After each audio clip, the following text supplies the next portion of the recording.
Chapter 419. Dragon Queen's dazzling skills weren't over yet. For fire mages with extraordinary powers, only absolute power could make them truly submit and respect her like a god. And Dani had always been straightforward. Since she intended to subdue the fire mages by showing off her magic power, she had to do her best. Just the popcorn wasn't enough. When the centaur maids were distributing popcorn, she set up the steamer again, put in the washed rice, and added water. Pada! She snapped her fingers with her left hand, and an orange flame rose from the bottom of the steamer without firewood. The water in the steamer boiled in 2 minutes, steaming hot. During this time, Dragon Queen didn't stop. The kitchen knife in her hand was as fast as lightning. She skinned, removed the tendons and bones of a cow's hind leg, skewered it on an iron rod, and then used the knife to draw patterns on the meat, smearing it with sesame oil, salt, and spices. Then she set up a grill next to the steamer, and the iron rod with the cow's hind legs slowly rotated. The air rippled, and a long string of orange flames appeared, without any smoke or fire. Sizzle! The flame element burned from the inside out, and the beef quickly seeped out a fragrant, oily juice. Gulp! The fire mage's eyes widened, and they swallowed hard. It wasn't because of the fragrance, although the barbecue tasted good. They were more shocked by Dragon Queen's endurance. Think about the number one of the younger generation, Lisbon. Just igniting Tyrion's beard made him pant and exhausted his magic power. Then compare it to Dragon Queen. She first exploded a big bucket of corn, then used fire elements to cook rice. The rice wasn't done yet, and the boiler was steaming, so she started a fire again to barbecue meat. What realm was this? Dragon Queen is probably the strongest fire mage in the world, Oldwood said with a trembling voice. Not just the strongest fire mage. I dare say that the magic power of those old monsters in Yasha isn't as good as hers, the lanky Jeep said. The skinny Pogba's face shone with the light of faith, and he said excitedly, Her Majesty the Queen is the god of fire. For a full 5 minutes, the sweetness of the rice and the aroma of the roasted meat wafted through the garden. Dragon Queen personally scooped 61 bowls of rice from the porcelain bowls. Using the realm of lifting heavy as light, she quickly sliced the beef thigh into 61 pieces and spread them on the crystal-clear rice grains. Sprinkle chopped green onions and small peppers. A bowl of barbecued pork rice. Please forgive me for my lack of hospitality. Dragon Queen stretched out her right palm and opened it, smiling. She picked up an egg and knocked the shell on the table. Her left hand gently opened the eggshell, and the egg yolk and egg white fell onto her right palm. Sizzle, sizzle, sizzle. It was as if an egg had been dropped into a boiling hot iron pot. Accompanied by white steam and the sound of roasting, the side of the egg that touched the palm of the hand became visibly brown. The fragrance assailed his nostrils. Gulp. This time, even Tyrion, Clinton, Little Griffin, and the other muggles were dumbfounded. They were in a trance, as if they were dreaming. With a flip of his right hand, he placed the egg in a bowl and sprinkled it with pepper. A complete set of barbecued pork egg rice was completed. Following that, it was the second egg. The speed at which he fried the egg was very fast. He could finish a set in almost 10 seconds. Very quickly, the fire mage and Clinton's group were all given a bowl of barbecued pork rice and a cup of orange juice. Not sure if it was a psychological effect, but almost everyone felt that this bowl of magic rice personally made by the Queen was unprecedentedly sweet and delicious. Greasy residue. Hancock finished licking the last grain of rice, put down the bowl and chopsticks, and left his seat. His fat body suddenly knelt down and shouted excitedly, Your Majesty, I am willing to pledge my loyalty to you until death. Good. Dragon Queen nodded with a smile. Immediately, a bald, middle-aged man walked out.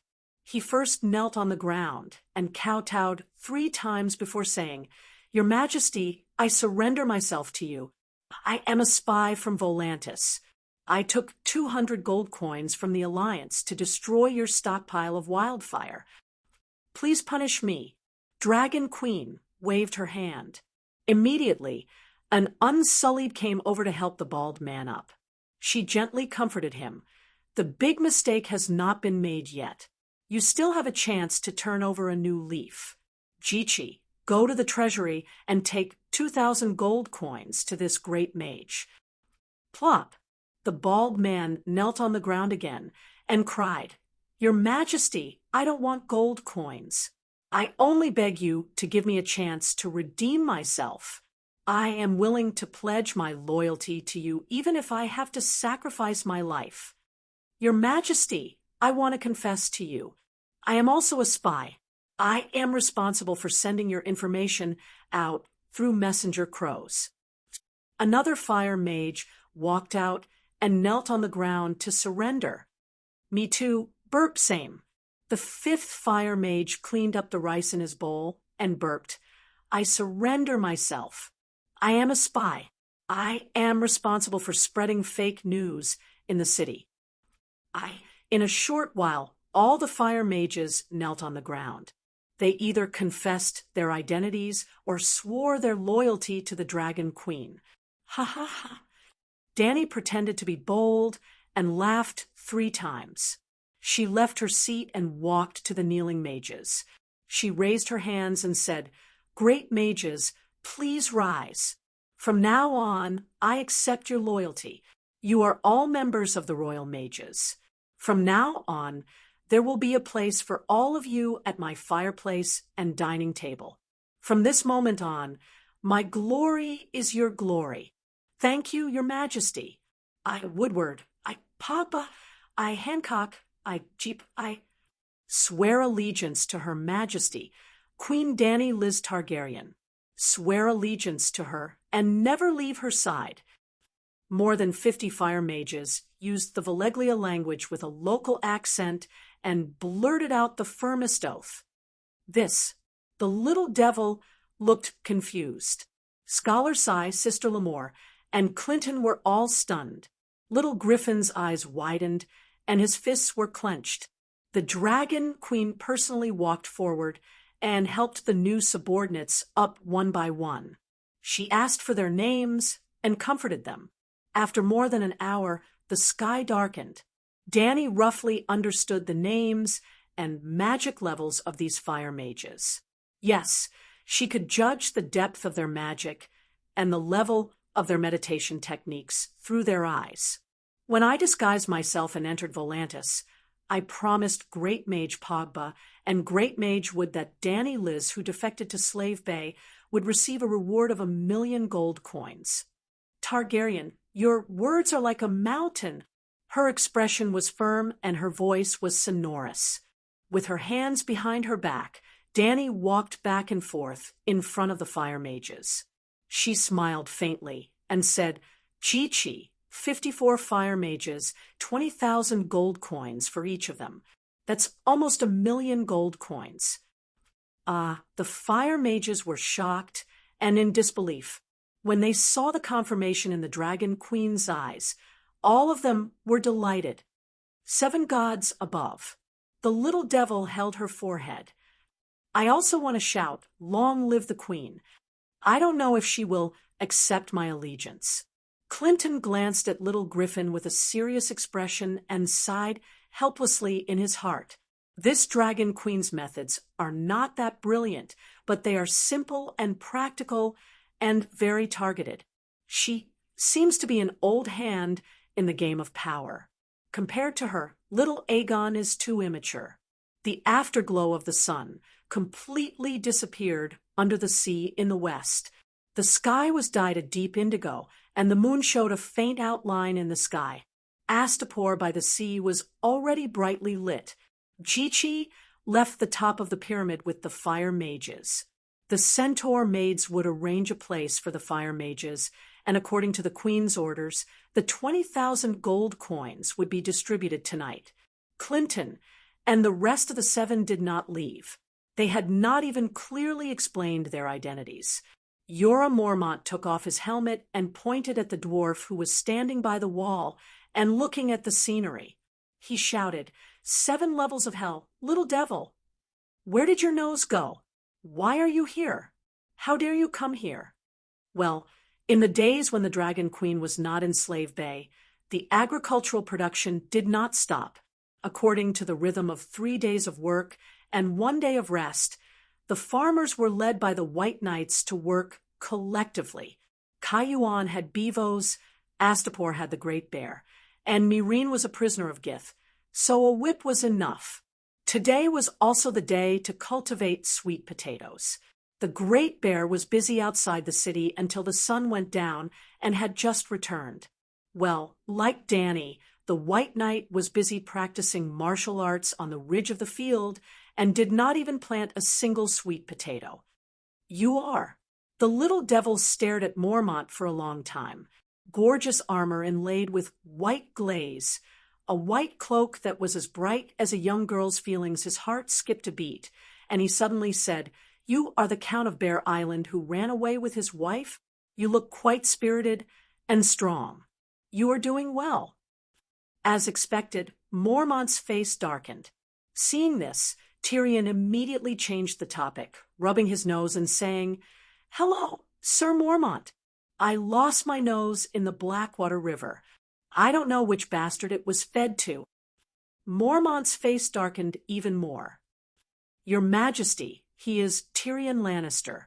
Don't be deceived by others. Let me kill him," he shouted to the Dragon Queen, who was seated above him. "Ahem, Sir Mormont, Her Majesty already knows my identity.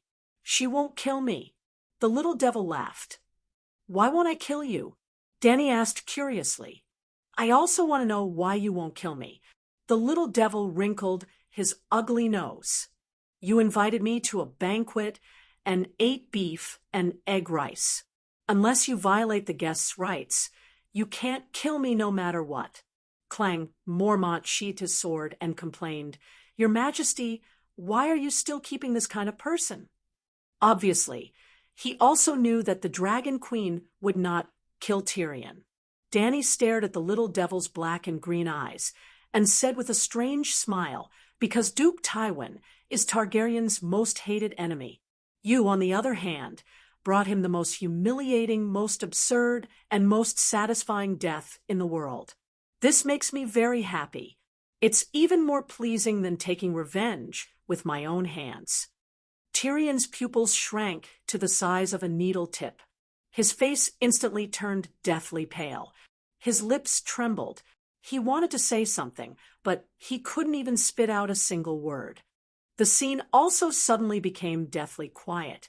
Clinton and the others looked at the Dragon Queen with a hint of fear in their eyes. The timid female dwarf even shrank her neck and turned her head away. She didn't dare to look at the Dragon Queen again. She only looked at Tyrion with a pair of worried eyes.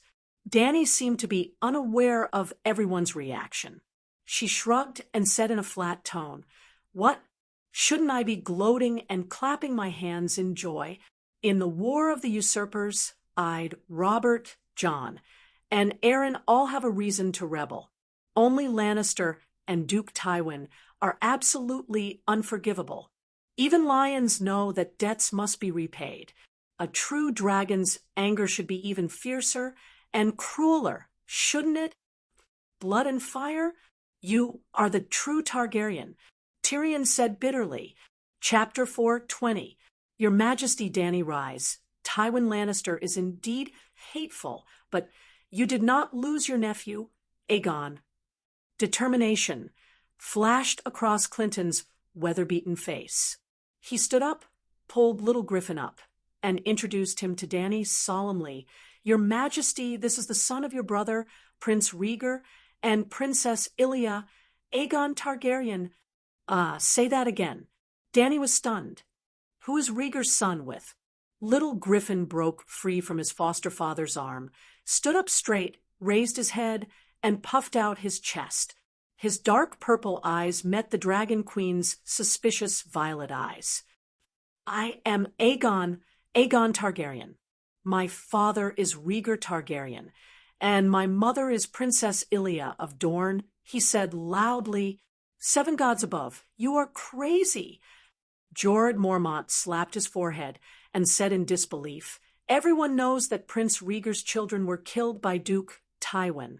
Now you are here pretending to be Prince Aegon. Do you think Her Majesty is an idiot? I am not dead.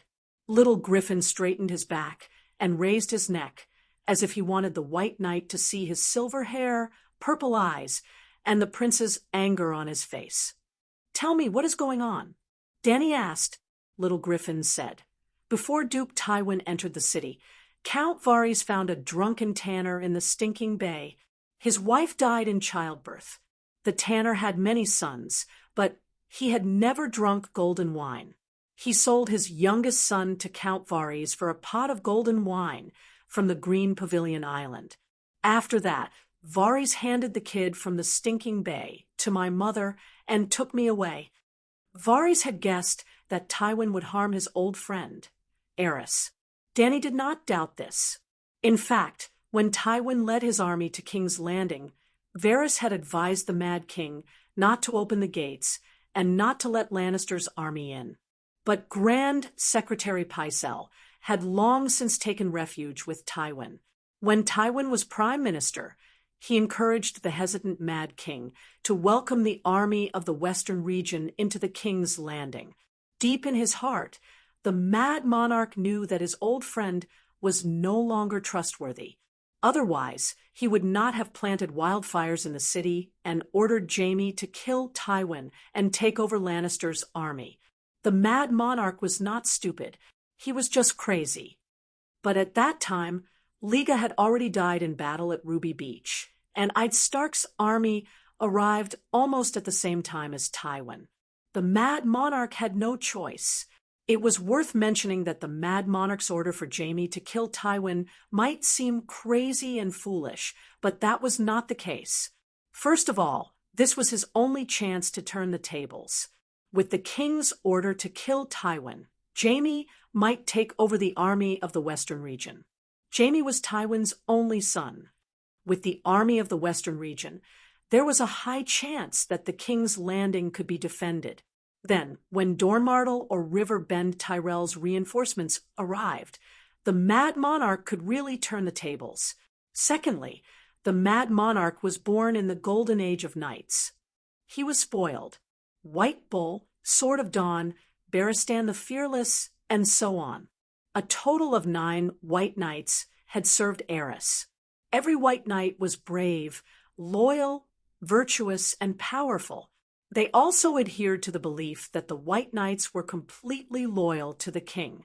It could be said that the Mad Monarch was not the strongest king in history, but his Kingsguard was the strongest, most loyal, and most perfect in the history of the White Knights in the past 300 years. If it was not Jammu, but Barristan White Bull, and the others, they might have listened to the king and killed their own father. If they were sure that their own father wanted to rebel and harm the king, they would have done so. Well, that was a digression. According to the information Dany received about the War of the Usurpers, if Varys had the heart to help the Targaryen Empire, then it was possible to exchange the baby. Varys had the ability to do it. The problem was whether Varys was loyal to the Targaryen Empire. Was this a fake version of the Orphan of the Zhao, or a leopard cat swapping the crown prince? Dany's eyes darkened. This is really a legend. But I still have a question. What about your sister, Rhaenys? Princess Elia had 2 children, a 4-year-old daughter, Princess Rhaenys, and a 1-year-old son, little Aegon. Liga is such a scumbag. When his wife was pregnant, he put a LV cap on her in public. When his wife just gave birth and was still in confinement, he and his mistress were all lovey-dovey and did not return home for a year. He did not even care about Robert's rebellion. This little Griffin looked at his foster father.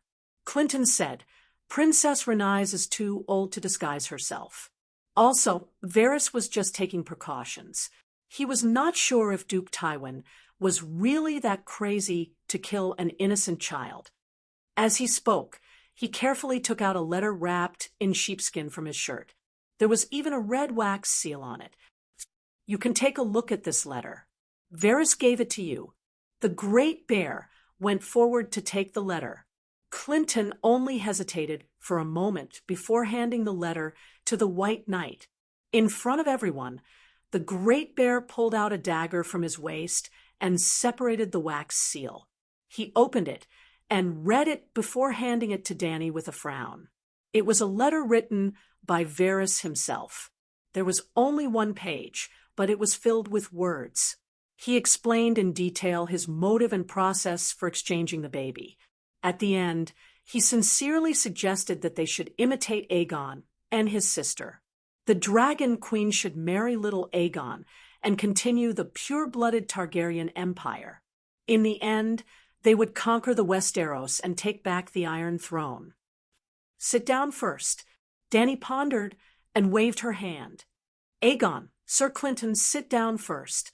Irri, go to the Dragon Cave and call Scholar Yimmon over. Irri did not leave. She only went to the stairs and gave a few instructions to the Unsullied before walking back. The centaur maid looked at little Aegon strangely and hesitated. Calixi, it's almost time. You still want to eat? Cooking the barbecued pork was just an accident. Under normal circumstances, Dany would eat with her officials when the sun set and the Great Bear returned. Moreover, the Dragon Queen made dozens of bowls of barbecued pork egg rice, but she did not eat a single one. Dany nodded and said, "Make it more sumptuous and send a portion to the fire mages. The barbecued pork is just a gimmick. There is too little of it. Also, tell the mages that I have an important guest tonight. I will officially entertain them tomorrow. By the way, go to the wine cellar and get a few bottles of Chinting Island golden wine. I'm really not full. It's great to have a feast and wine." The dwarf laughed.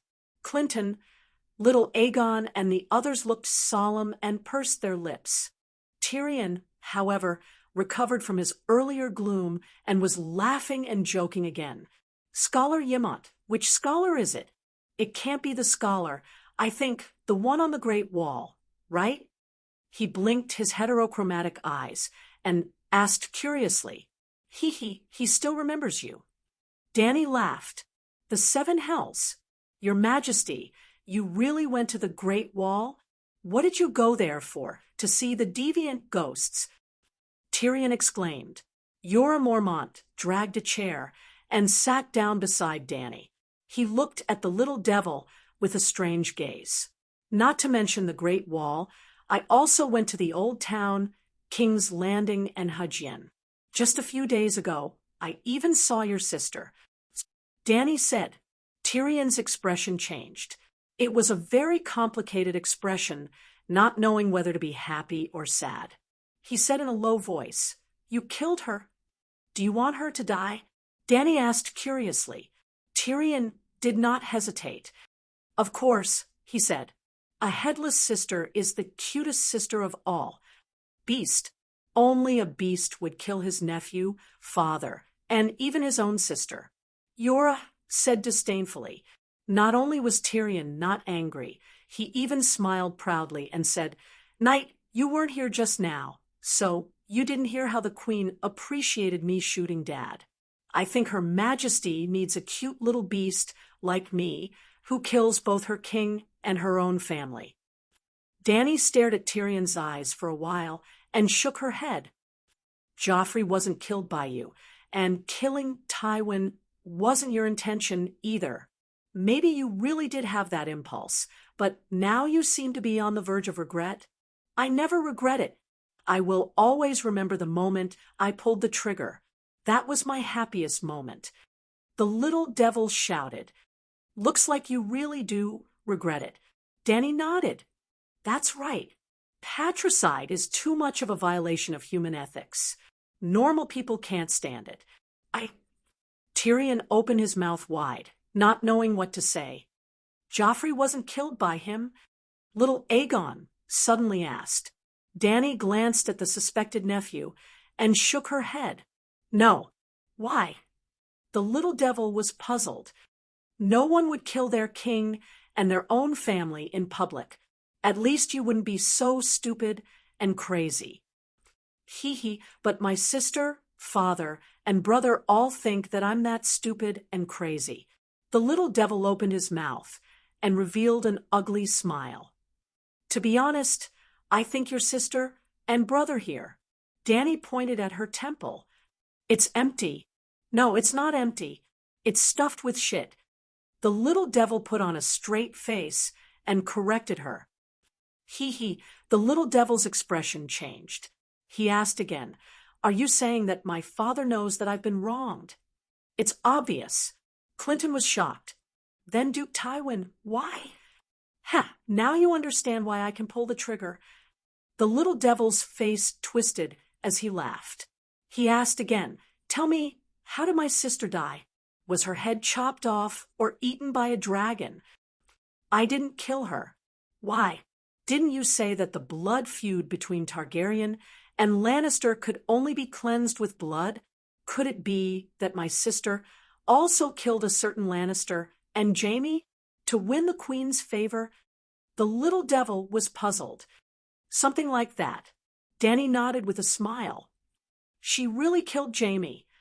The little devil's playful smile disappeared as he was stunned.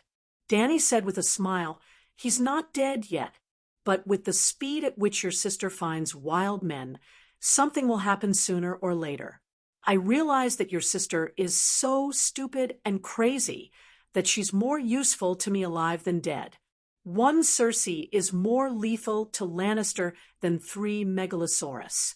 The dragons would only cause the Lannisters to band together and fight against their enemies. They would even inspire courage and wisdom that they had never had before.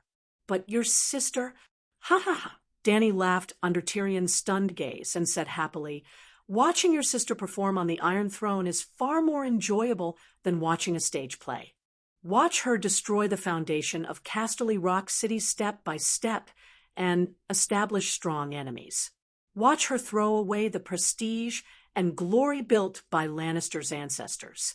Watch her make the people of the King's Landing and the people of the Seven Kingdoms hate Lannister. I can't even protect such a peerless immortal puppet, so why would I kill her? Tyrion, Chapter 4:21.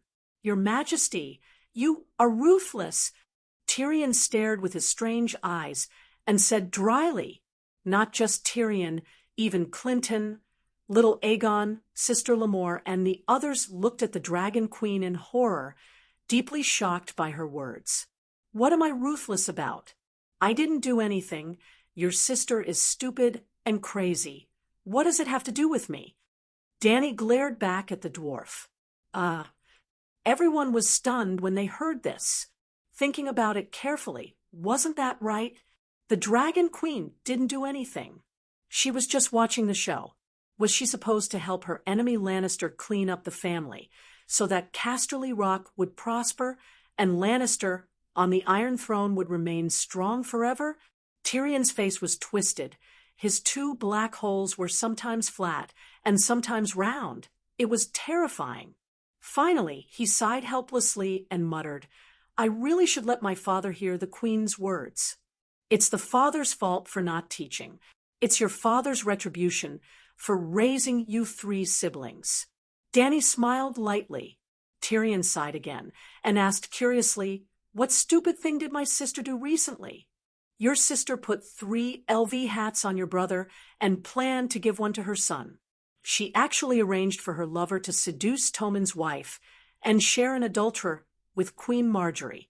7 gods above, this is crazy. Clinton and the others exclaimed, their faces full of disbelief.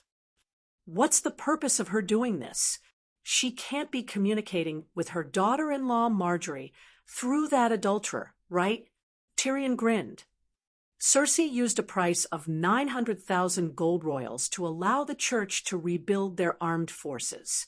At this time, a strong-willed archbishop appeared in the church. Dany's words made no sense. Everyone was confused and shocked. They were shocked by the restoration of the church's armed forces. They all knew that the war between the Targaryens and the church's armed forces had lasted for several generations and decades. Hundreds of thousands of people had died, and even a few kings had died.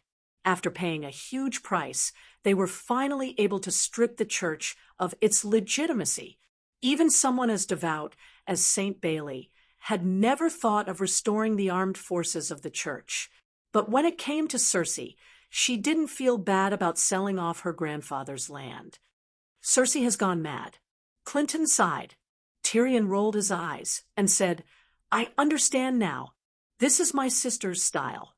She can't bear to see someone, especially a woman, even if it's her daughter-in-law, steal the glory that belongs to Queen Cersei." The King's Landing was a huge stage for Cersei alone. There was no room for a second female lead. In particular, the other protagonist was even more brilliant and moving, and was loved by the people of King's Landing. Well, my sister disdains to interact with commoners and is unwilling to spend the effort to act to win the love and respect of commoners. However, she also doesn't allow other women to win the favor of commoners.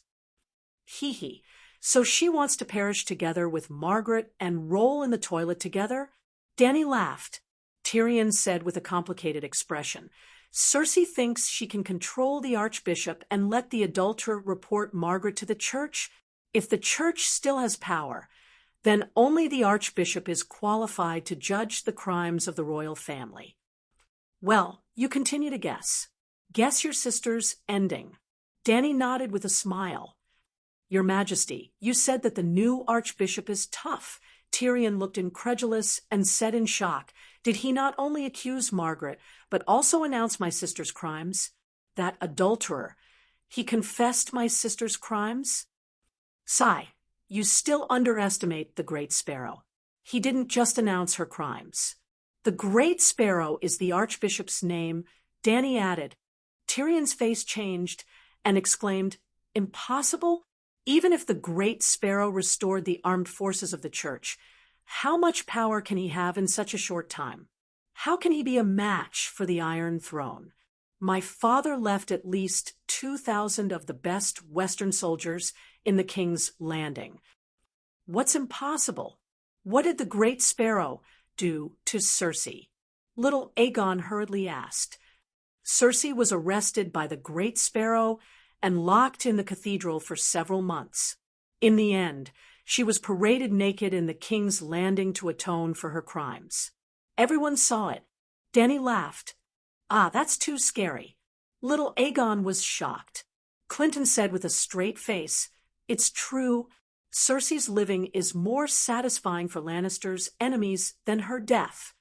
Dany then explained to Tyrion, "The Lannister elites in the King's Landing were all buried by the Knights of Flowers on Dragonstone Island. 1,000 died in battle, and more than 500 were injured. In the end, only a few hundred soldiers who could run and jump were left to guard Dragonstone Island.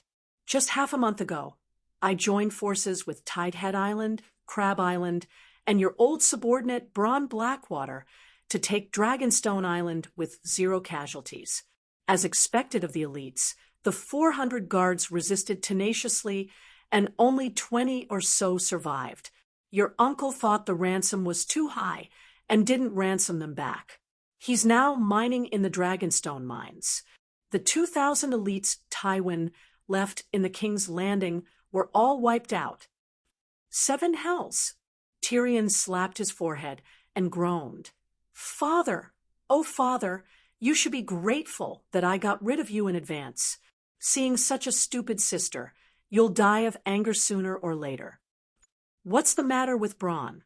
Why did he join you?" he asked again. "You know his wife, Loras, right? After you escaped, Cersei put out a bounty to find a noseless dwarf. After Bronn knew of her hatred for you, he named the bastard son Loras gave birth to Tyrion." The imp's face twisted. "Bronn sucked up to her and made Cersei misunderstand that he was still in contact with me. She wants to kill him? Yes. Danny smiled and nodded. I like your sister's craziness. Now that she was tortured by the big sparrow, all the people and nobles of the King's Landing saw her most humiliated side.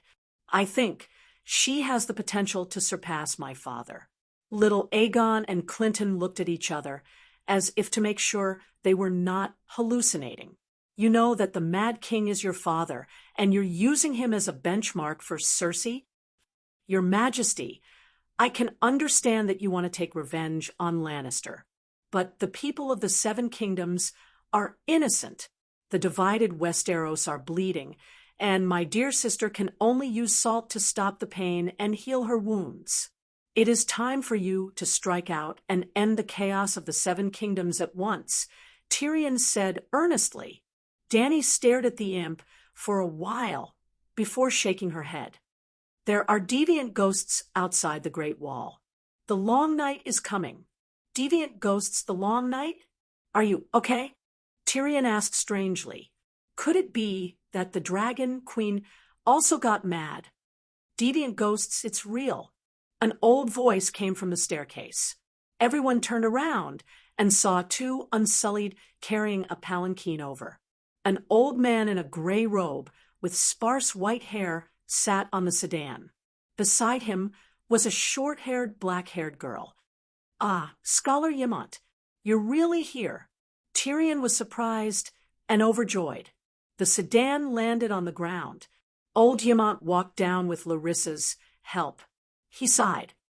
Tyrion, I didn't expect the two of us to meet here. Yes, the first time we met, we were still at the Great Wall. In less than 3 years, we're on the other side of the world. Tyrion sighed as he thought of the days when he toured the Great Wall with Jon Snow. Dragon! Little Aegon pointed at Yemont's shoulder and cried out in surprise. Hiss! The palm-sized red dragon was hanging on Yemont's back and climbing up his shoulder. When it heard little Aegon's cry, it spread its blood-red wings and roared at him. Its voice was as soft as a cat's meow, but it was full of energy and had an indescribable majesty. Red dragon, another dragon. Clinton and Tyrion were surprised when they saw this. His name is Bloodflame, and his nickname is Little Red. He was born not long ago. Yemont stroked the little dragon's head lovingly and introduced it with a smile. Yes, the red dragon was born. The red dragon was about to break out of its shell at the Great Wall's King's Tower. Because of the three-eyed crow, Dany reduced the number of spiritual bestowments and delayed Little Five's birth. Even when she was on Dragonstone Island, she didn't let the red dragon be born. It was also because she wanted to hatch the dragon in the absolutely safe Slave Bay that Dany left the Westeros on the day she took down Dragonstone Island. No matter how long the three-eyed crow's arm was, it couldn't reach Astapor. The process was similar to when she hatched Little Gold. In front of Yemont, Cora, the centaur maid, and the Unsullied, Dany brought Little Five into the world in flames. The others had seen it once, so they weren't too surprised. When old Yemont saw the process of a dragon being born in flames for the first time, he kept shouting, "Miracle! 7 gods above! This is the world's greatest miracle!" However, there was a slight difference between Little Five and his 4 brothers. Little Five's body wasn't made of flames. The dragon egg snatched from Volantis belonged to the Targaryens.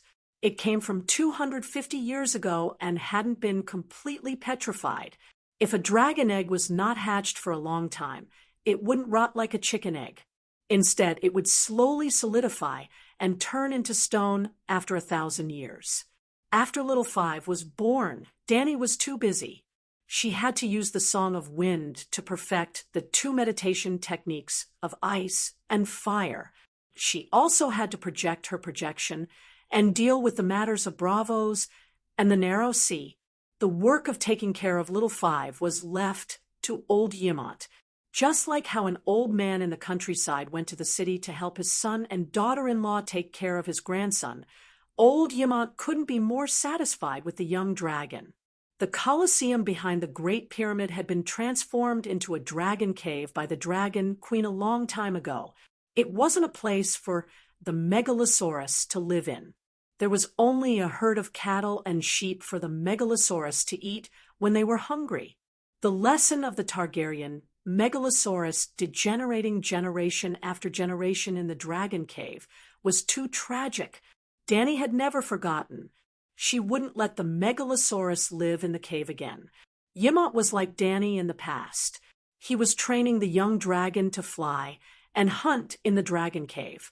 2 days ago, Larissa came to Astapor and became the old scholar's assistant apprentice again. Yes, she continued her studies with Yemont during the day. After dinner, the Dragon Queen would teach this disciple about fire witchcraft. Is this the red dragon, hatched from the dragon egg snatched from Volantis? Seeing the true dragon up close, Tyrion was inexplicably excited. He wanted to reach out and touch the dragon's little head like old Yemont. He heard that the Megalosaurus body was boiling hot. He didn't know if it was true. Would it be comfortable to touch? No, there was no doubt that it would be more comfortable to touch than Sansa's Hanako. Although he always wanted to touch it, he pretended to be a gentleman and resisted. This is Targaryen's dragon egg. The Braavosi stole 3 dragon eggs from Dragonstone Island 250 years ago, old Yemont said angrily. There's such a thing? I've never heard of it, the little demon said in surprise. If we find another dragon egg, can it still hatch a dragon? Since Braavosi stole 3, why didn't they ask for the other 2? Also, where are the other dragons? Little Aegon looked around. The other dragons have been sent away by me. Dany muttered in her heart. She didn't know if Dahe had a premonition. Before Aegon and the others went upstairs, Dahe had taken his brothers to the mountains to hunt in advance. After Dahe and the others finished their dinner, Dany quietly asked the dragon spirits to go to the 5-dragon cave to rest for a few days.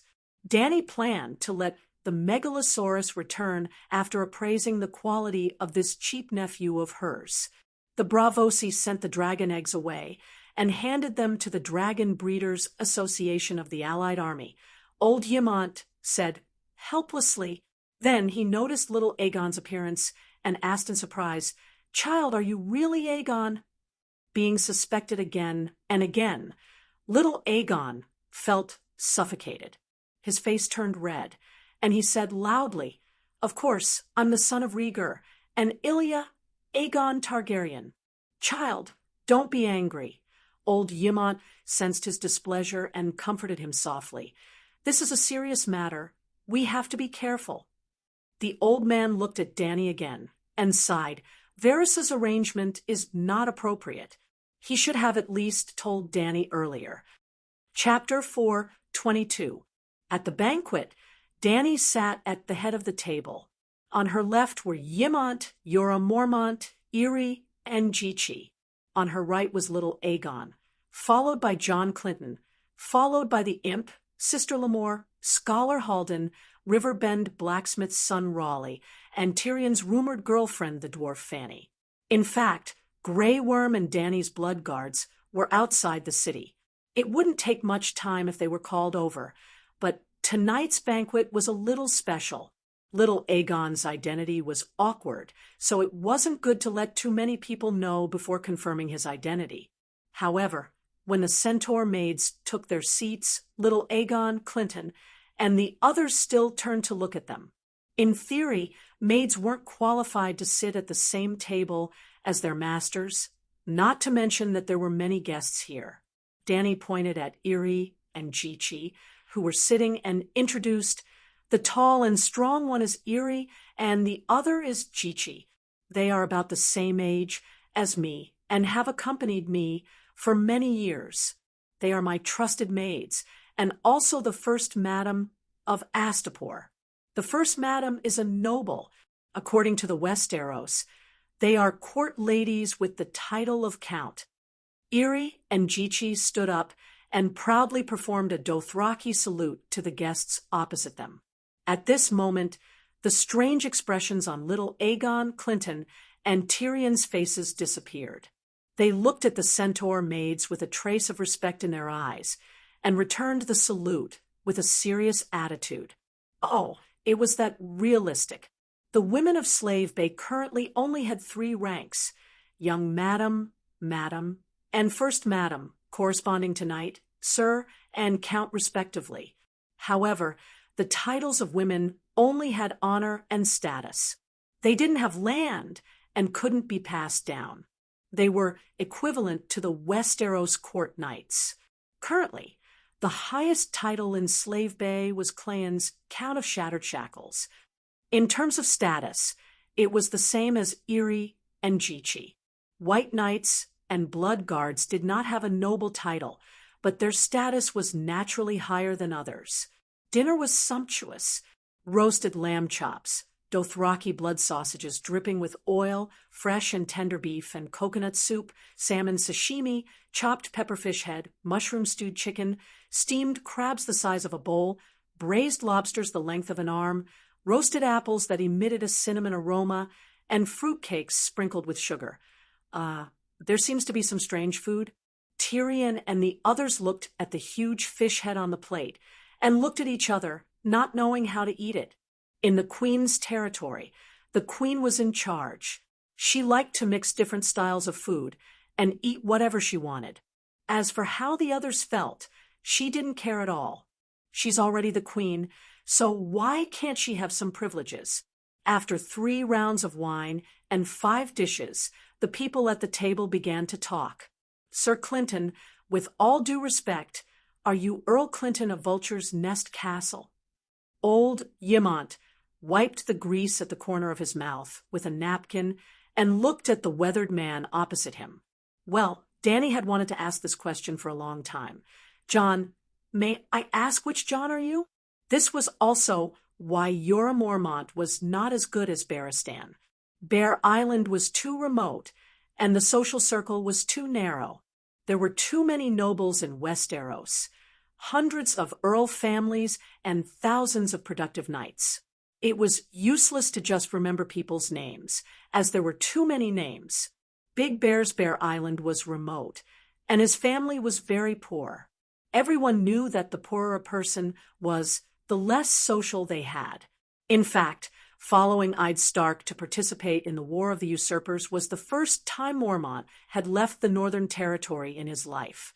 Barristan was different. His family's fief was richer.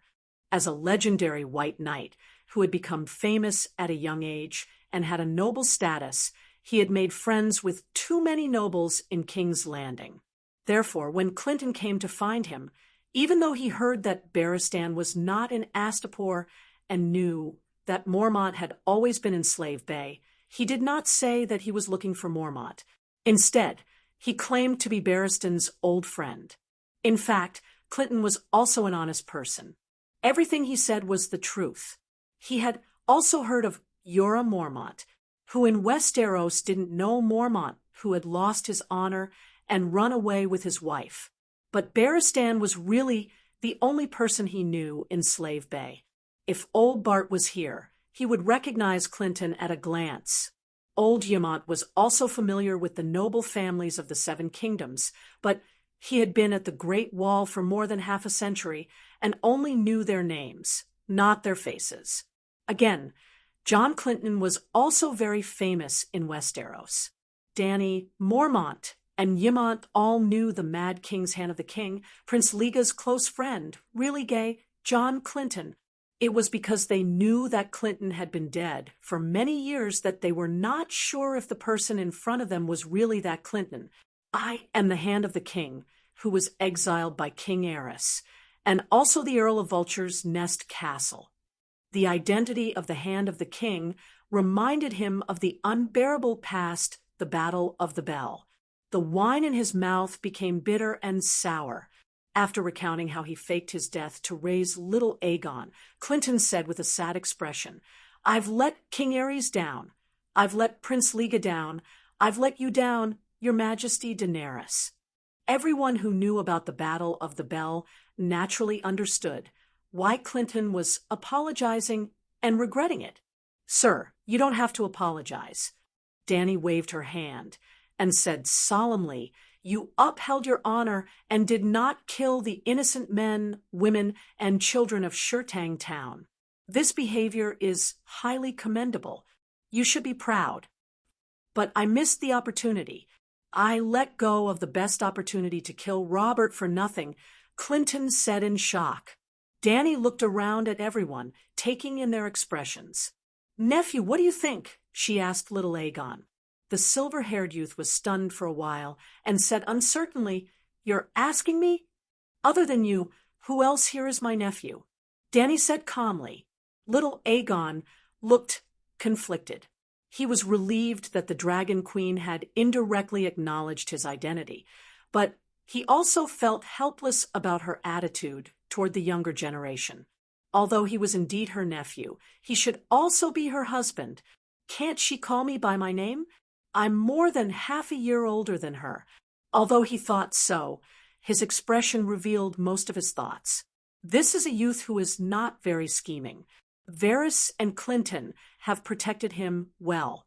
Dany thought. Sir Clinton upholds his honor as a knight. "This is right," little Aegon said thoughtfully. "But the people of Shirtang Town are not innocent. They are all covering for the usurper and are the king's enemies. Their actions are treasonous. Although burning to death is cruel, it is not excessive. That makes sense." Dany nodded and turned to the little devil. "What do you think? Don't ask me what I think. His Majesty should ask me what I would do." Tyrion said as he put down his fork. "Well, if it were you, what would you do?" "Without a doubt, I would do whatever my father did. My Aunt Xena always said that I am more like Lord Tywin's son than Jaime." Tyrion said with a smile. "What would Duke Tywin do? Burn down the town?" Little Aegon asked. "He won't enter the town to search for Robert," Tyrion said with a shrug. "He'll just surround the town and set it on fire." Dany nodded and said, "This is indeed Tywin's style. Look at what he has done to Hajin County. The granary of the Seven Kingdoms is now thousands of miles wide. Starving people are everywhere, and the villages have withered." Clack! Tyrion snapped his fingers and said with a smile, "That's right. He burned the enemy's territory, destroyed production, killed the people, and attacked the lord of the territory. Unfortunately, he still lost to the young wolf master in a direct battle. After the War of the Four Kings, the broken Hajin County became a burden to the Iron Throne. Look at your sister's fate. If it was not for the famine in Hajin County, why would so many poor people go to the King's Landing to be sparrows?" Dany said coldly. Tyrion was stunned for a moment before he smiled and asked, if His Majesty was in Sir Clinton's position, what would he do? As soon as he said that, everyone at the table stopped eating and stared at Dragon Queen's face. Everyone wanted to know what kind of choice she would make under such a dilemma. "Well, I haven't been to Stonehall Town, so I'm not sure." Dany said slowly, "What do you mean?" Tyrion asked in confusion. "I'm not sure if the terrain around Stonehall Town is suitable for an ambush." Dany said, honestly, "An ambush?" Everyone was confused. Everyone wanted to know what choice she would make between honor and responsibility. How did she end up talking about an ambush? "I know that Robert is in Stonehall Town, and so do the reinforcements. So here's the problem.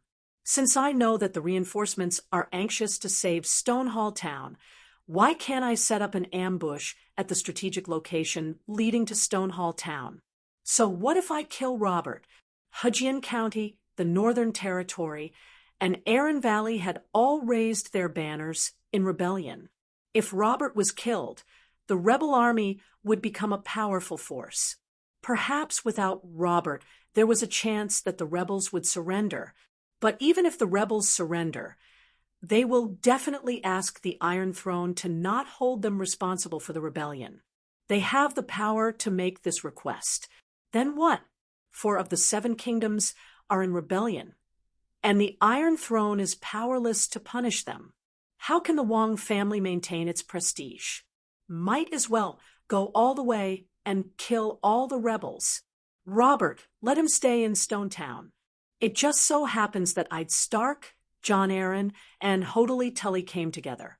At that time, Count Clinton led the soldiers from High Court and the King's Domain, and their military strength was about the same as the rebels.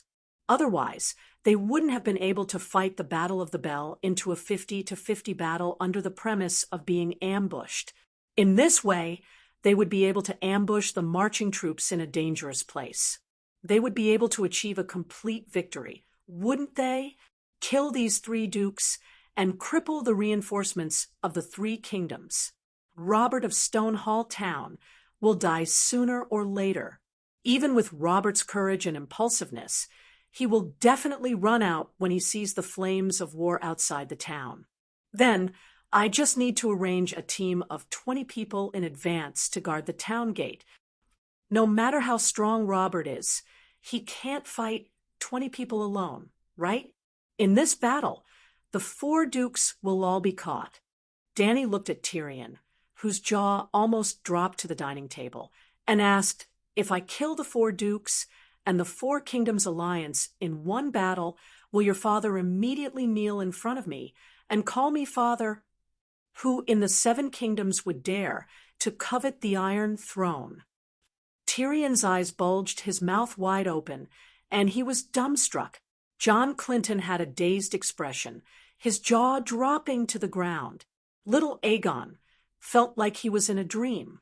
Lemore, Scholarsai, and Dukfai's eyeballs almost fell out of their sockets and onto the ground. Even old Aemon was in a daze, staring blankly. Only Jorah Mormont, who had followed the Dragon Queen for many years, was immune to her unexpected strategies. As for Irri and Jichi, the Centaur maids ate and drank as they should. They didn't think much of the shocked crowd. How can you ordinary people compare to Calixi? Making a fuss over nothing. Chapter 423. Snore, snore. The silence of the banquet was broken by the sound of sucking viscous liquid. Tyrion pulled back his eyes, closed his jaw, which had almost touched the table, and closed his flared nostrils. Then he turned his head in the direction of the sound. He saw the plump centaur maid, Kiki, using a napkin to wrap a large fish head, sucking on the fish brain with her plump red lips. The centaur maid noticed everyone's gaze and blushed. She mumbled, "That's how you eat fish heads. It's really delicious. You can try it." Okay. Tyrion rubbed his nose awkwardly. Then he turned to the Dragon Queen, who was sipping her wine, and said, "I've been to Stonehall Town. It's surrounded by rivers and mountains. There are quite a few dangerous places. 1 man can hold the pass, and 10,000 can't pass." Clinton had just come back to his senses when he heard Tyrion's words. He didn't even have to think carefully to name 7 or 8 good places to set up an ambush. The more he thought about it, the more he regretted it. He hated himself for being useless. Then he used his head as a muddy shoehorn and knocked it hard on the thick oak table. Bam, bam, bam. The sound of the porcelain voice frightened everyone. "Sir, what's wrong? Are you drunk?" Tyrion and little Aegon immediately held the crazy Clinton. When they held his head up, everyone saw that there were 2 streaks of tears on Clinton's weathered face. "I'm so stupid, really. I only knew to set fire to the town and thought that everything would be fine after I killed Robert. I didn't know that I could ambush the reinforcements of the 3 dukes." The exiled hand of the king mumbled with a hoarse voice, "Sir, don't blame yourself." Old Yemont looked at Dany with a complicated expression and sighed. It's been 16 years since the Battle of the Bell. During that time, countless famous generals of the Seven Kingdoms and even the continent of Ursos have discussed the process of the battle. But they only argued about personal glory or fulfilling the responsibilities of the hand of the king. No one was like Dany. When everyone heard this, their expressions were complicated. They looked at the dragon lady with a hint of respect. Tyrion thought for a moment, then looked at Dany and asked, "If Stonehall Town is located in the plains and there are no dangerous places nearby, will His Majesty choose to burn the town?" "There are no dangerous places near the town. Don't you know how to create one yourself?" Dany glanced at him and said indifferently, How? Seal off the town first. Only entry and exit are allowed. Arrange for the archers to occupy the most dangerous street, which is the place with the most towers and the most densely packed. Aren't there many clock towers in Stonehall Town? The reason why it was called the Battle of the Ringing Bells was because bells would ring throughout the town during the chaotic battle. Then find the street block with the most clock towers, hide archers on the roofs on both sides of the street, set up crossbows, hide pikemen in the houses on both sides of the street, and hide a group of heavy cavalry at the end of the street. In this way, that street block will be set up as a death zone for the rebels, waiting for Ide and Stark to come in. Jon, Aaron isn't stupid. Why didn't he retreat when he was attacked?" Tyrion asked in confusion. "Hey, you're still asking such a simple question." Dany looked at him with disdain. When she looked up, she saw many pairs of eyes that were as confused as the little demons. She sighed and said helplessly, "The royalists don't know anything about Robert's location. It's obvious that the rebels outside the town don't know anything about the situation inside the town. But I already have the information advantage because I'm in Stonehall Town." I still don't understand," Tyrion said blankly.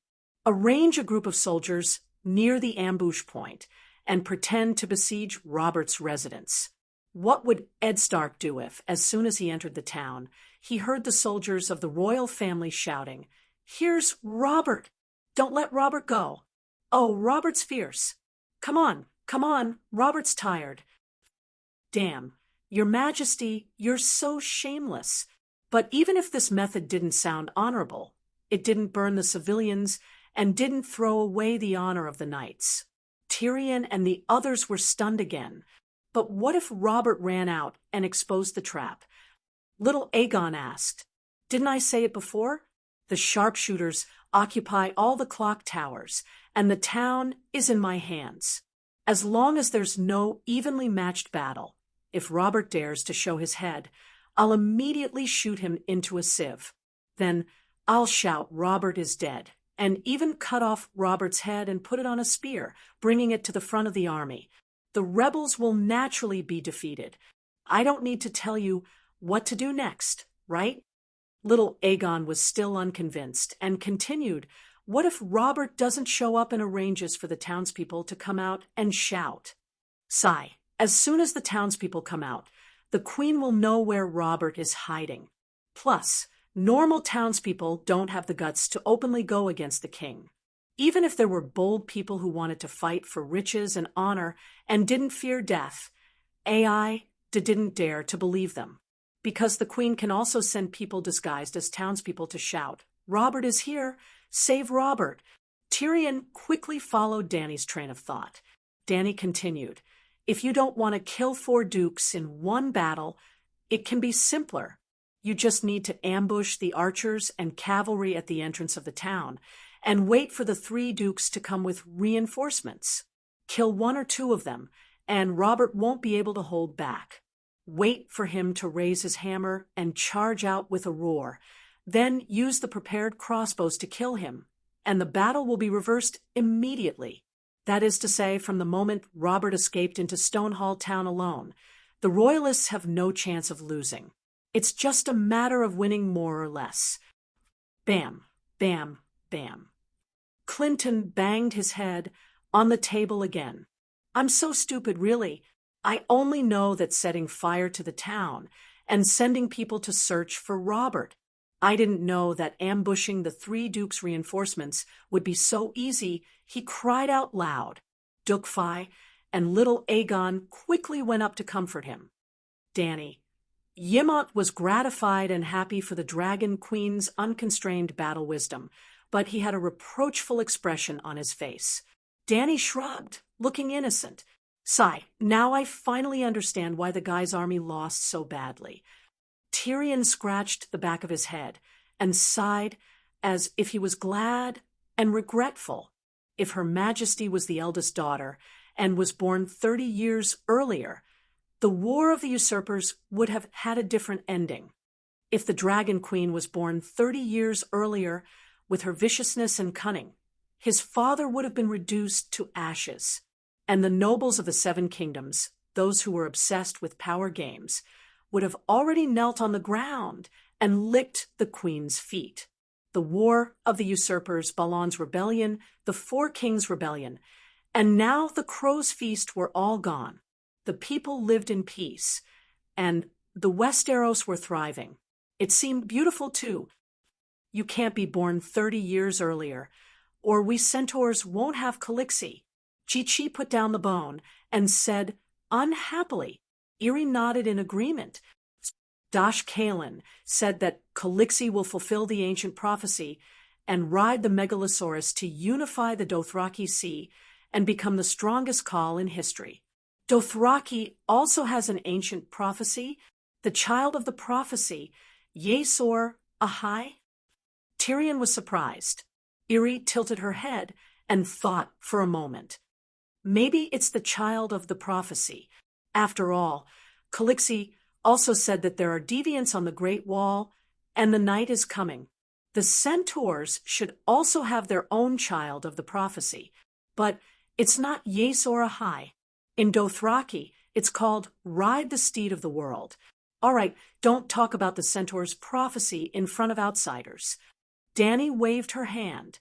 She didn't want to hide anything, but she didn't trust the Dosh Kalen's prophecy at all. That's right. Ride the Steed of the World wasn't prepared just for Dany Rise. A long, long time ago, there was a prophecy among the Dothraki that the strongest Khal would appear in the Sea of Grass. His khalasar would cover the entire land, countless in number, and the Arak scimitar in his hand would be as sharp as grass. The Dosh Kalen believed that Dany Rise's son leg was the person in the prophecy. Obviously, if Dany didn't transmigrate, that kid wouldn't even have a chance to be born. There really are deviants? Tyrion observed her expression and changed the topic. He could tell that the Dragon Queen didn't want to talk about the centaur's prophecy, and he was indeed more curious about deviants. It's true. Old Yimont looked at little Aegon with a complicated expression, and slowly told him about Dany's experience at the Great Wall.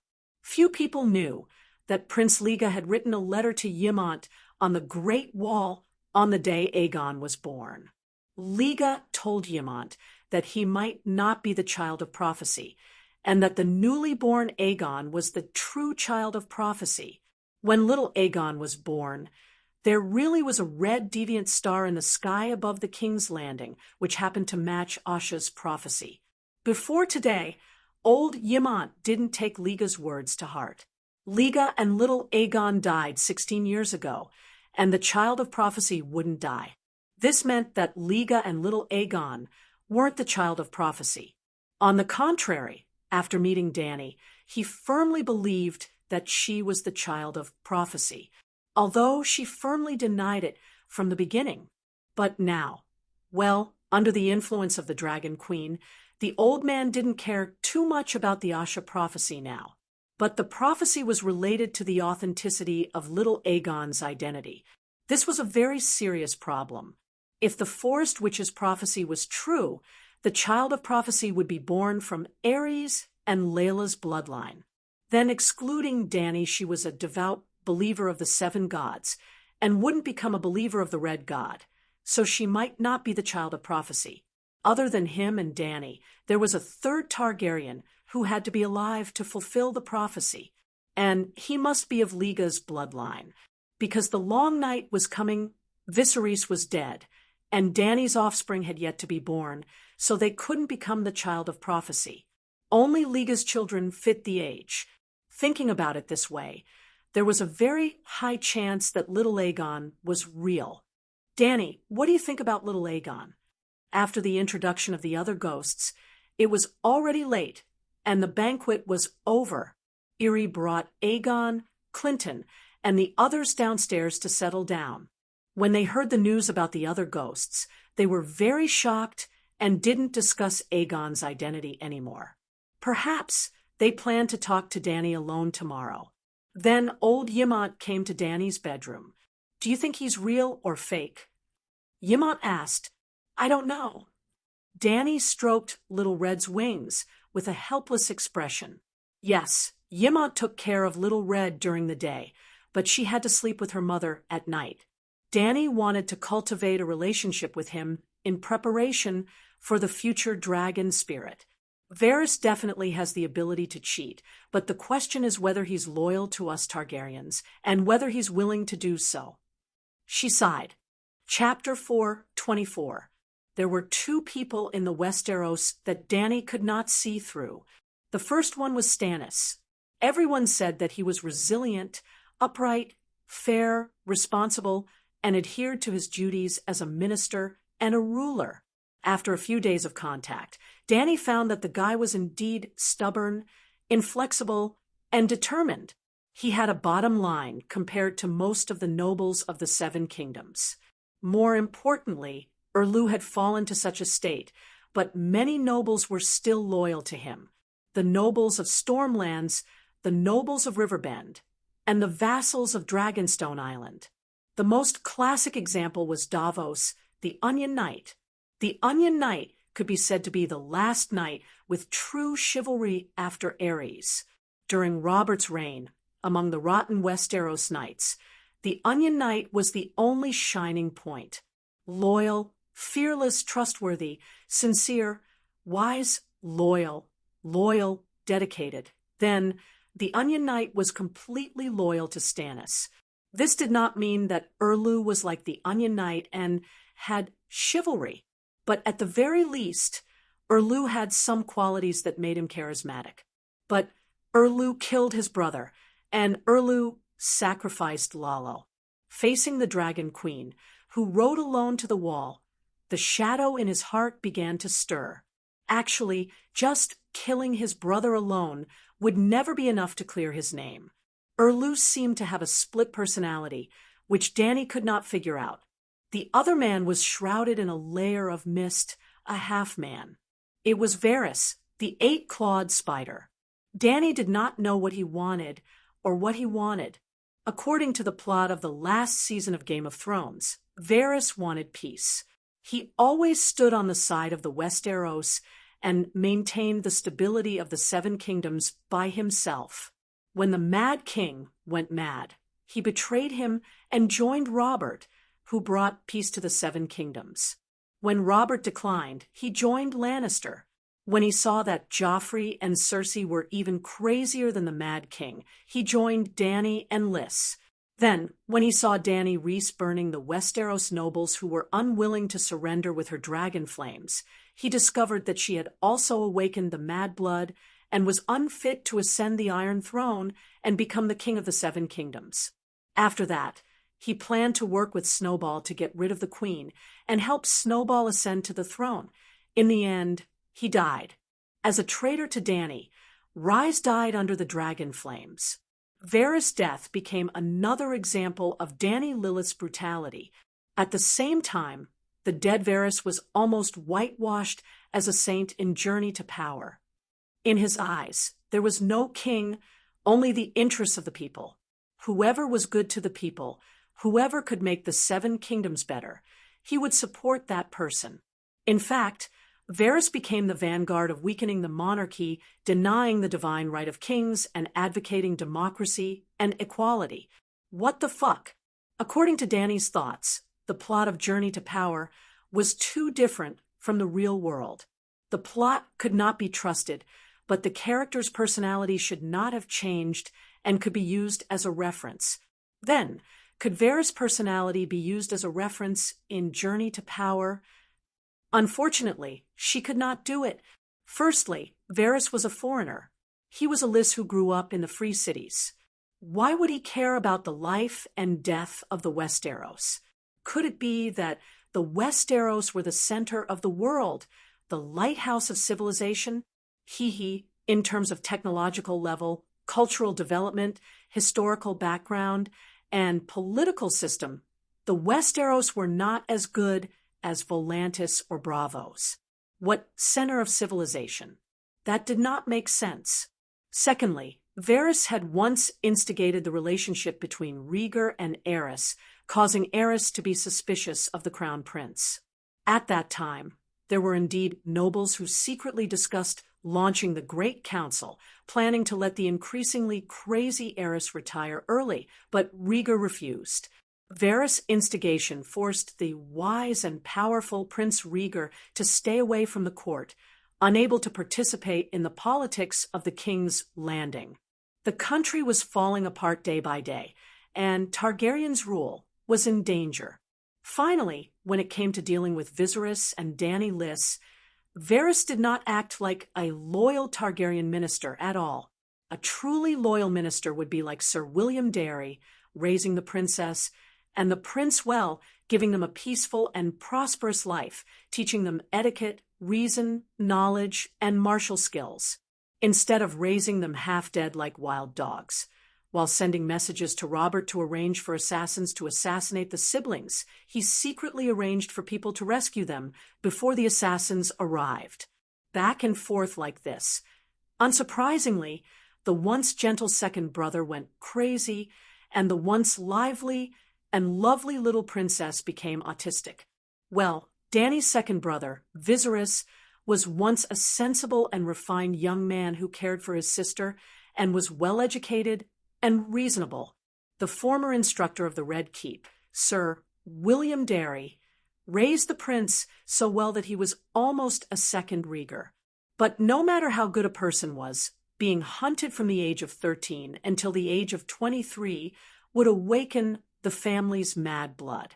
Finally, looking at the Westeros now, were they better than the time of Aerys? Obviously not.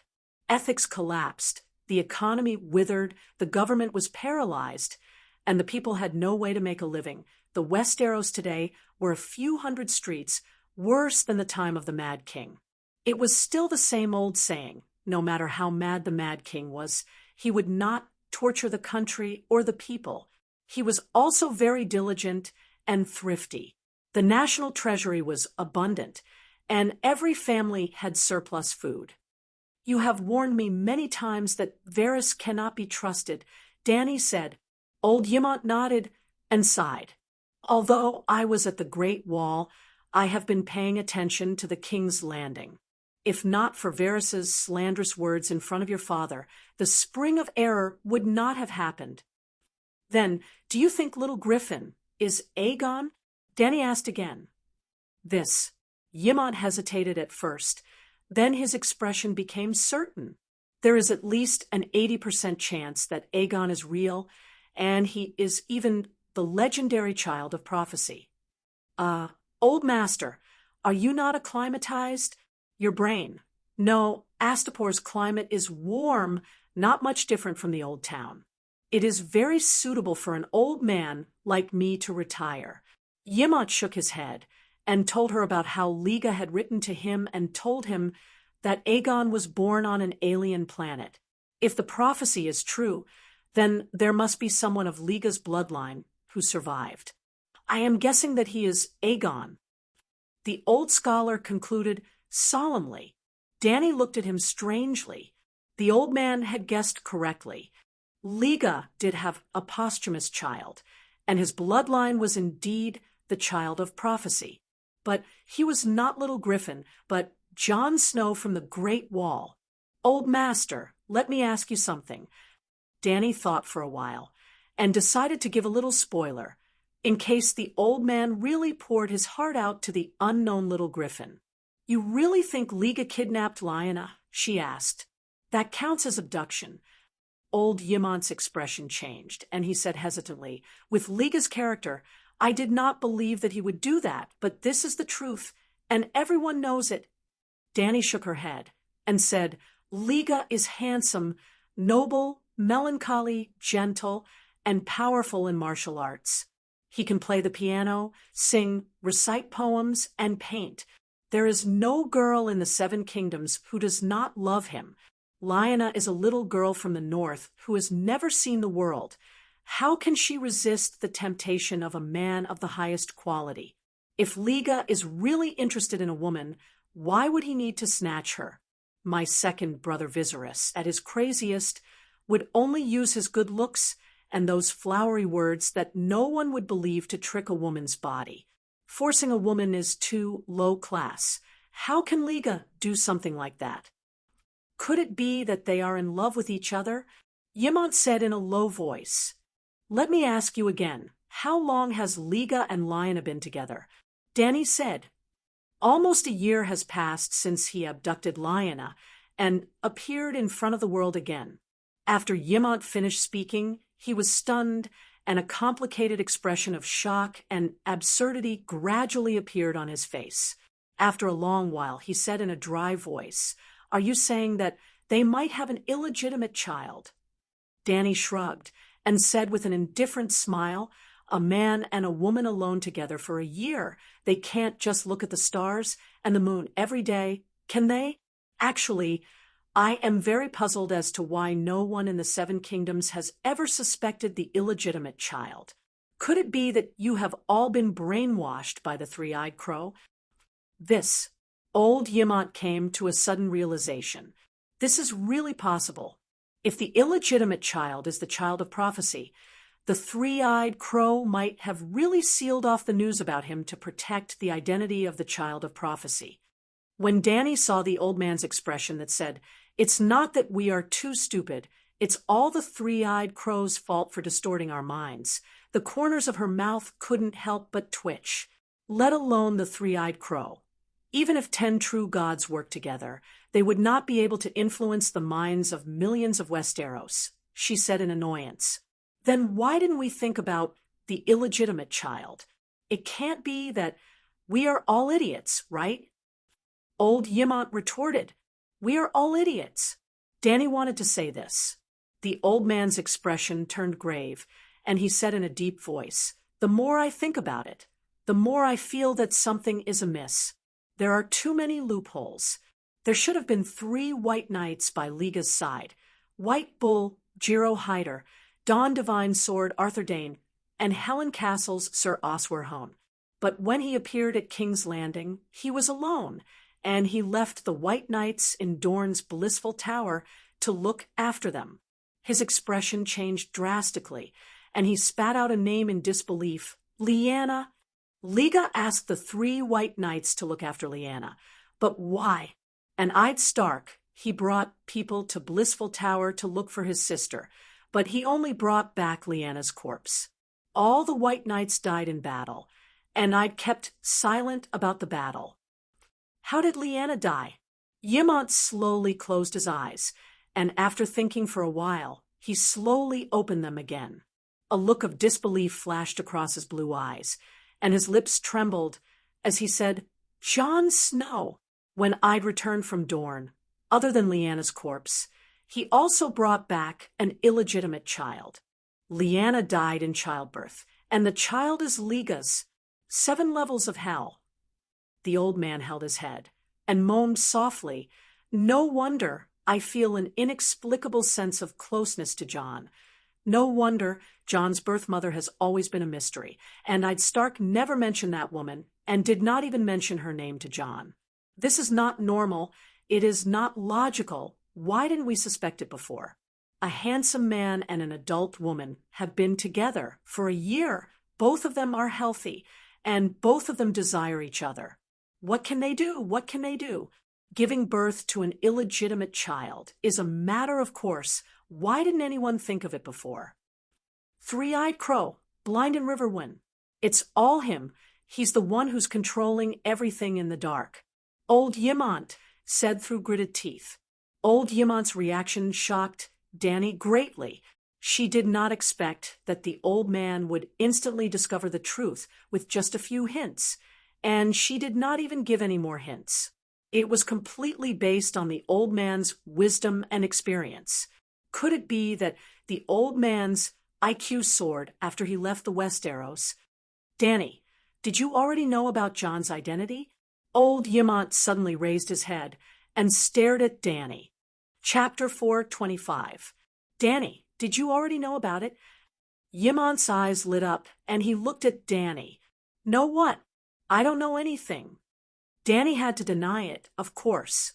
She still remembered how she taught Jon how to become a shadow-binding soldier, and every time they went on an adventure, she would let Jon take the lead, and he would be accompanied by the dragon faction's most loyal minister, Sir Elisa. She also dug many holes in the Great Wall. Night Watchers couldn't participate in the Seven Kingdoms politics, and she also praised the Night Watchers' glory to the point that they would be crushed if they fell. She also reinforced the belief that if one wore black clothes, he would be a Night Watcher forever. The Night Watchers' power couldn't be used for private purposes, and they couldn't fight for power for some people or some kings. She also destroyed the Child of Prophecy's sanctity and cut off the Child of Prophecy's ability to summon heroes, unless it was to defend the Great Wall and fight against the deviant ghosts. There were many more holes, and Danny would look for every opportunity to dig holes. There were so many holes that she couldn't remember them all. This was why she couldn't admit that she already knew about Jon's identity. Since I entered Dorne, the three-eyed crow controlled my thoughts and twisted my will. So what could I possibly know? I almost couldn't come back, and it was you who kept reminding me to leave the Great Wall. Did you forget? I even neglected the most basic safety, and I was rash. It was the three-eyed crow who controlled me. At that time, I didn't even have the most basic rationality, and I couldn't control what I said or did. How could I deduce Jon's identity with the rich experience and profound wisdom you accumulated over 100 years? Danny's words were reasonable, and her voice was filled with grievances. When Yemont heard this, he felt guilty. Danny's thoughts were controlled by the three-eyed crow, and even an old man like him had his vision obstructed by a layer of fog for more than 10 years. If he hadn't left the Westeros and escaped the three-eyed crow's range of control, he wouldn't have been able to deduce Jon's identity. Everything was the three-eyed crow's fault. That damned Blind and River wouldn't. As expected, illegitimate children were naturally despicable. Oh, that might not be the case. Jon Snow is also an illegitimate child. Except for his love for Stark, he was a good young man. At the same time, at the Great Wall of the Northern Region, Commander Tower, Jon Snow, the new commander-in-chief of the Night Watchers, shuddered and withdrew from the crow's spirit state. Achoo, achoo.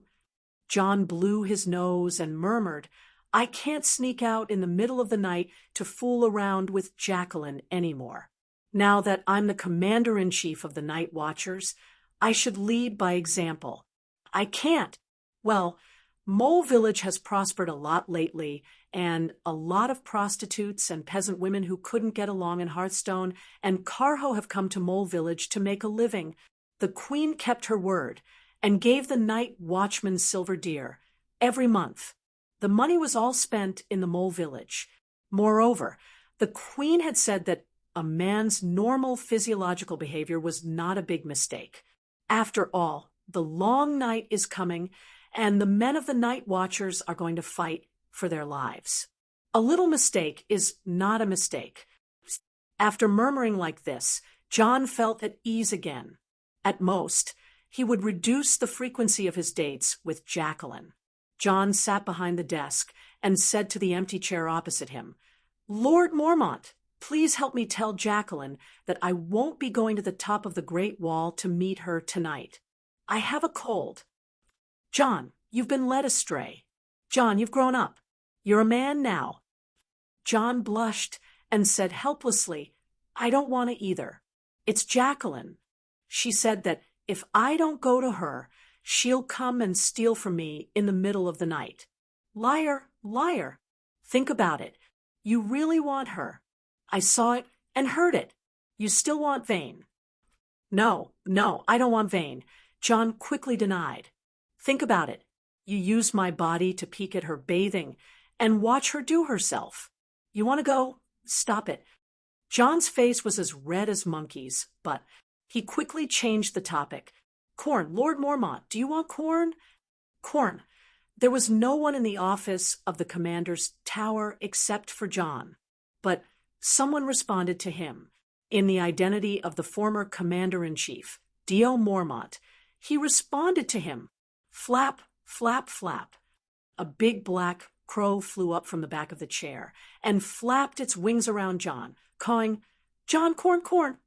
If any night watcher walked into this stone room, they would be able to recognize the big black crow at a glance. It was the pet crow that Commander Mormont had domesticated for many years. It could speak human language, understand human language, and communicate with people. It was a very smart crow. Everyone knew that Elder Bear was inseparable from the crow. He would take it with him wherever he went. Elder Bear also put the crow on his shoulder when he led 300 rangers on an expedition to the frontier. In Castle Castle, when Elder Bear was killed by the night watchers who violated the guests' rights, the crow was on the roof beam. Then, the crow followed Sam and Gilly all the way to the wall. When it saw Black Hand send Sam into the stone cave, it flew to the Long Night Keep, found Sam again, and returned to Dark Castle with him. The crow also saw the Dragon Queen, but the Dragon Queen's attention was never on a normal crow. After that, the crow stayed in the crow's nest until the Dragon Queen left. Stannis and the red-robed woman moved out of the commander's tower and went to the king's tower where the queen used to live. The crow then returned to its old home. Until now, when the new commander moved in, John immediately opened the drawer and took out a handful of golden corn. He handed it to the red-eyed crow and said, Lord Mormont, after you send a message to Jedgerit, please go to the haunted forest again and see if you can find Tormund, the giant's nemesis. Tell him that Targaryen is a man of his word. The Dragon Queen was a woman of her words. As soon as she left the wall, she started to fulfill her promise. At this time, the Queen's White Knight, Sir Jarrow Dane, was leading a fleet from Braavos. 80 ships, tens of thousands of tons of supplies, enough for 100,000 barbarians to eat for a few years. John said a lot. He was not worried that the crow would not remember, because he knew that this was not a normal crow. In the depths of the crow's soul, there was the figure of Jiro Mormont. He also found it by accident, although the legendary demigod Tam's secret manual that the Dragon Queen gave him was a bit of a cheat. The meditation technique of Tam's master was very authentic. Just like the complete reality chi cultivation technique in the Legend of the Condor Heroes, compared to the Nine Yang manual, and Xiantian technique, there was a huge gap. But no one could deny that the complete reality chi cultivation technique was an authentic Taoist and was most suitable for Foundation establishment. It was the same for Tam's meditation technique. Compared to the Great Wizard's Inheritance and the Green Prophet's Inheritance, its level was a bit low, but there were no side effects. It was the purest shadow binding meditation technique. Otherwise, Tam would not have become a big shot in Volantis at such a young age. Yes, Tam's role was similar to Mayu, and Kuei, she was one of the 5 unique. The Great Wizard, the Green Prophet, Melisandre were similar to Dugu Chobai, Shuju, the Nine Yang manual was written by Shuju, and Huang Shang, the author of the Nine Yin manual. After John practiced the meditation technique of Tam's master, he improved at lightning speed.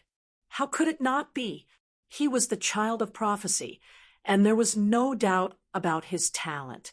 After mastering the technique of White Spirit Wolf, John began to look for a second animal companion.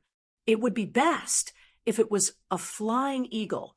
Perhaps it could fly to Winterfell visit his hometown, visit his father in the tomb? He thought. He had not found the eagle, but he saw Mormont's raven. It could talk and fly.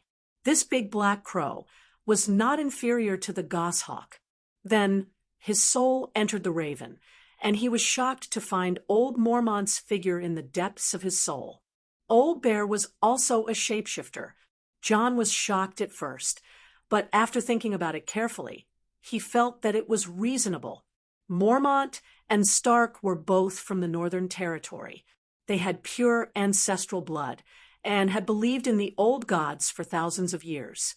Why couldn't he be a shapeshifter? Thinking about it this way, the close relationship between Old Bear and the big black crow was understandable. The raven was his animal companion after all. As for the reason why Old Bear hid his shapeshifter identity, John could also understand.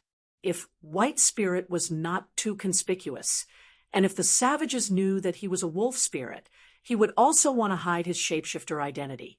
In fact, he had never publicly admitted that he was a wolf spirit. He was a shadow-binding knight, so it was not a lie. Unlike the six forms Valamir who suppressed Oriel's soul in the goshawk, John did not destroy Old Bear's will. Instead, he kept narrating Old Bear's life through mental waves, showing his thoughts to Old Bear. Old Bear's dissipating humanity actually stabilized, and the dissipation speed became extremely slow. Perhaps one day in the future, Big Bear could see his father again. Father Crow. Knock, knock, knock. There was a knock on the door. John came back to his senses and shouted, "Who is it?" "It's me." It was Sam's voice. "Come in." John waved his hand, and the big black crow cawed and flew out of the window. "John, why have you been staying in the command tower recently instead of going down to practice martial arts with the night watchers?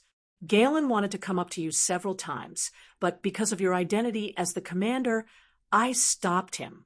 Sam looked at his little friend worriedly and said sincerely, "I don't think you're putting on airs now that you've become the commander-in-chief."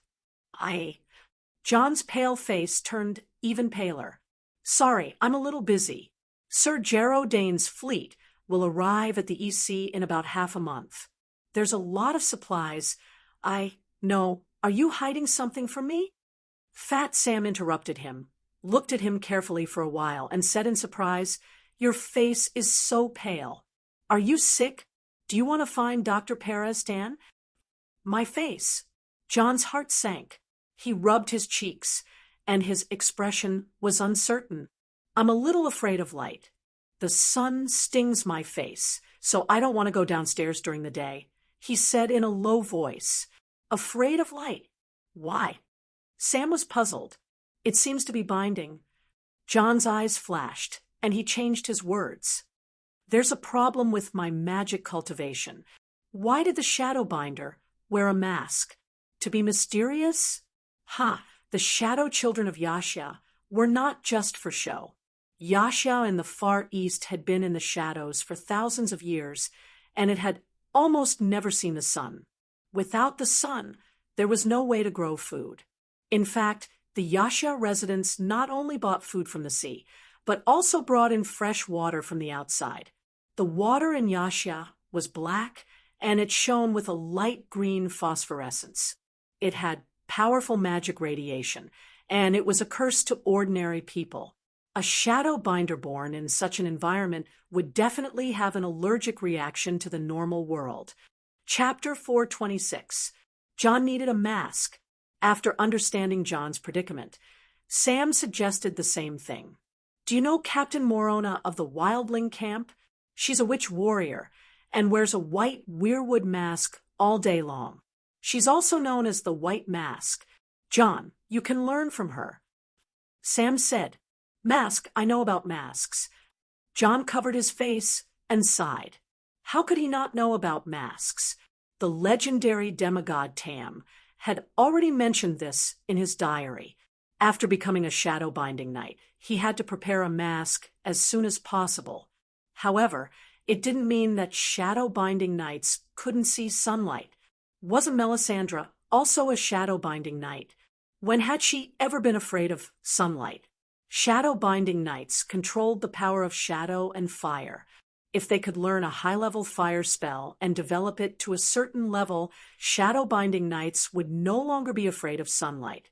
However, the legendary demigod Tam had also said that most shadow-binding knights wouldn't spend too much effort on fire. A person's time and energy were limited. The mysterious and powerful shadow and blood spells were the main focus of a shadow-binding knight. Of course, John didn't need to worry about this. He wasn't interested in blood spells. Switching to fire spells was a good choice for him. The Dragon Queen had even given him Master Lisbon's legacy spell card. According to the Dragon Queen, Lisbon was also a legendary figure known as the Western Overlord. Together with Master Kuei-shi of the Far East, they were the two most powerful great wizards in the world. His legacy must be very good. At the very least, even the Dragon Queen majored in fire manipulation. John had originally planned to work hard on fire manipulation, but for some reason, Melisandre had also come to him recently. Melisandre had basically said that she could help him train in fire magic. John was immediately tempted and asked how he could help him. Then Melisandre's warm and white body leaned over. Her seductive eyes were like silk, and her fragrant lips opened for a kiss. John was mesmerized for a moment, but he managed to control himself in the end. First, everyone knew that the red-robed lady was Stannis's woman, and Stannis lived in the king's tower next door. John cherished his life. Secondly, the red-haired girl, Ygritte, had been having an affair with him recently. The two of them were very passionate, and John didn't want to make her a cuckold. Finally, he had long known that Melisandre was a shadow-binding knight. Now that he had become a shadow-binding knight, he understood the consequences of having sex with a shadow-binding knight. As if she could see John's hesitation, the red-robed woman spoke. "Frankly, recently I saw your figure in the flame. You will play an important role in the Long Night War. I want to help you." However, John still firmly refused. The deeds recorded in the diary of the legendary demigod-level Tam were even more terrifying than the ghost stories that Grandma had told back then. Thinking of those magic experiments that scared him so much that he couldn't sleep, John didn't dare to be hard even if the red-robed woman took off her clothes. Melisandre only told half of the truth. The Great Wall contained powerful magic power, and her magic power had been growing faster and faster recently. However, the stronger her magic power, the more she saw John's figure in the flames. This made her confused. Who was the real child of prophecy? Helping John was just a matter of convenience. She often helped Erlu replenish magic power, so she was already familiar with it. Yes, she could also change her taste. John was fresh and tender. More importantly, she planned to use blood magic to figure out John's background. This was also the reason why John rarely went downstairs recently. He didn't want to have too much to do with the red-robed woman. Of course, he couldn't say this to Sam. Look at this. John took out the Valeglia steel magic card and handed it to Sam across the table. This is a magic card that Her Majesty Dany Alice gave me. It came from Master Lisbon. I've been practicing this magic recently. Tau steel, Fatty exclaimed as soon as he held it in his hand. The Tars also had Tile steel swords, and Fatty had seen them many times. Hey, did Dragon Queen learn her fire witchcraft from this? Sam heaved a sigh of relief. To be honest, he was worried about John, not only because he lived alone and became estranged from his friends. Recently, there were many rumors about John in Dark Castle. Spirit, wolf, shapeshifter, wizard, blood magic, evil witchcraft.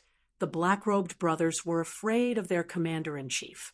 Fat Sam looked at his friend with concern and advised, "John, you should tell everyone that you're practicing the fire magic that Dragon Queen taught you. It's the most effective fire witchcraft against deviant ghosts. John's eyes flashed, and he shook his head. No need. I can use fire magic sooner or later. Everyone can see it. If I say it myself, how can it be more effective and convincing than if you help me spread the word of this accident? Fire mages were indeed more reputable than shadowbinders and spirit wolves. Moreover, Dragon Queen, who had a high reputation among the night watchers and barbarians, was also a fire mage. John apologized to Fat Sam in his mind. Fat Sam didn't know what his friend was thinking. His face reddened, and he decided to tell the truth. There's been a lot of bad rumors about you lately. You're arrogant, you look down on your brothers, and you're secretly practicing evil witchcraft. John, you have to explain it to everyone and clear up the misunderstanding. The commander-in-chief's eyes flashed coldly. It's Slint who's talking bad about me, isn't it? You know? Sam was shocked. I'm not deaf or scared. John lowered his eyes. How many eyes does Duke Bloodcrow have? 1,000 plus 1. How many eyes does Commander-in-Chief John have? 1 pair, 1 pair, and 1 pair. There was no secret in Dark Castle that could be hidden from him, Sem said. And Sir Elisa, John interrupted him. Sir Elisa is Her Majesty Danny Rise's man, and he's only supporting Slint. Yes, Sir Elisa is different from Count Slint. Sam's small gray eyes flashed with understanding. One had a strong backer, and although he was a bit talkative, he was still so brave in battle. Sir Elisa, I don't want to be so brave. The other had no backer, liked to talk big, and had a blood feud with Stark. John smiled faintly. When Commander-in-Chief Mormont was still alive, he planned to send a group of night watchmen to Greyguard Castle. Sam, go and inform Sir Gino Slint to pick 15 men from the Night's Watch and 15 savages. Tomorrow morning, he'll be the commander-in-chief of Greyguard Castle. As for Sir Elisa, he was originally serving at Eastwatch. Let him return to Eastwatch and take care of the savages' southern affairs. Greystone Castle had been abandoned for many years. The buildings had basically collapsed and were almost in ruins. It was the worst of the 19 castles, and John had deliberately misinterpreted Old Bear's orders. Old Bear did want to send people to Greystone Castle at first, but after discovering that it was impossible to live there, he immediately changed his plans. He changed Greystone Castle to Stonegate Village next door. One more thing, the City of Knowledge sent a letter. The professors denied Professor Preston's identity and insisted that the Great Wall was lying. There were no deviant ghosts and no long night. They even scolded us for going against the neutral position of the Night Watchmen and becoming Dragon Queen's lackeys. Sam said as he wriggled and took out a letter from his pocket. Damn it! John cursed as soon as he read the first few pages. It was no wonder he was angry. The City of Knowledge had scolded the Night Watchmen for lying. They had cursed the Commander-in-Chief John as a despicable and greedy bastard. In order to get the 7 countries' help, he had lied about deviant ghosts. What did Professor Perestin say? John threw the letter on the table and said with a gloomy face. He was very calm. Even when the City of Knowledge called him a liar, he didn't get angry. Instead, he had an I knew it expression. Sam said strangely. John's mouth twitched. He was originally a member of the City of Knowledge. Of course, he understood the City of Knowledge's behavior. I'm asking, what does the professor plan to do? Her Majesty Danny Alice has sent a letter. Dragonstone Island is working overtime to mine dragon crystal weapons. In at most 2 months, there will be countless dragon crystal arrowheads and dragon crystal short swords shipped by Sir Sitiga of Crab Island. With weapons, we need people who can use them. Not only do we need new recruits, we need knights with excellent martial arts and officers with a knightly background to lead the barbarians. We also need armor, war horses, blacksmiths, craftsmen. Dragonstone Island is barren and can't provide those things. Her Majesty Dani Alice has already exceeded her responsibilities. Now, the Great Wall needs the support of the nobles of the 7 countries. Fatty said, the professor asked me to go to the City of Knowledge. He said that words are like the wind. Even the wind can't wake up a sheep that is pretending to be asleep. Only true deviant ghosts and ghouls can wake them up, just like his own experience. Okay, John nodded lightly and said, the reason why we spent so much effort to capture deviant ghosts is to let the nobles, the City of Knowledge, the Iron Throne, the Church, and the common people see it with their own eyes, to let them know that the long night is coming. After thinking for a while, John added, I will appoint Darian as the new Wave Raven and let him accompany you to the south. The nobles' reaction is still uncertain. We have to be more diligent and recruit more brothers. The Night Watchers were called Ravens because of their black clothes. The Night Watchers who were in charge of recruiting new members were called Wave Ravens. The Wave Ravens didn't need to be stationed at the Great Wall. They wandered around the 7 countries and brought the resources, money, and prisoners given by the feudal lords to the Great Wall. The most famous Wave Raven was Yoren, the Night Watcher who saved Aria at the King's Landing. In fact, old Yamant was also a Wave Raven now. Yamant went home with his great-granddaughter to retire, but he still belonged to the Night Watchers in name. He just changed from a scholar to a Wave Raven. The Wave Raven Yamant was in charge of collecting dragon crystal weapons. He didn't work for a day, but he completed the task well. Which deviant ghost should I bring to the south? A small deviant ghost, or a big deviant ghost with its limbs cut off? Sem asked. The big deviant ghost, of course, John said without thinking. John, have you thought about it? The big deviant ghost can resurrect the dead. It might resurrect the same person as it walks. Sem said seriously. Then kill it. Kill it with dragon crystal weapons. The corpse ghosts it resurrects will become dead again. John said, what am I going to show the City of Knowledge after killing it? Sam said with a straight face. John was also stunned. Why don't we bring both deviant ghosts? I'll ask Melisandre if she can make a magic seal to seal the deviant ghost's abilities.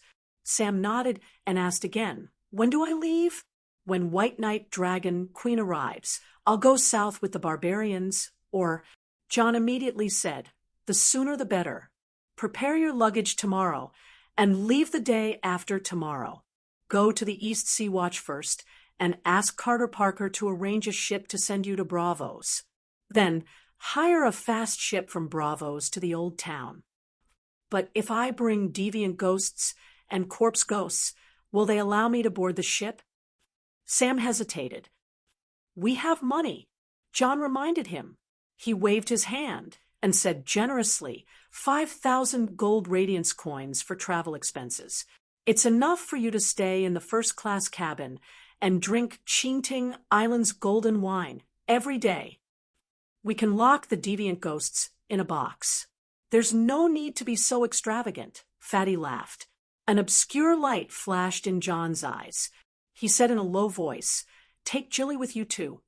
Chapter 427. That's how it is. It's so sudden and legendary that even I don't know what to do. Varys, whether it's true or not, I can't help but say respect to him. Dany sighed. Barristan frowned and thought for a moment before asking, Your Majesty, can you confirm whether John Clinton is real or not? Well, after discussing with the old man to no avail, Dany began to contact the White Knight on the Stone Steps Archipelago. Mental projection. And Little White had also landed in the Torture Abyss. The Royal Navy Yamen. It was the wooden house that the King of Dimensional Water had built by the bay. I'm sure of that. John Clinton knows that you're my White Knight, and he even met me as your old friend. Dany said, if Sir Clinton is sure of little Aegon's identity, then he might really be Riga's child, Barristan said in a low voice. Why? Dany asked curiously. Because Barristan's eyes drifted. After hesitating for a moment, he gritted his teeth and said, John Clinton admires Prince Riga.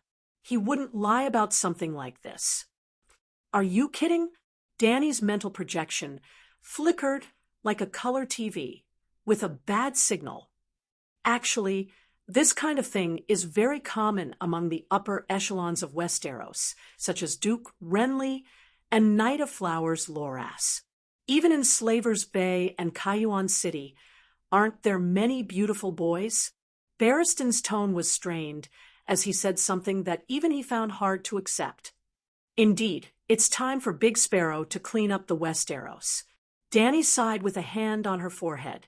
Dany, who said this, didn't know that her original body, Dany Rise, was also a little girl who liked both men and women. Barristan said awkwardly, other than the White Knight, no one else knows about the matter between John Clinton and Prince Riga. For the sake of the prince's reputation, it's best that you don't spread it. You also know that this is bad for your reputation? Dany rolled her eyes. Well, it was normal for Westeros nobles to be gay, but the behavior itself wasn't accepted by public opinion.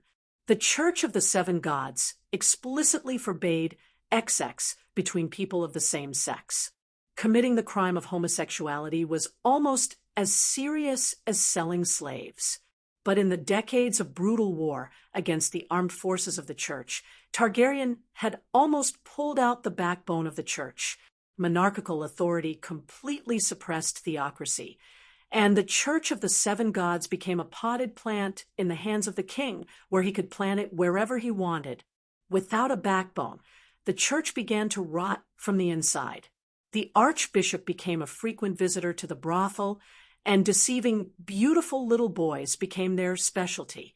The dogma of the Seven Stars Bible was reduced to waste paper. From a neutral point of view, Dany had to praise Big Sparrow for what he did at King's Landing. Regardless of whether his actions had the purpose of pursuing power, he had finally cleaned up the evil trend that had pervaded the upper class of the Seven Nations. In short, with Sir Clinton's feelings for Prince Riga, he would never get a fake to pretend to be the prince's bloodline. Barristan emphasized again. No matter how stupid Varys is, he wouldn't conspire with John Clinton to fake it, Dany said with a faint smile. Sir Clinton and Robert could be said to be brilliant jade back in the day. With his intelligence and wisdom, it would be difficult to deceive him, Barristan said. Intelligence and wisdom. Dany smiled bitterly. Can I believe in the wisdom of a fool who could fight a terrible battle like the Battle of the Bell? The Battle of the Bell was terrible. Where did that come from? Sir Clinton's upholding of honor is worthy of praise from a true knight. Barristan was puzzled. Forget it, whether Clinton is smart or not. We have to investigate it ourselves. You immediately ride Whitey and go to Dragonstone Island to find Bronn, and let him personally go to King's Landing. Little Aegon's substitute is the son of a tanner in Stinkwater Bay, and the tanner is a big drunkard. He should have a few older brothers, and his mother died, giving birth to him. This identity should be clear. King's Landing is not Volantis, where there are silver-haired, purple-eyed residents everywhere. Finally, Dany emphasized seriously, tell Bronn that only you and I know about this. I understand, Barristan said solemnly. On the other side, the Dragon Queen had all sorts of suspicions about little Aegon's identity. On the other side, Clinton and the others could not sleep at night, anxiously discussing the Dragon Queen's calm attitude after seeing her nephew. I can feel that she's suspicious of me. Little Aegon was a little dissatisfied, a little resentful, and also a little helpless. She's being cautious. It seems that Varys and Illyrio are not worthy of her trust, Clinton said in a low voice. Sister Lemore sighed. Varys and Illyrio miscalculated. They arranged all of this without considering how to dispel the Queen's suspicions. Why should she be suspicious? am the real Aegon Targaryen. Little Aegon said excitedly. Clinton frowned and thought for a moment, then asked, Tyrion, what do you think? Tyrion was a little absent-minded, immersed in his own thoughts. He was slow to respond to Clinton's call. Tyrion? Clinton raised his voice. It's me. What's wrong? Tyrion came back to his senses. What are you thinking about? Swordmaster Halden asked, looking at him steadily. I'm thinking about my sister. I'm thinking about her being paraded like a lowly prostitute. I'm still thinking about Jaime. He loves her so much. I don't know how much pain he must feel. Will he learn from Mergal the Cruel and burn down the great cathedral? No, perhaps Jaime should break Cersei's slender, delicate neck. That woman did it with the 3 brothers, and even made them do it with Tommen's wife. Jaime was never a generous person. That day, when Robert brought his family north to Winterfell, Robert got drunk and climbed into the Wheel Palace. When he climbed on top of Cersei and ravaged her like she was the cheapest prostitute by the roadside, Jaime had drawn his sword. If he hadn't stopped him, Robert would have followed in the footsteps of the Mad King. Cersei had many men, but Jaime had kept his chastity for her all his life. He had never touched any other woman except her. The stronger the love, the stronger the jealousy, the stronger the hatred. It would be good to let Jaime kill the foolish and crazy Cersei. Didn't you see how much the Dragon Queen hated Lannister and looked at Cersei in a different light? Oh, the Dragon Queen likes me too. She was right. A dwarf son piercing his father's genitals with a crossbow is something that all Lannister's enemies would love to see. The Dragon Queen was a ruthless person. So ruthless, so smart, so courageous. The Dragon Queen hated Lannister. Where would the future Lannister and Casterly Rock go from here? Smack! Clinton slapped the little devil's head, waking him up completely. Have you drunk too much? He scolded. On the other side of the world, there's Green Pavilion Island golden wine. A cup costs at least a gold coin. Can't you drink more? Tyrion rubbed his broken nose and laughed. After hearing everyone's questions, Tyrion didn't even think, and immediately said, It's obvious. Everyone has personally interacted with her. She is a wise ruler, a queen who looks down on the world. She is not a puppet in Varys' puppet show. She won't believe whatever Varys and Illyrio say. He met little Aegon's dissatisfied gaze and gave an example. Think about it. If one day you climb to the Iron Throne and then a silver-haired, middle-aged man appears in front of you, calling himself Rhaegar Targaryen. He faked his death at Ruby Beach, and the person whose breastplate was shattered by Robert was a substitute he arranged beforehand. The real Prince Rhaegar has been hiding in the countryside learning how to rule the country. Now that his son has taken down the country and he has made progress in his studies, he can achieve great things on the Iron Throne. So he comes back to inherit the throne. What do you think? My father is not a coward. He will not run away from his battle. Little Aegon was so angry that his nose was crooked. Clinton also frowned and scolded. This is a bad example. Prince Aegon is not running away from his responsibilities. He was just a baby back then. What do you want him to do? The words are crude, but the logic is not. The little devil shrugged indifferently. You should be glad. The Dragon Queen is fierce to her enemies, but she is not sinister. Look at her arrangements for you. The luxurious palace at the top of the pyramid. Even Scholar Sai and Sister Lemore have a single bedroom with matching maids. If it were my sister, I am not here to beg for food. Little Aegon clenched his fists and growled. Oh, what other trump cards do you have? Tyrion was interested. It has nothing to do with you. Although little Aegon was a little impulsive, he was not stupid. The little devil thought for a moment and said seriously, the more serious a person's attitude towards something, the more important it is to her. In other words, if your identity is proven to be real, then your position in her heart will be very important. On the contrary, if she hugs you and cries the moment she sees you, then casually admits your identity, you should be worried, because whether you are real or fake might not make a difference to her. So, the problem now is not the Queen's attitude towards you.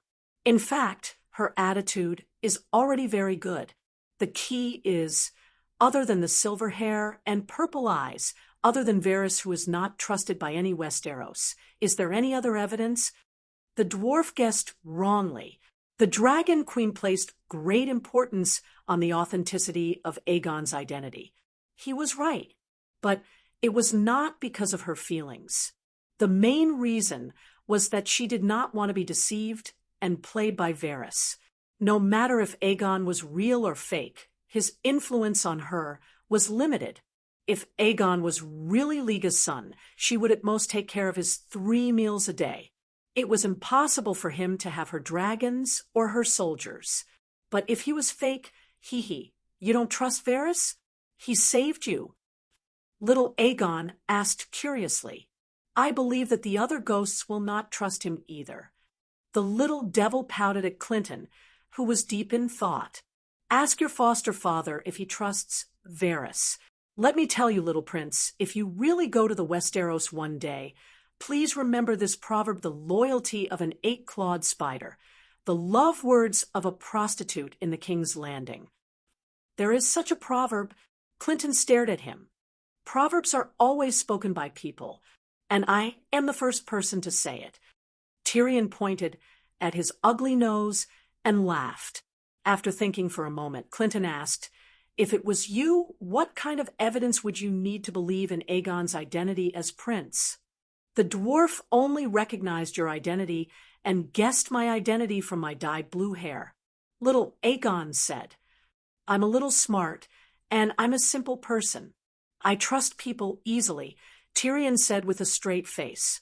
Then he rolled his eyes and said, however, if there is something like a birthmark, an old acquaintance in the palace, or a letter from Princess Ilia, I will be more determined. Clinton looked at Sister Lemore and said in a deep voice, what do you think? Tyrion looked at the charming, long-haired nun in surprise and asked, you also hid your true identity? Who are you? Lemore's beautiful purple eyes flashed with hesitation. She said, uncertainly, Sir Barristan is not here. No one knows me. I don't know how much Her Majesty believes in my words. Chapter 4:28. The sky was dark and the rain was cold. 5 demonic dragons circled above King's Landing. Smoke billowed and fire burned everywhere. The dragon flames almost melted the Red Keep. Cersei hugged the crying Tommen and cried, Mother of Mercy, on the Iron Throne. Below King's Landing, a great battle was taking place that dyed the Blackwater River red. Tyrion was in the middle of the battlefield, holding an axe that was taller than himself. He fought side by side with Barristan, the fearless, and Jorah Mormont in white armor. This Tyrion had 2 heads, and neither of them had noses. One of them squealed with excitement, wearing a dragon's helm and shouting, kill, kill, kill, kill. The other wore a golden lion's helm, and its eyes were closed, and its head lolled, as if in a deep sleep. Duke Tywin was the commander of the enemy. He rode out of the formation on a tall horse, while Jaime and Sir Kevin were beside him. Behind him were Aunt Xena, Cousin Lancel, and the rest of the Lannister in full armor. Behind them were countless soldiers in golden robes and lion helmets. At this time, the Unsullied and Dothraki centaurs rushed toward the gold-robed soldiers like a tide. Hear my roar! Duke Tywin pointed his sword at the enemy and shouted, kill all the dragons! Wash King's Landing with blood. Don't let a single Lannister go. The queen on the demonic dragon replied coldly. Tyrion was unstoppable. He rushed to Duke Tywin and cut him and his horse in half with one swing of his axe. Ha ha ha! Tyrion held his blood-stained axe and laughed maniacally. "Bastard!" James, who was wearing golden armor and wielding a golden sword, roared as he rushed over. Tyrion was not afraid. Jaime in golden armor did not have a right hand and was no match for him. Tyrion used his axe to smash Jaime's iron armor, smashing his face into a pile of red paste. Every time he smashed his face, he would laugh loudly. Then it was Aunt Xena, all his cousins and uncles. When the battle was over, Tyrion suddenly turned around and realized that his other head was sobbing. "Ha ha ha ha, kill, kill, kill. Woo, woo, woo, woo." The warm morning light shone through the skylight, casting a golden beam of light in the bedroom. On the feather bed, Tyrion mumbled to himself as he tried to avoid the direct sunlight. Bang, bang, bang. "Tyrion, little devil, get up." The sounds of knocking on the door and shouting were as distant as a folk song from the other side of the mountain. Tyrion did not react at all, until Duke Tywin's head, which had been split in half, fell to the ground. He looked over coldly and said, "Tyrion, get up." "Yes, father." Like a conditioned reflex, Tyrion sat up, rubbing his sore and swollen eyes. The dwarf slowly came back to his senses. He looked around and realized that he was in a lavishly decorated palace. The heat of the sun was so real. "Damn it, disturbing my sleep." The little devil cursed and said to Duckfield, who was knocking on the door, "Stop shouting, I'll get up now." Reaching out to support himself on the pillow, Tyrion's expression froze. He turned around and saw a wet patch on the white feather pillow. "Dad, you can only scare me in my dreams now." Tyrion cracked a smile that was uglier than crying. He pulled the blanket away and prepared to get off the bed. But just as he moved, his body froze again. He looked down and saw that his little brother was holding his head high. His pants were wet and sticky. "Sigh, it's been a few months, and I only have Fenny by my side." Thinking of the beautiful female dwarf, his little brother immediately nodded in agreement, but Tyrion's deformed head shook with a complicated expression. It's a good opportunity to experience the exotic scenery of Slave Bay. When it came to treating his girlfriend, the little devil was still very principled. He lusted after Sansa's body, but he still resisted the urge to touch her. It was a great loss for him to let his little finger take advantage of his wife. He also had feelings for the female dwarf, Fenny. Fenny had sent him a silent invitation a few times, but he still resisted. "Why did you call me in such a hurry?" When the little devil yawned and walked out of the bedroom, only Duckfield was left in the living room. "Look at the sun. It's almost noon." Duckfield pointed at the window and shouted, "So?" Tyrion asked casually. He looked around and didn't even see the shadow of the female dwarf. He couldn't help but ask, "Where is she? Where's His Highness and Sir Clinton?" "Downstairs." "Oh, in the lower level of the pyramid. The Queen is hearing the case of the Count of Broken Shackles. Do you want to take a look?" Tyrion was shocked and quickly asked, "The trial has already started? Why didn't you wake me up earlier?" "Didn't I wake you up?" Duck said unhappily. Tyrion didn't have time to enjoy the sumptuous breakfast brought by the maids. He took a piece of food called ruggiamo and ate it as he went downstairs. Nobles had their privileges.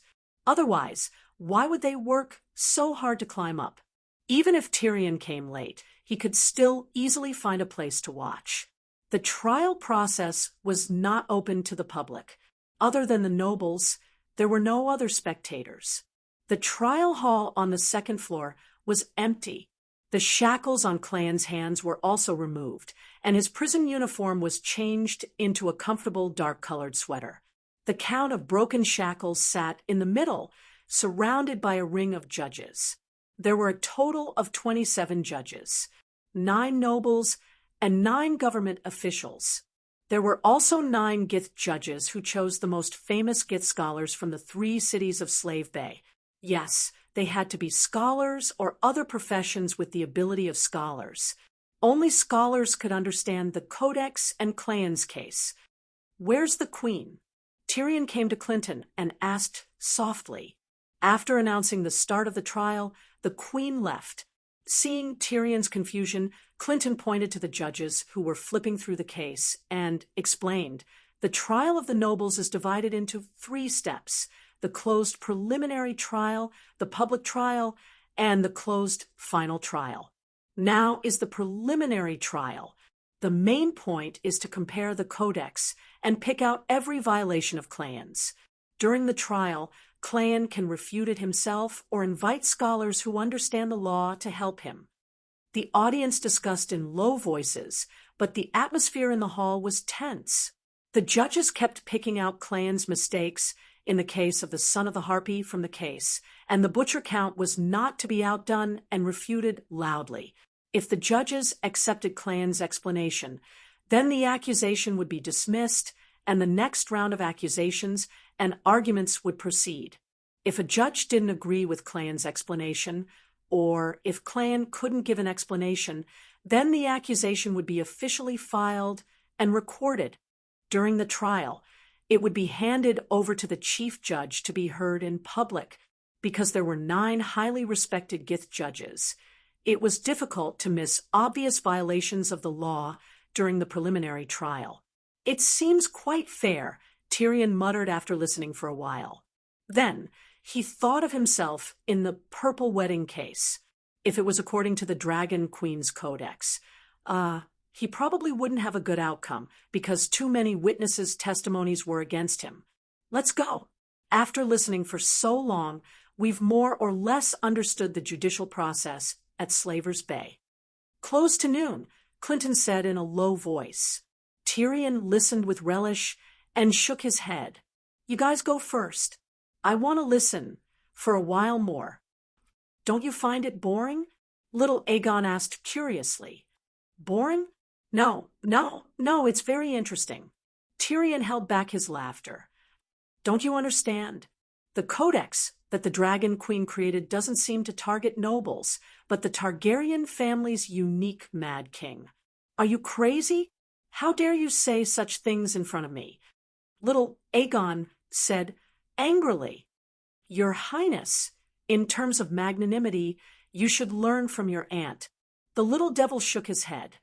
"It's normal for the Queen to learn from her father," Clinton said with a frown. "Through the Codex and the judicial process, we can see the Queen's thoughts and personality. Forget it. You can leave if you don't want to listen." Tyrion said with a wave of his hand. Clinton was deep in thought as he turned to the dark-haired woman and said, "Sister Lamore, why don't you meet the Queen alone?" Where's Fenny?" Seeing the woman's graceful back, Tyrion, who had not had sex for many days, felt his heart skip a beat. Then the female dwarf's face appeared in his mind. Only then did he realize that Fenny wasn't in the courtroom. "Where did Fenny go?" he asked anxiously. "She went to the dock to perform the comical props. The pig and the dog are also at the orange wine ship," little Aegon said. Tyrion breathed a sigh of relief, but still complained. "It's dangerous for her to go alone in a foreign country. She should have let Dukfai go with her. There's an Unsullied following her, and if you don't want to sleep in, you can go with her yourself. The Queen has always thought of her as your wife." Ha ha ha. Scholar Sai laughed in a low voice. The Dragon Queen was not at the Great Pyramid. After breakfast, she went to the hall on the 2nd floor to announce the official start of the trial. Then she rode out of the city under the protection of the Blood Guards. Her Khalasar had been nomadic between Meereen and Astapor, and had recently come to the vicinity of the Worm River. The Dragon Queen wanted to get together with her people and reorganize a few thousand roaring warriors at the same time. After Lamore learned from the Centaur, Maid, that the Queen would only return at night, she was curious about how the Queen commanded the Dothraki. So, instead of waiting at the pyramid, she asked a 12-year-old Unsullied to take her outside the city to find the Queen. The nun's riding skills were unexpectedly good. It only took her half an hour to run more than 10 kilometers northeast along the yellow road. The little unsullied almost couldn't catch up. Finally, on a grassland, the mature woman whose cheeks were red from running saw the queen, no, the Khaleesi's Khalasar. Countless yurts rose from the ground. Although there were many of them, they were arranged neatly. A man-made ravine separated the yurts where the centaurs lived from the pasture. The centaur women were busy between the tents, and children were running and playing. On the other side of the ravine, there were old centaurs leisurely riding their horses and herding their cattle and sheep on the grassland. The herds were scattered across the vast land, and there was almost no end in sight. On the other side of the grassland, where the cattle and horses had already eaten the pasture, thousands of knights galloped on their horses, shouting words that she could not understand. The ground also shook slightly. She could vaguely see that the leader was a white horse carrying a valiant female knight. Her silver hair was braided and decorated with bells. She wore a Dothraki vest and was dressed like a female Khal. Chapter 429. In front of the roaring warriors, there were hundreds of carriages lined up together, and there were wooden puppets in armor on the carriages. They would act as the imaginary enemies of the centaurs. 3,000 cavalrymen were charging over. Light arrows, ready. The female Khal, Dany, suddenly shouted. She let go of the reins and stood up from the saddle. She took out an arrow from the quiver hanging on the saddle, nocked it, and drew her bow. The little silver horse under her seemed to be connected to her mind. It changed direction without slowing down and streaked past 30 meters in front of the carriages. Shoot! Whoosh! Dany shot out an arrow without aiming at a specific target. It flew into the sky in a parabola and landed on a carriage. She then quickly took out a second arrow and shot it out. Shoot! The thousands of cavalrymen behind her shouted at the same time. Then they did the same thing as her, riding their horses and shooting. Buzz, there was a muffled sound of bowstrings vibrating. In an instant, the sky darkened. Arrows rained down on the carriages that were used as targets.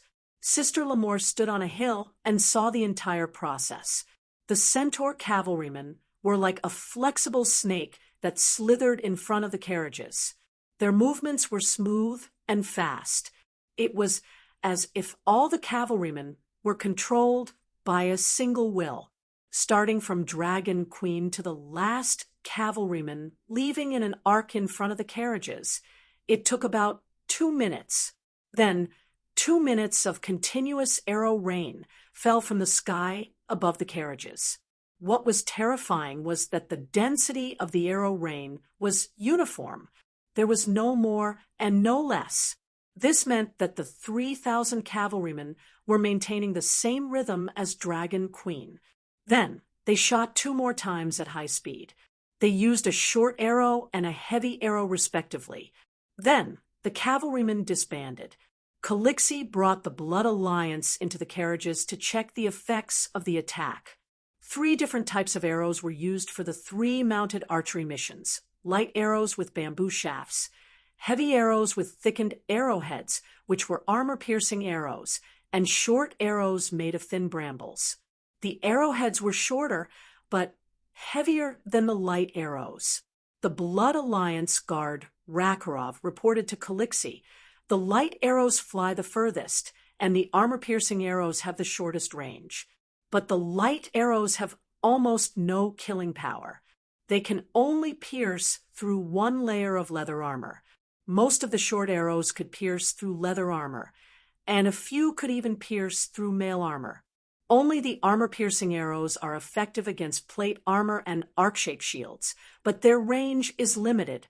Over 50 meters, they have almost the same effect as short arrows." What suggestions do you have? Is there any practical use in using the 3 types of arrows together? Dany asked. She was learning from the Mongols. The Mongolian cavalry was equipped with 2 bows and 3 types of arrows. The shape of the armor-piercing arrow changed according to the enemy's armor. One was a normal bow for the horse, and the other was a more accurate bow for the horse. However, the invincibility of the Mongolian cavalry did not only depend on 2 bows and 3 types of arrows. Dani could not just copy it mechanically. She had to consider the actual situation. Moreover, she only had a smattering of knowledge about the Mongolian army's formations and weapons. It was all written on television, so she couldn't be sure if it was true or false. Blood Alliance guard Chao Gu said, "In the Sea of Grass and the other colossus of the Call, there is no strict categorization of arrows. We also have curved blades. If arrows can't solve the problem, then rush up and use a scimitar to solve it. What if the scimitar can't handle it? Cut off the braid and surrender?" Dani asked, "If the scimitar can't handle it, 100 types of arrows can't either." Chao Gu patted the steel scimitar at his waist. The scimitar is the ultimate weapon. Think about the Battle of the Unsullied. 3,000 Unsullied defended Kolar. If we were to equip armor-piercing arrows on a large scale and use the tactic of circling the enemy to wear them down, would we lose and become a laughingstock in history? Dani said with a straight face. She felt that the reason why the Dothraki did not equip armor-piercing arrows was purely because they were poor and did not have enough fine iron to make armor-piercing arrows. "Khaleesi, I have an idea." Kuei Luo stepped forward and suggested, "We centaurs only have light cavalry. This is not right. I think we can use a mixture of light cavalry and heavy cavalry. The light cavalry will ride and shoot at the front to disrupt the enemy's formation. Then the light cavalry at the front will bypass the enemy's formation, just like what Khaleesi led us to do. This will give space for the heavy cavalry at the back to charge. The heavy cavalry will charge at the enemy's scattered formation. Finally, the light cavalry will circle around and follow behind the heavy cavalry. They will use their scimitars and bows to finish off the ground that has been plowed by our heavy cavalry." Dani looked in surprise at the centaur youth, who was beginning to grow a black beard on his upper lip. In just 2 short years, this youth, who was the same age as her, had not only grown taller and stronger, even his intelligence had begun to increase. "Centaurs are not cowards. They cannot hide in their armor," Rakalu muttered. Dani looked helplessly at her blood rider and said, "Rakalu, if it were 2 years ago, I would have explained it to you. Now 2 years later, you are still saying such things. Aren't you a little too stupid?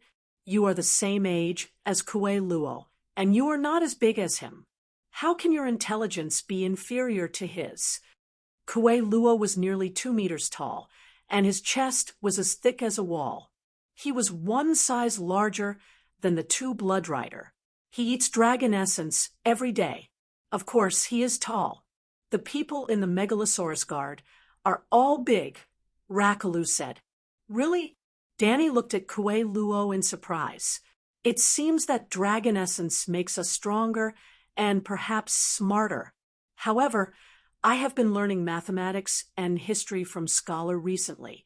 It is more likely that learning has made me smarter," Kuei Luo said uncertainly. Dani looked at Rakalu and said, "Look at Kuei Luo. He is so self-aware, even knowing to learn from Scholar. Even if dragon essence is effective, it is far inferior to serious learning. Kuei Luo, you are the leader of the Kiliarchs." With that, Dani promoted the Megalosaurus Guard. "Jogo, Rakalu, each of you lead a 1,000-man team." Currently, her Colossa had 5,000 people, barely able to gather 3,000 Srak roaring warriors. Before today, the entire Colossa only had 1 Chiliarch, Dani. Jogo and Rakalu helped Dani manage the Colossa as Blood Rider, but they were not Kiliarchs. Dani still had another Blood Rider. the most quick-witted and level-headed Adger, was arranged by her to lead the militia and tens of thousands of Gislaus to farm. Adger did not need a 1,000-man team. He himself was the commander of the militia Golden Dragon Banner. His official position was the same as the Guards' John Bolton, Red Dragon Banner, the Unsullied Commander Grey Worm, White Banner, and the Wings of Liberty's Scarface Simon, Blue Banner with black wings. In addition, Kue Luo was also the commander of the Wings of Liberty's heavy cavalry.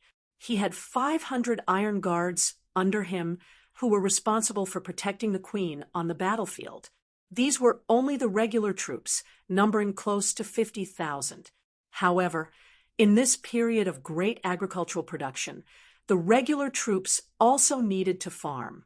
They did not have as heavy a task as ordinary farmers, but at least they had enough food to eat. Seeing that the centaur knights beside Dany had dispersed, Jichi rode over and reported, "Calixi, someone is looking for you." 15 minutes later, Sister Lamore and Dany rode side by side to the Worm River, with only Zhou Ge and Jichi by their side. Ding-ling-ling, ding-ling-ling. With every step the little silver horse took, the bells on Dany's braid rang crisply. "Your Majesty's achievements in battle are truly illustrious. I'm afraid that in the Dothraki Sea, there are few call bells that can compare to yours," Lamore complimented. "How can they be compared to Calixi?" Jichi's tone was disdainful. "Calixi crossed the Red Wastelands, defeated the Immortal, defeated the pirate King Yuluen, conquered Astapor, and swept away more than 100,000 Gislaus. Other than Yuluen, any one of her deeds is enough to become a legend in Horse King City. The alliance will bring more bells to Calixi," Zhou Ge added, looking at the confident faces of the two centaurs who seemed to regard the alliance as nothing. Lamore did not know what to say. "Calixi, you should go to Horse King City and let those Khals who betrayed you know the wrath of the true dragon," Jichi said agitatedly. "Yes, you should take back the troops that Khal Drogo left behind. Someone has 50,000 roaring warriors and 100,000 Khalasar. Taking care of the alliance will be as easy as killing a sheep," Zhou Ge said. "Xiao Ge, you—" Dany sighed as she face-bombed. This Zhou Ge really has no foresight at all. In front of outsiders, he revealed more than half of her plan to deal with the alliance. There was another important reason why she chose to fight under Meereen City that she did not tell anyone. After she conquered Horse King City with her dragon, she could lead hundreds of thousands of roaring warriors to destroy the alliance's chrysanthemum. The north of Meereen was connected to the heart of the Dothraki Sea. "Sister Lamore, may I know why you are looking for me?" She immediately changed the topic. "For Prince Aegon." Lamore's expression was calm, and it was impossible to tell if she had guessed the Dragon Queen's plan. "Oh, what about him?" Dany asked curiously. "Are you suspecting his identity?" Lamore asked. "I don't trust the 8-clawed spider. It's right that you don't trust him. Prince Rhaegar also doesn't trust him." Sister Lamore nodded. "But Princess Elia is involved in Prince Aegon's matter. Are you sure?" Dany frowned. "Lamore is not my real name.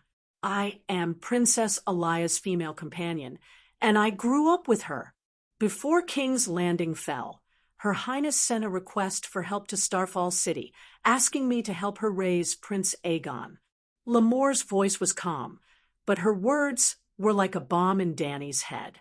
Her pupils contracted, and she said uncertainly, "You are Ashera Dane, the sister of Dawn's swordsman?"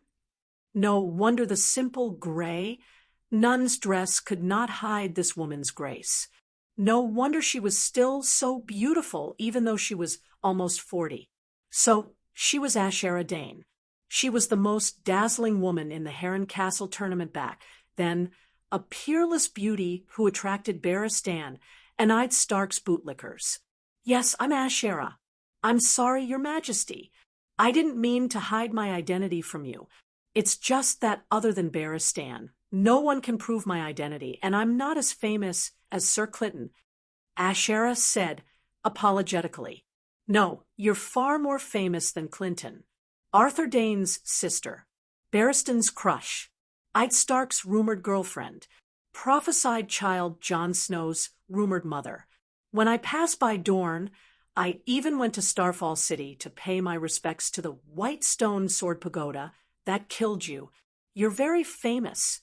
Everyone said that because of Sir Arthur Dane's death, you were heartbroken and jumped off the white stone sword pagoda to commit suicide. Dany probed. Your Majesty, Arthur's death indeed saddened me, but other than my second brother, I still have an older brother and a younger sister. The news was spread by the eight-clawed spider. He has the ability to make everyone believe his lies. Asherah smiled bitterly. That makes sense. Dany was deep in thought. Arthur was the second son, so he went to King's Landing to be a white knight. Just like the White Bull Geno Hightower, he was the uncle of the old man in Old Town and also the second son. Barristan, on the other hand, really viewed glory as his life. As the only son, he would rather give up his title, territory, and fiancé to his cousin in order to pursue the path of a legendary white knight. Since Arthur Dane was not Ashara's only relative, she did not need to be heartbroken. Chapter 430. Dany's contemplation was seen by Asherah, and she said solemnly, Your Majesty, you don't have to doubt. Although I wasn't at King's Landing at the time, the letter was given to me by Varys's men. But I'm familiar with Princess Alia's notes and vocabulary, and I can confirm that it was the princess's handwritten letter. Dany came to her senses and asked, Does Prince Dornmartel know about this? She didn't ask to see the letter. It was useless to read it. She didn't recognize Princess Dornmartel's handwriting, and it could be imitated. Asherah shook her head and said, Prince Dornmartel doesn't know of Prince Aegon's existence. That doesn't make sense. Why didn't Princess Elia ask her brother for help? Perhaps the princess was worried that there were too many people in Young Halberd City, and it would be easy to expose Prince Aegon's identity. Asherah thought for a moment and said, Even I could only fake my death and leave the Westeros. Sir Clinton was the same. He pretended to be dead to escape everyone's sight. Dany really wanted to retort, Then what are Viserys and I? Cannon fodder to divert Robert's attention? Legally speaking, Liga had not yet ascended the throne, and he had violated the sacred marriage contract before.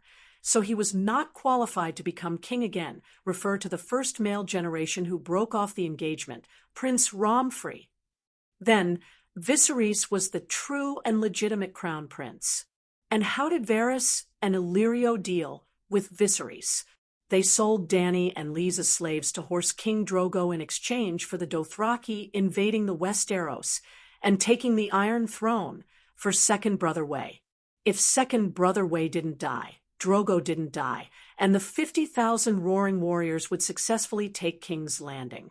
Then, who would the Iron Throne belong to?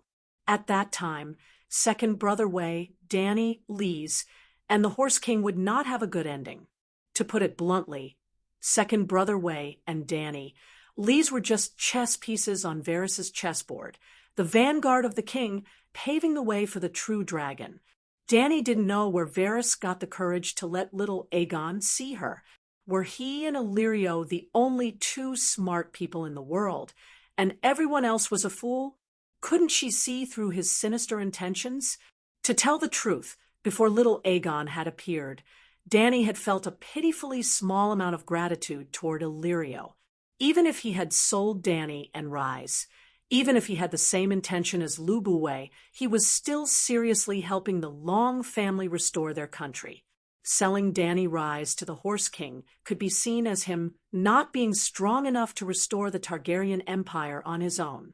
He needed to borrow external forces and find outside help. Even if he had selfish motives, it didn't matter. There was no such thing as love for no reason in this world. He had given so much, so he had to get something in return, right? But when little Aegon appeared, the situation was completely different. This meant that Illyrio and Varys had always harbored ill intentions towards Dany Rise. They had never truly wanted to help second Brother Way and her onto the Iron Throne. Glancing at the silent dragon queen, Ashera gritted her teeth and said, "There's one more thing. Princess Illyrio wasn't sure if Aegon would restore the country. At that time, shame appeared on her beautiful face.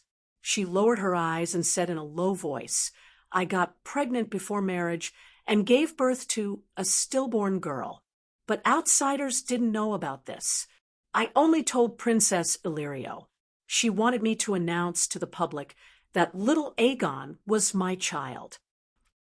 Sir Barristan seems to... Dany had a strange expression. Unexpectedly, old Bart really guessed right. Ashera wasn't Jon's mother. Dany already knew this, but for the people of this world, it wasn't easy for old Bart to know this 16 years ago. "He knew that you gave birth to a stillborn daughter. Sir Barristan told you about me?" Ashera was surprised. "Of course, he didn't hide his admiration for you. Crush, you probably don't know." Dany emphasized. No, I know. I know his feelings for me. Sincere and passionate love, but always protected at a safe distance." Ashara's face had a hint of radiance. Her dark purple eyes, which were originally ordinary and boring, exuded a dazzling vitality in an instant. It was unforgettable. Yes, it was vitality. It seemed that old Bart's love for her had suddenly revived the deadwood, none whose heart was like dead ashes. Dany sighed in her heart. If it was a crush, then so be it. At least he wasn't a bootlicker. Obviously, the girl already knew that his love was so passionate. The more passionate it was, the less reciprocated it was, and the more inferior it seemed. It turned out that old Bart was also a pitiful bootlicker. The smile on Ashara's face disappeared, and there was a hint of bitterness. She said, "Having a stillborn child before marriage is very disgraceful to the Dane family. My elder brother strictly sealed this matter within Starfall City. Dorne was already very desolate, and Starfall City of Dorne rarely had outsiders. Therefore, at the very beginning, there was no news about me in the Seven Kingdoms. At that time, according to Princess Elia's idea, giving Prince Aegon to me could also be concealed.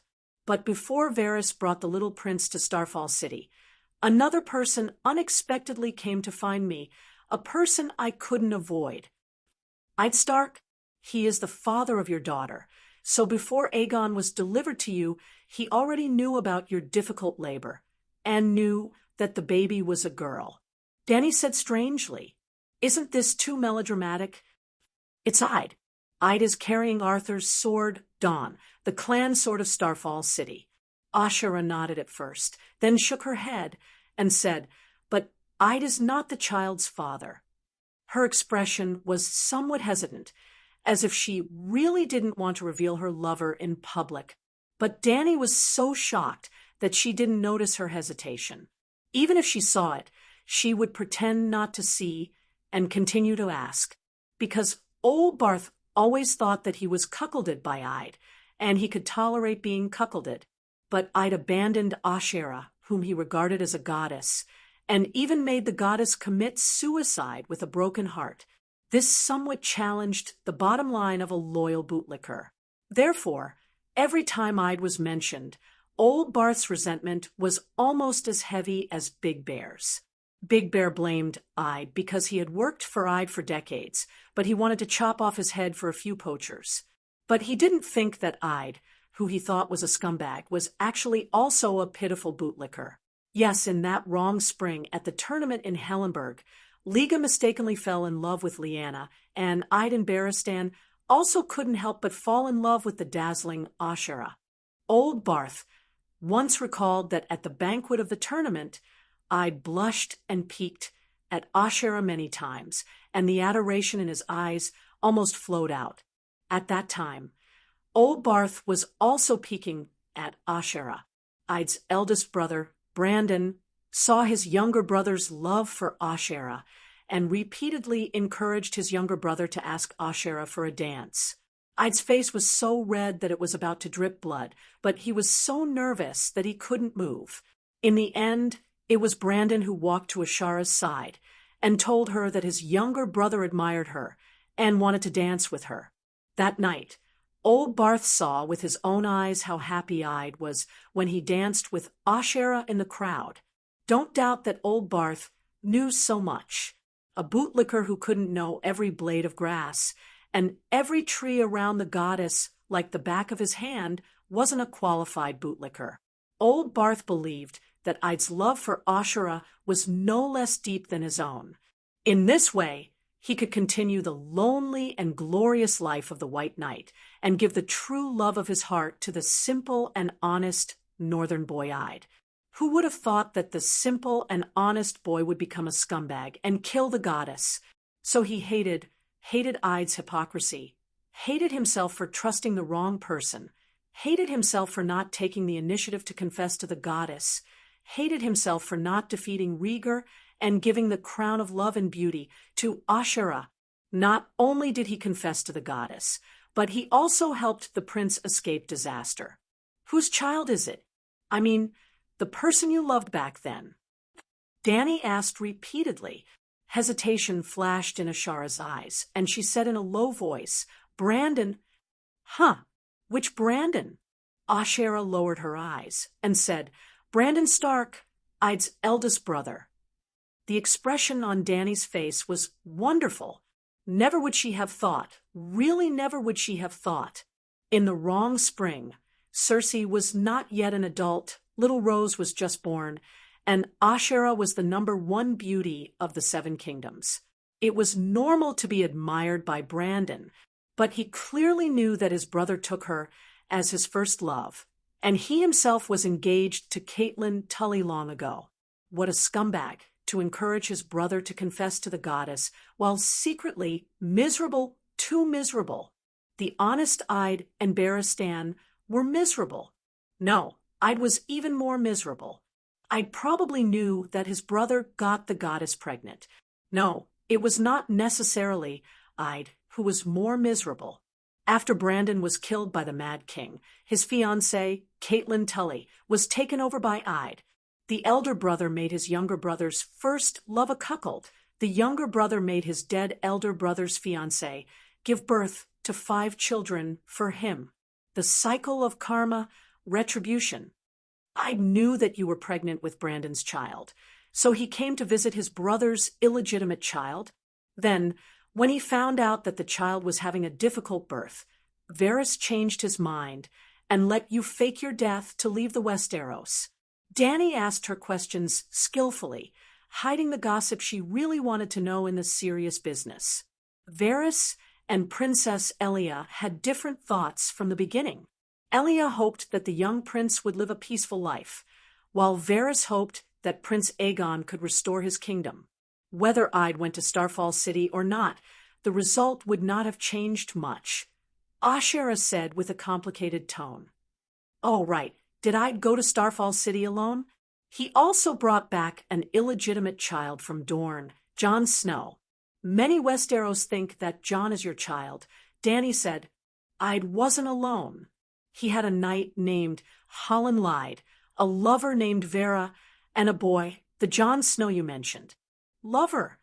Dany's pupils contracted. "Yes, Ide told me that the child was his blood. Before he left, he asked my brother to take Vera in. At that time, Ide had already married Duke Tully's daughter. Lady Catelyn was pregnant, and Ide was worried that Vera's appearance in Winterfell would agitate her. He left a large sum of gold royals and left with the child. Although Ide killed Arthur, we didn't hate him. On the contrary, my brother admired Ide's character and bravery.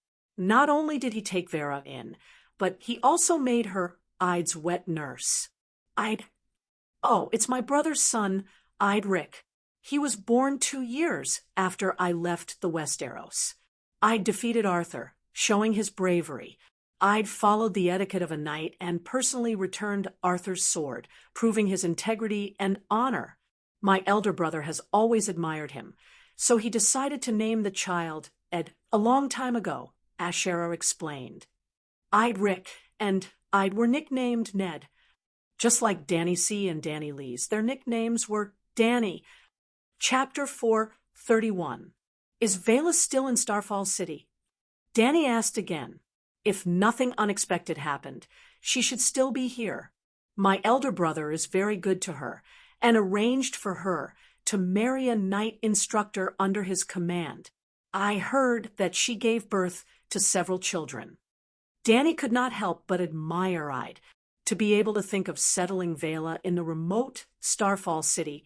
This was very smart, to keep this insider who knew the fatal secret. This was very benevolent. You have never suspected, she asked again. Suspected what? Asherah was puzzled. I'd is lying. Why would he lie? Moreover, I'd is an upright person. He is a true knight like Sir Barristan. He values honor and never lies, Asherah said with certainty. Sigh. Danny sighed. An honest person would never lie in his life. If he said it once, he could deceive the whole world. Lady Asherah, I understand what you mean. Since Princess Elia did plan this, then Aegon must be her and Liga's son.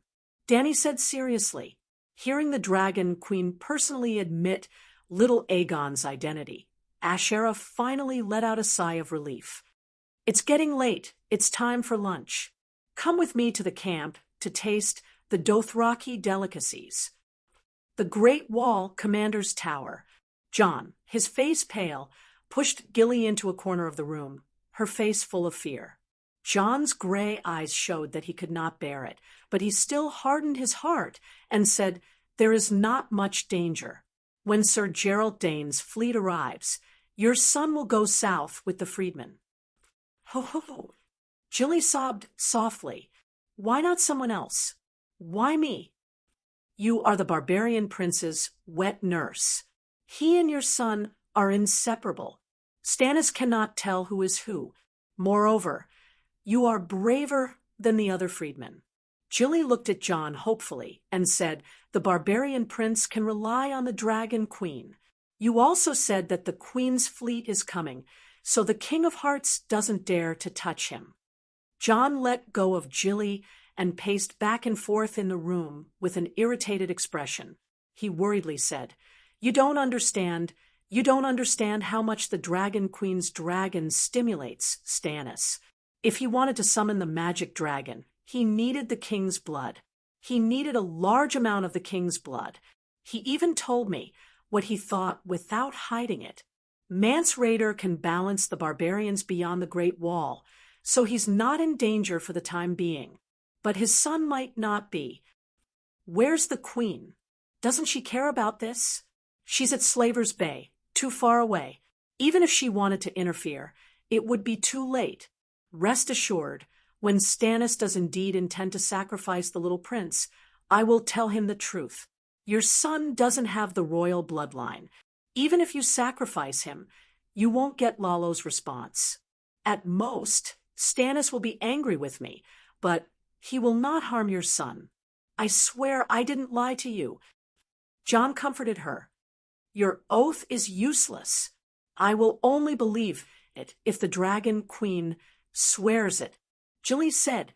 John's face twisted, and a layer of blood rushed to his pale cheeks. Why? He asked hoarsely. You are a Night's Watchman. The Night's Watchman violated the guest's rights, killed my father, and took his castle food. And women. The Dragon Queen always keeps her word. Targaryen, her words are as heavy as a mountain. Everyone knows that. Gilly said, Well, Gilly was Cass's daughter and wife, one of them. John's chest was stuffy. He irritably rubbed his messy hair and said, My father is Stark. Haven't you heard of Stark's reputation in the north and beyond the Great Wall? No. The female barbarian said, honestly. John choked and said, Sam is also a Night's Watchman. You don't believe Sam? I believe him. But you asked me not to tell Sam about the baby swap. John stared at the female barbarian's frightened but gentle blue eyes and said seriously, if you don't swap your son for the barbarian prince, Stannis will sacrifice him sooner or later. Then Mons will go crazy. The freedmen were able to behave after the queen left because Mons was in charge. He sent batches of barbarians to Eastwatch and recruited batches of barbarians from beyond the Great Wall. Mons saved countless freedmen and maintained the peace of the North. If he sees his son burned to death, he will definitely lead the barbarians in rebellion. How many people will die then? Gilly, for the greater good, why can't you sacrifice a little? The tough walls in Gilly's eyes collapsed, leaving only fear. Then she started crying again. After a while, the female barbarian said in a choked voice, "Swear that my son will not be harmed."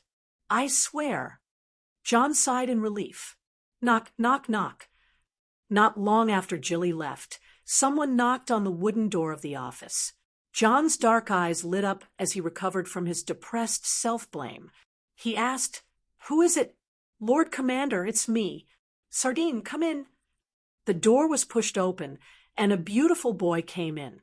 He had a pair of watery black eyes, fair skin, and soft black curly hair.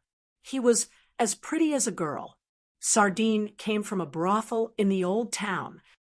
Lord Slint refused to leave Dark Castle, Sardine said. He refused. John's eyes flashed with excitement and coldness. He stood up, took down the sword belt on the wall, and walked out of the command tower.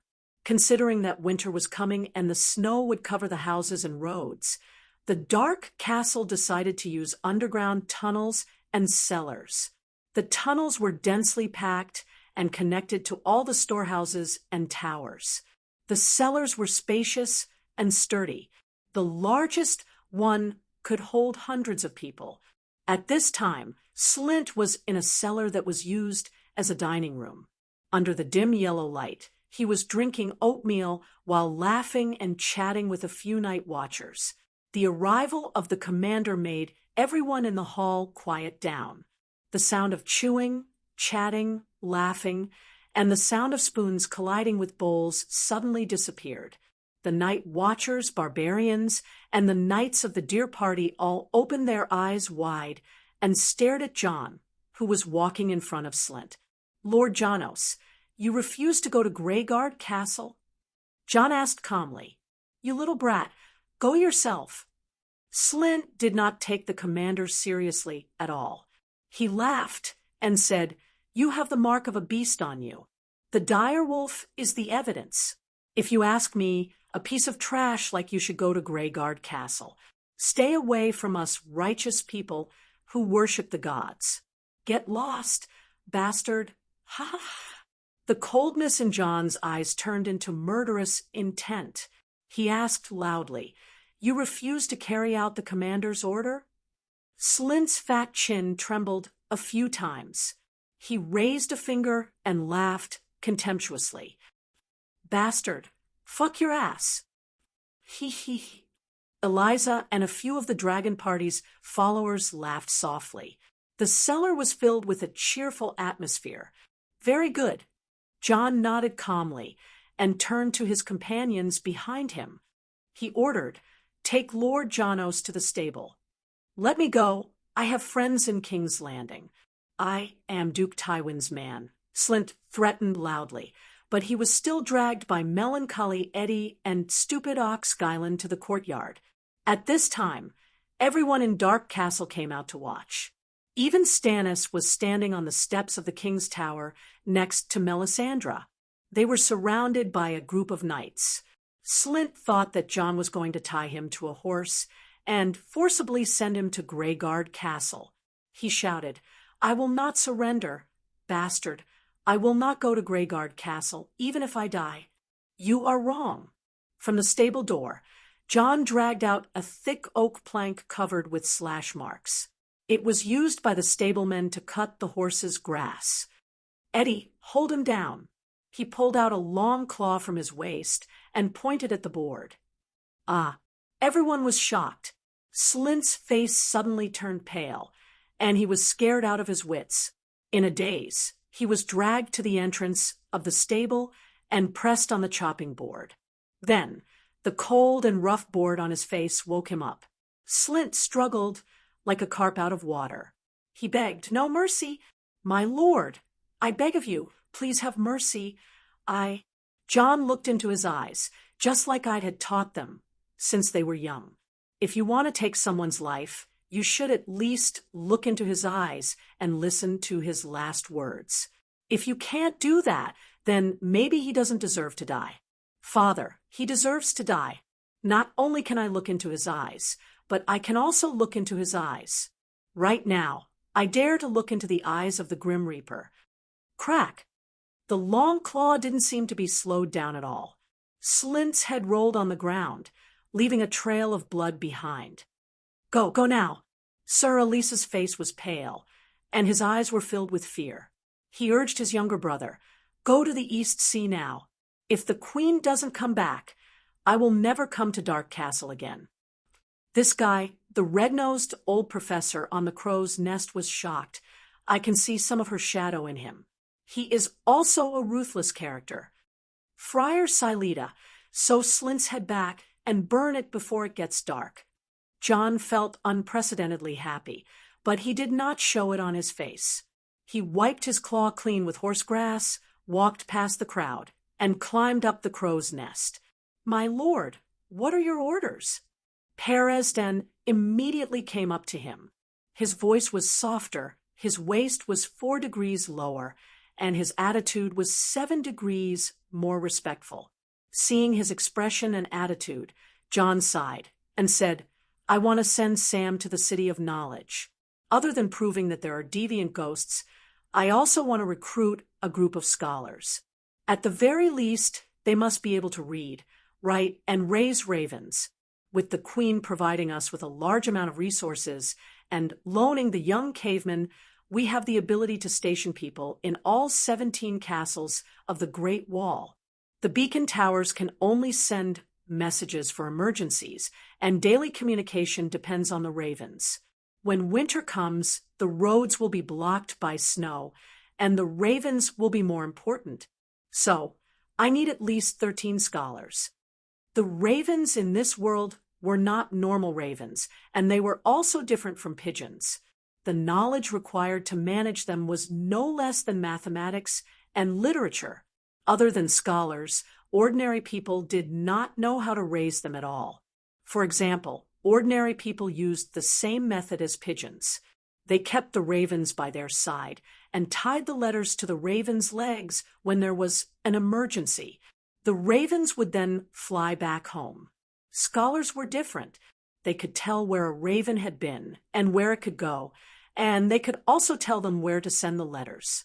"Commander, don't worry. As soon as the Queen left, I informed the City of Knowledge." Peresden said, "I don't want anything to happen to Sam. Do you understand what I mean?" John looked directly into the eyes of the red-nosed old man. "I understand." The old professor smiled, awkwardly. "My lord, don't worry. I know the tricks of the professors in the City of Knowledge. When I sent the letters for the first time, I clearly warned them that I would also write to Count Tully.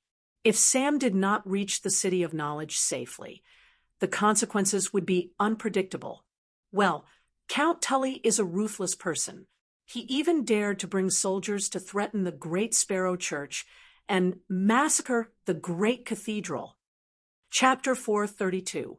Professor Peresden comforted the commander-in-chief. "Actually, you don't have to worry about the lack of scholars. With the Dragon Queen's temper, it would be strange if she let go of the City of Knowledge so easily. In less than half a year, there will definitely be a large number of professors and scholars exiled to the Great Wall. If you want, you can even build an elementary school in the Dark Castle, and I will be the manager." At the end, the red-nosed old professor laughed proudly. John looked at the red-nosed old professor strangely for a while.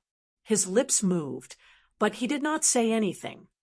"Then, continue to ask the lords for help.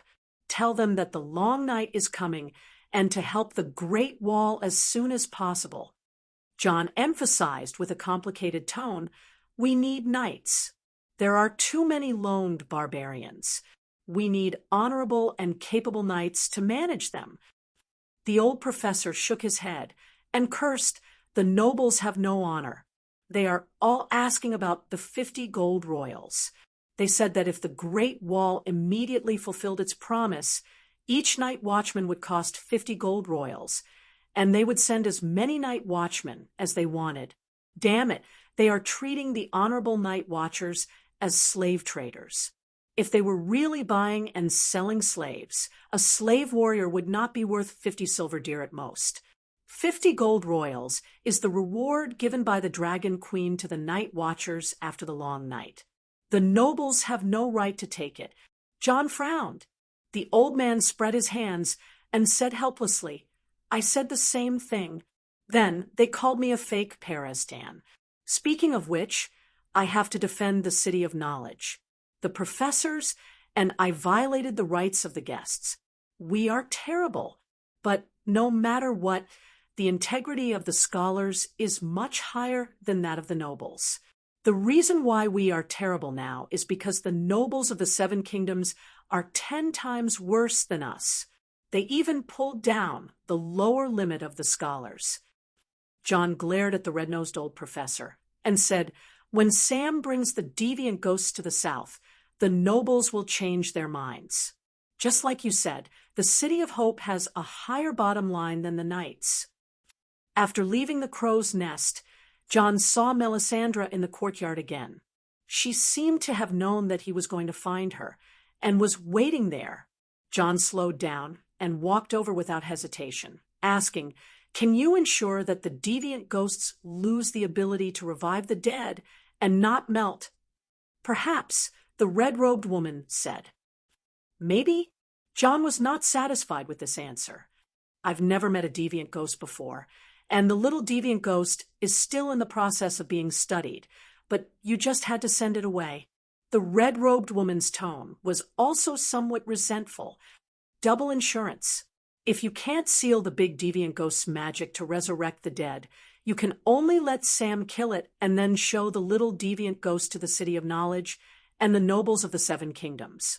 Small deviant ghosts don't know magic and are far less shocking than big deviant ghosts.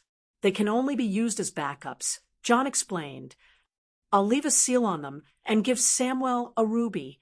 If the seal fails and the deviant ghost recovers its magic halfway, the ruby will flash red as a reminder. Melisandre said, all right. John heaved a sigh of relief and turned to walk towards the command tower. Melisandre walked a few steps closer to John and held his arm. Before he could break free, she said, John, as a newbie shadowbinder, don't reject my friendship. Even through the woolen sweater and leather jacket, John could feel the astonishing heat from her soft body. She pulled his rough hand up and pressed it against her heart. Yes, do you feel it? Magic as vast as the sea. John's hand was trembling. My body is completely made up of flames and shadows. I no longer need food, water, or air a long time ago. One day, when I complete the mission Lalo gave me, I will ascend to his kingdom. Do you understand what this means? Kings who have passed away, unborn children, I want to communicate, and there is no place I can't go. Time drifts, seasons change, I want to travel, and I can reach the end. John, do you understand this realm? The red-robed woman gently blew into John's ear. I am the god of shadowbinders. John pursed his lips and said indifferently, I'm not a shadowbinder. I specialize in the fire sorcery that Her Majesty Dany Rise taught me. It's a pity that she didn't receive the complete legacy of the great sorcerer. Why don't you let me guide you to grasp the secrets of the holy fire? Melisandre smiled. I'm not interested in the holy fire. As a night watcher, the secrets of the holy fire are useless to me. John said, how can it be useless? Melisandre smiled. The holy fire can reveal the truth. With the holy fire, you can see through rocks and earth and see the darkest secrets in people's souls. John, I saw you in the holy fire. You can't escape. I'm at the Great Wall. I won't escape. No matter what happens in the future, I'm not afraid. You can't scare me. John retracted his right hand and broke free from the red-robed woman's arm. The red-robed woman smiled. Lord Snow, you're nervous? John didn't want to admit this, so he changed the topic. Why did you come to the Great Wall? Why did you come here from Asha? The red-robed woman raised her head, and the gem on her neck shone with red light. She said as if she was singing, "A long time ago, I dreamed of the Great Wall. I know it better than you night watchers. It contains the knowledge and wisdom of our ancestors. It's the door to the world. What happens here will affect the entire world and decide the direction of the next era. The Great Wall is where you should come. It's where the Dragon Queen should come. It's also where I should come." I don't know what you're talking about. John ignored her and strode toward the top of the tower. You'll understand. Melisandre looked at his back and muttered. Passing through the ghost shadow forest and the ice plains with sparse ironwood, in the land of eternal winter in the extreme north, there was a tall hill covered with weirwood with red palm leaves. Weirwood as thick as a person's arm, as thick as a finger, as thick as a bowl, and countless white tree trunks were squeezed together. It was like the burial ground of the gods. Below the hill, it was a world, an underground world that belonged to the children of the forest. Under Sam's guidance, Bran left the Great Wall. He sat on the back of Lung Show's huge elk and traveled dozens of miles, hundreds of miles a day. He walked north for almost a month. The sun rose and set, crossing mountains, rivers, and forests. Finally, he arrived at the foot of the hill that looked like the tomb of an old god. Countless ghouls surrounded the hill, like an army of millions surrounding a city.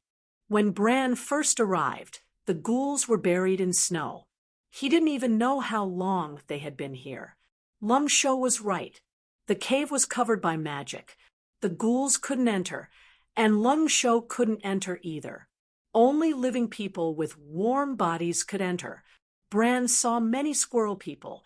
In a daze, he stepped into Old Man's story. The children of the forest were like children, about 10 years old.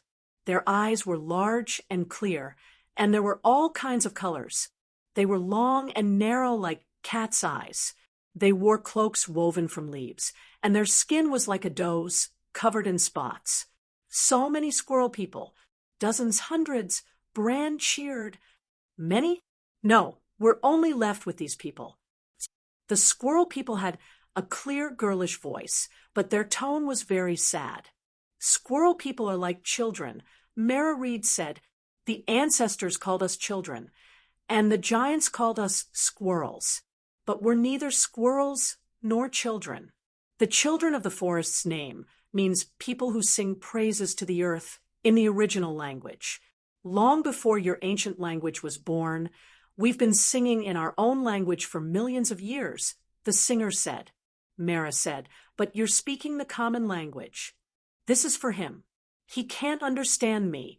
When I speak the original language, the singer pointed at Bran and said, I was born in the era of the demon dragon. I wandered the human world for 200 years, observing, listening, and learning. I can even speak the Valeglia language. I've seen the human King Rue. I've seen the blood dragon dance wildly and the demon dragon wither. I originally wanted to continue my travels, but my legs were sore. Everything in the human world made me mentally exhausted, so I turned around and went home. The singer's voice was full of vicissitudes, and his eyes were deep. Heavens, 200 years! Mara and Bran cried out in surprise.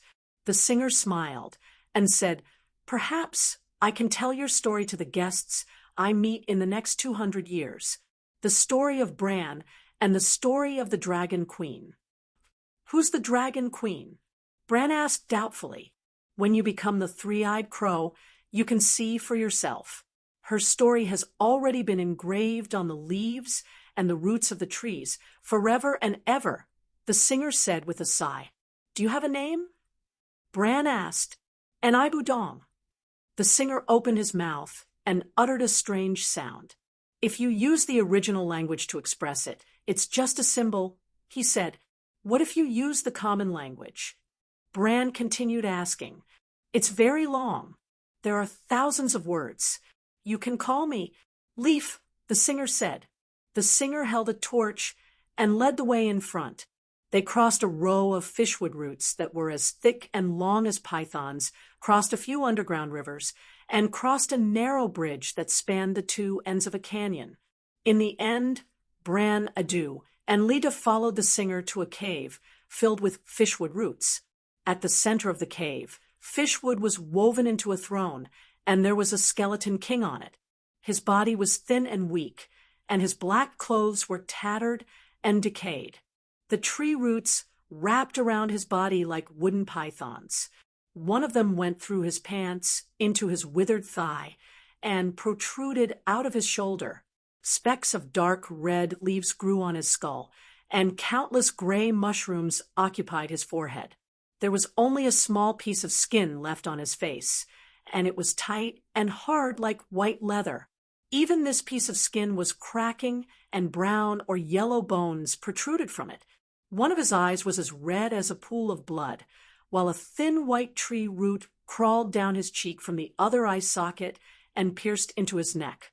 This was a person who grew together with fishwood. The three-eyed crow? Bran asked uncertainly.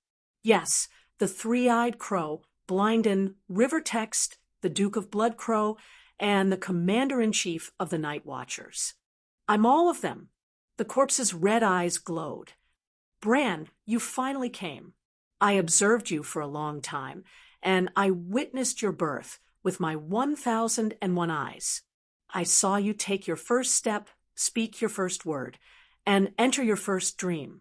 I saw you fall from the tower with my own eyes. Bran looked at his leg and said expectantly, My leg is broken. Can you heal it? Blinden replied, I can't do it. Tears welled up in Bran's eyes as he wept weakly. But you've entered my dreams so many times, asking me to come to you, and I've come all the way here to heal my legs. Be strong, child. You didn't come here to heal your leg, but to inherit my position and become the three-eyed crow, Blinden said.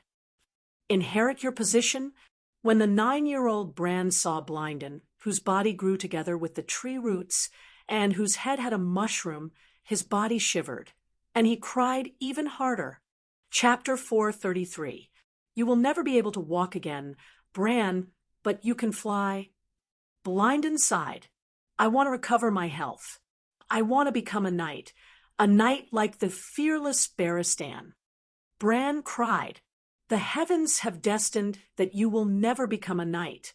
Bran, becoming a three-eyed crow is your destiny. Blinden comforted him. Boo-hoo-hoo. Bran cried very sadly. Beside him, Mera also felt sad for him. Bran, when you learn how to fly, you will no longer miss the feeling of walking, Jiujian said. Jiujian and Mera were the children of the Neck Marsh Lord. Holland lied. When they pledged their loyalty to Stark in Winterfell during the harvest season, they became friends with Bran. However, the two Lides did not simply pledge their loyalty to the Lord. They both had a mission to help Brandon become a three-eyed crow. Jiujian was also half a green prophet. He had the ability of green vision, which meant that he could make prophecies in dreams. However, he was not a wolf spirit, nor was he a shapeshifter. Jiujian's condition was similar to Dany C., who prophesied Valeglia's destruction. Dany C. had the ability of a dragon's dream, but she was not a dragon spirit. How should I fly? Bran sobbed as he asked. If you want to fly, you have to hurry up and learn. She has already changed your destiny. The future is shrouded in fog. You do not have many days left, Blinden said. Who is she? Bran asked. Storm-born Dany Liz Targaryen, the mother of dragons, the dragon queen of Slave Bay, and Calixi of the Great Grass Sea. Blynden said, Ah, Targaryen. Bran was shocked. I thought that Robert had killed all the Targaryens. Humph, I am also a Targaryen, Blynden said. Bran was stunned. Old men had also told him the story of the three-eyed crow. The Blood Crow Duke, who had 1,001 eyes, was Targaryen's illegitimate son. Why is that Dany Rise called the Mother of Dragons and the Dragon Queen? Does she have a dragon? Mera asked. Yes, bringing back dragons to this world is one of her missions. Unfortunately, she did not follow her fate. The future has become uncertain.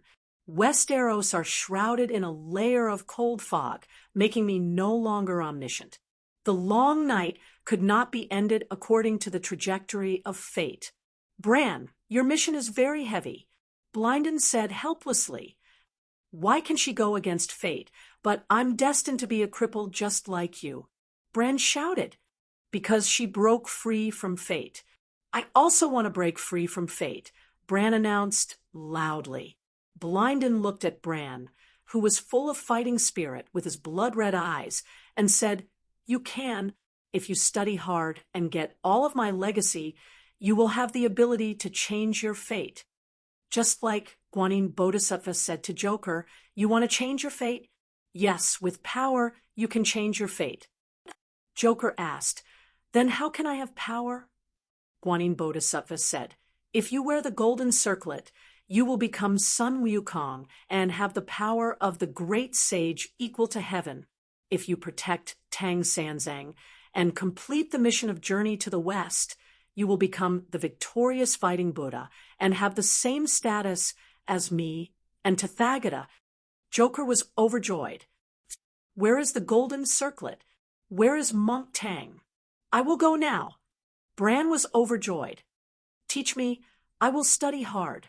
Brynden did not respond. Sir Blynden, the three-eyed crow? Bran shouted in confusion. He is too tired.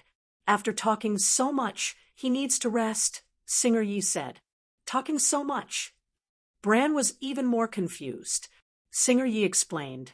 He has already surpassed the lifespan of a mortal, but he is still on his deathbed. This is for us, for you, and for the human kingdom. His body only has a little bit of strength left, but his spirit will never die. You can communicate with him through other methods. What methods? Trees. You are the Green Prophet, and you can know everything through trees. Jiujian said. What trees? Weirwood. Bran asked. Jiujian said. Not only weirwood, but also oak trees, iron trees, elm trees. Even after you become the three-eyed crow, the earth and rivers, the land and the mountains, the wind and the rain will all be mediums for you to observe the world. They are eternal, and they have experienced the past and seen the past. They will also experience the future, and they will be evergreen forever. Compared to them, our life is like a shooting star, bright but short.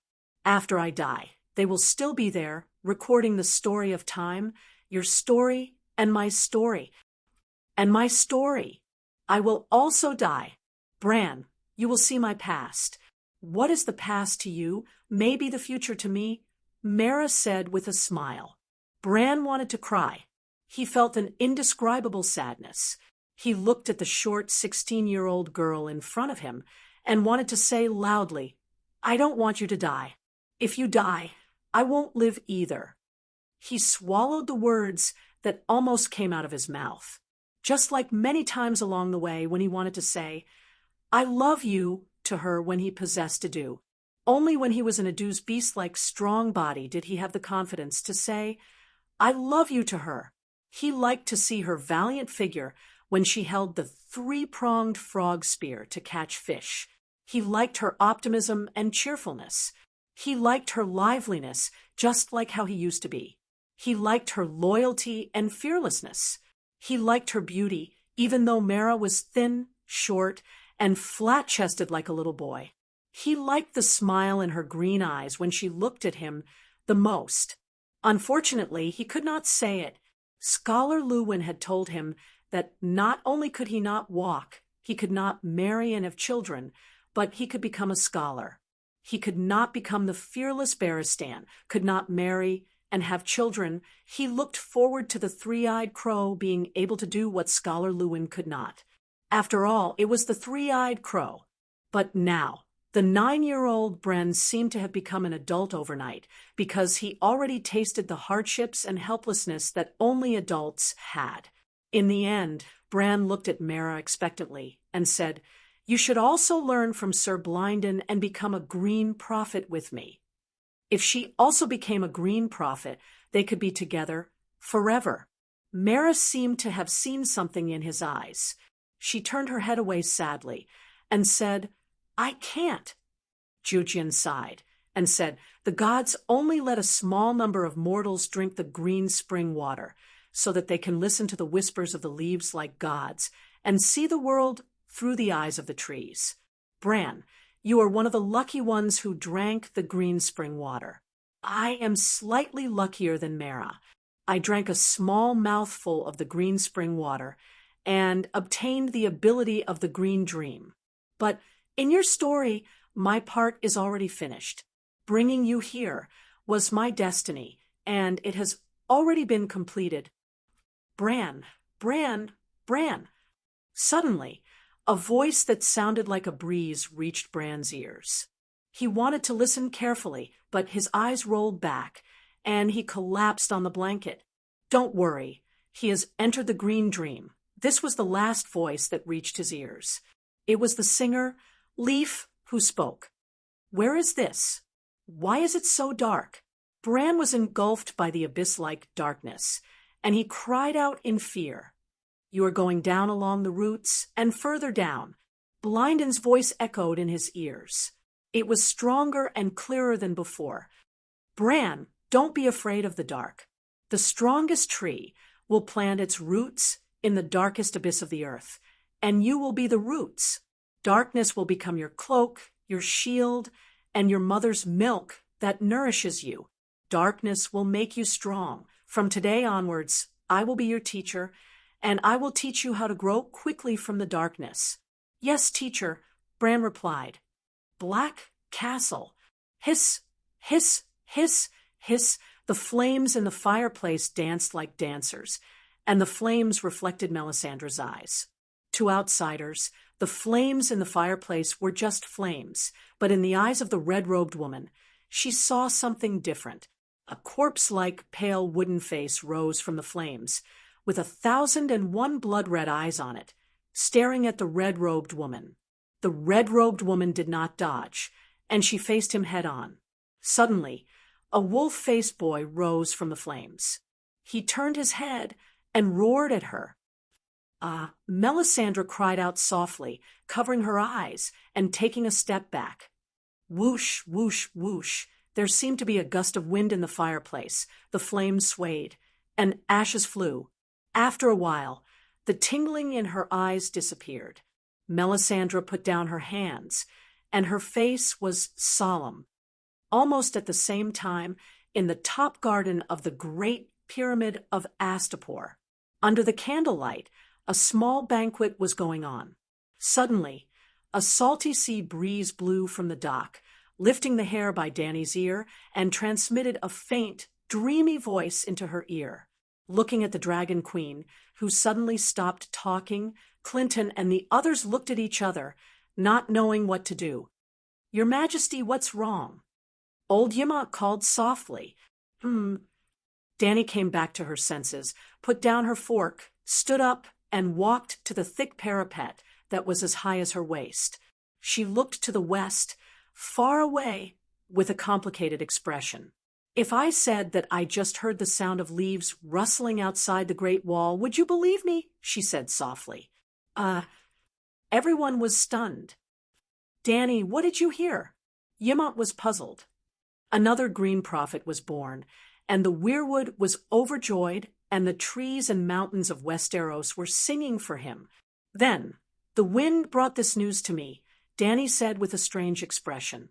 To be honest, it was not the first time she heard news from other places through the wind.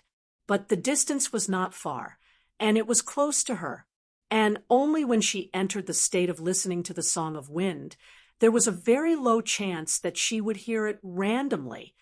Your Majesty, can you hear what my sister is doing now? Tyrion was chewing on a piece of delicious roast beef as he asked vaguely. I don't need to hear. I know that she is cursing 3 people now. Dany sat back in her chair and continued with her dinner. Who? The Great Sparrow, you and your Uncle Kevin.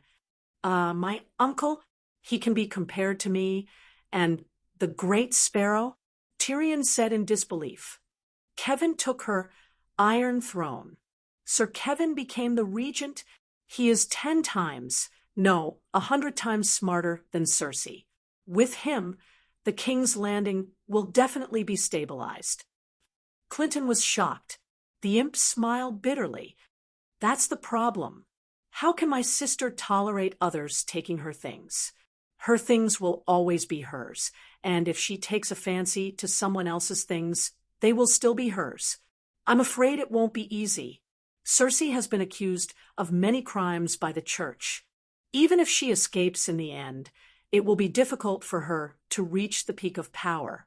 The people and nobles of the 7 kingdoms will not tolerate the Queen Regent, who is guilty of murdering her husband, committing adultery, and blasphemy. Old Ymont said slowly, "Ha ha, if Cersei can admit defeat in peace, then it's my loss. Let's wait and see what she will do. It will be very exciting." Dany sneered. Your Majesty really knows my sister. Tyrion sighed and asked curiously, Why not you? I have already sworn to the nobles of the 7 kingdoms that I will not be a threat to her before the long night ends, Dany said to little Aegon on her right. Chapter 434. Eldest nephew, what plans do you have for the future? Dany asked as she stared at the youth whose eyes were drifting. Illyrio's letter to you. Little Aegon averted his gaze and said in an unnatural tone, Ha, eldest nephew, who are you and who am I? Dany smiled playfully. As a king, you should humbly listen to the advice of others. But if you follow the script laid out by others, would you still be a king? Little Aegon saw the mockery on her face and felt anger rise in his heart. He turned to look at her and asked, Dany, what do you think of Illyrio's advice? Dany? The smile on Dany's face widened. Kid, keep this anger in you. It will make you work harder. Then she retracted her smile and said seriously, Aegon, I don't have much trust in Varys, but Sir Clinton and Sister Ashera are true people with honor. I trust their words 100%. I'll admit that you are the son of Prince Rhaegar and Princess Illyrio, but there are some things that I have to make clear. Speak, Aegon said with a tense face. Dany raised a finger and said, First, I believe in the 7 gods, and I'm the Archbishop of Slavers Bay. Starting from me, the Targaryen tradition of marriage between close relatives will be abolished. Everyone couldn't help but cry out in surprise, looking at Dany with eyes full of disbelief. Clinton looked worriedly at the pale Aegon and advised, Your Majesty, you and Aegon's descendants will have a nobler bloodline. Dany waved her hand and said disapprovingly, The only thing that is truly noble is one's character.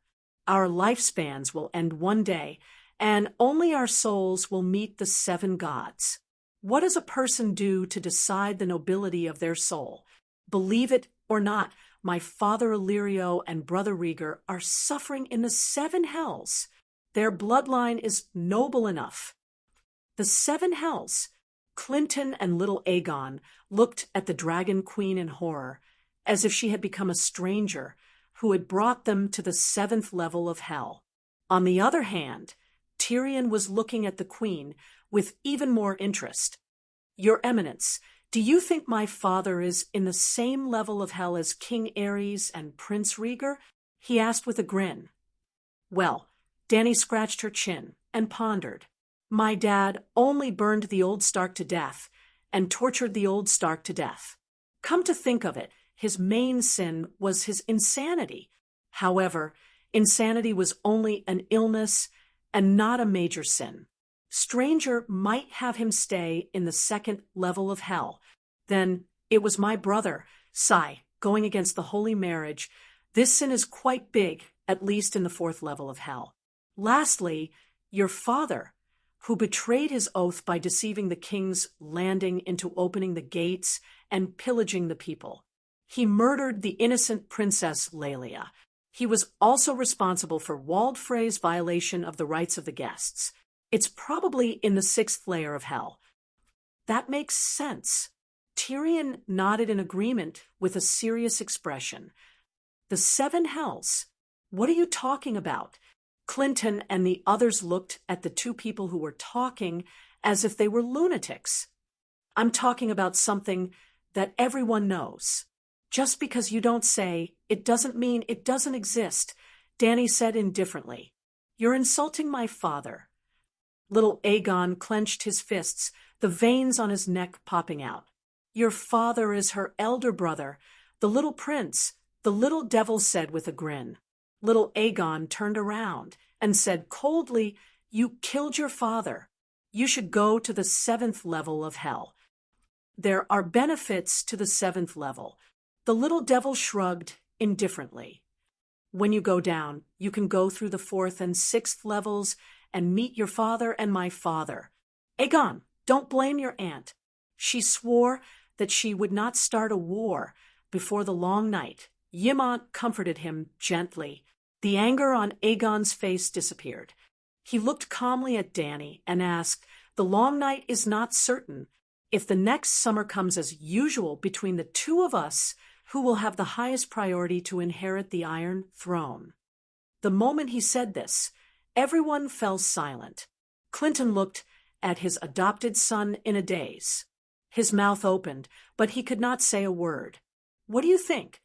Dany asked with interest. After the mad dance of the blood dragon, the Great Council established the inheritance system where men have priority over women. Aegon said solemnly, Eldest nephew, do you know that the nobles of the Seven Kingdoms will only acknowledge your identity if I acknowledge it?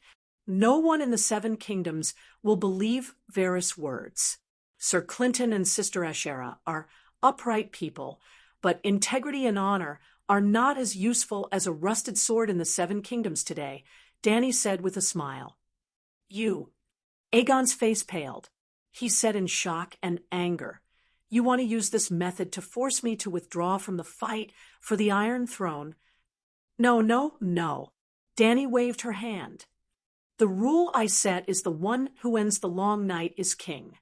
The goal is to reduce the chaos of war and preserve strength to deal with the other ghosts.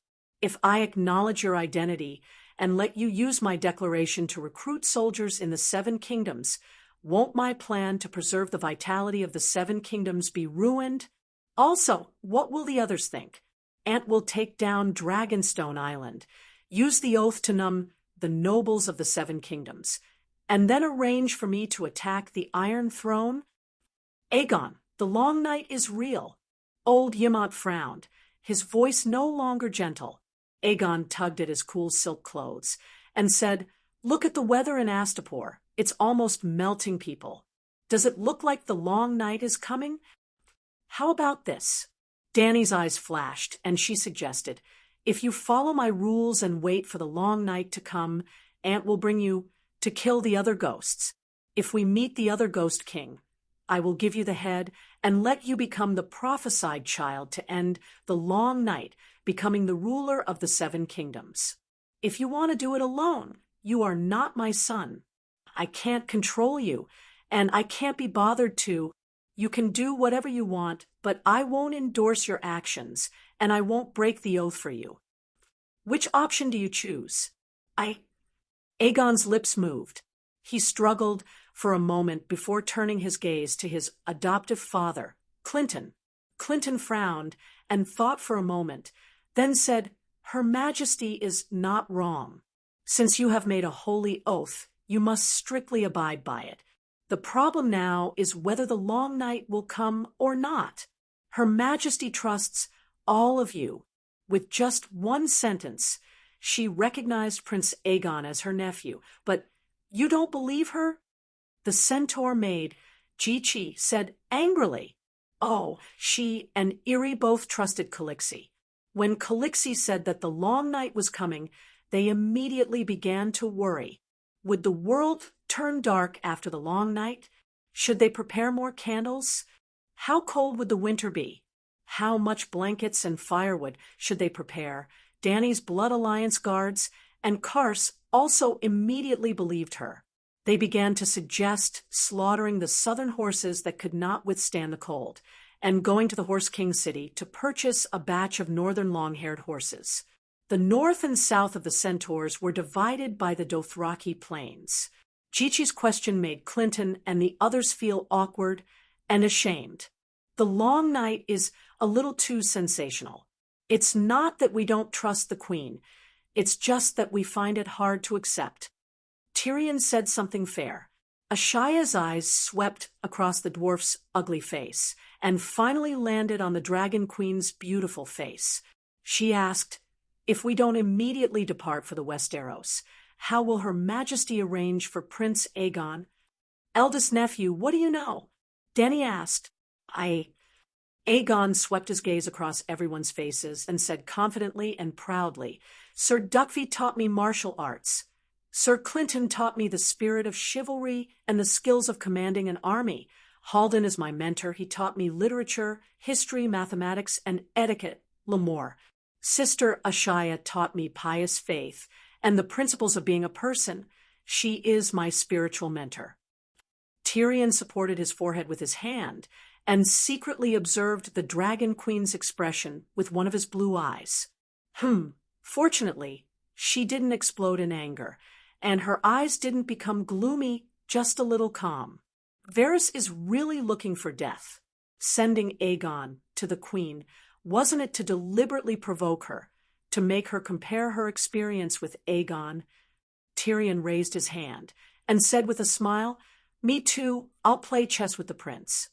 Dany glanced at the dwarf and said to little Aegon, "Tomorrow, as the archbishop, I'll confer you the title of honorary knight, and then arrange a position for you in Slave Bay." "Honorary knight? The church's armed forces?" Aegon asked excitedly. He wasn't a knight yet. "You'll understand when you take the oath tomorrow. Just in time, the allied army has begun to enter Materis. I estimate that they will follow the Valeglia Avenue straight to Barash. They will use the ruins of the Valeglia era as a stronghold and cooperate with the fleet to launch an attack on Meereen in the east. The war is about to begin. I can arrange for you to go to Meereen, go to the front lines to gain experience, and master your knowledge." Aunt Dany kindly made career plans for her nephew. "Will it be dangerous?" Ashera asked worriedly. "He doesn't have to participate in the battle and doesn't have to lead the charge, so he'll definitely be safer than me.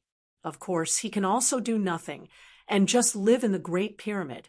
And when the long night comes, he'll go to the Great Wall to fight the other ghosts." At this point, Dany asked curiously, "Nephew, your father also said that you're the child of prophecy. What do you think about the other ghosts and the long night?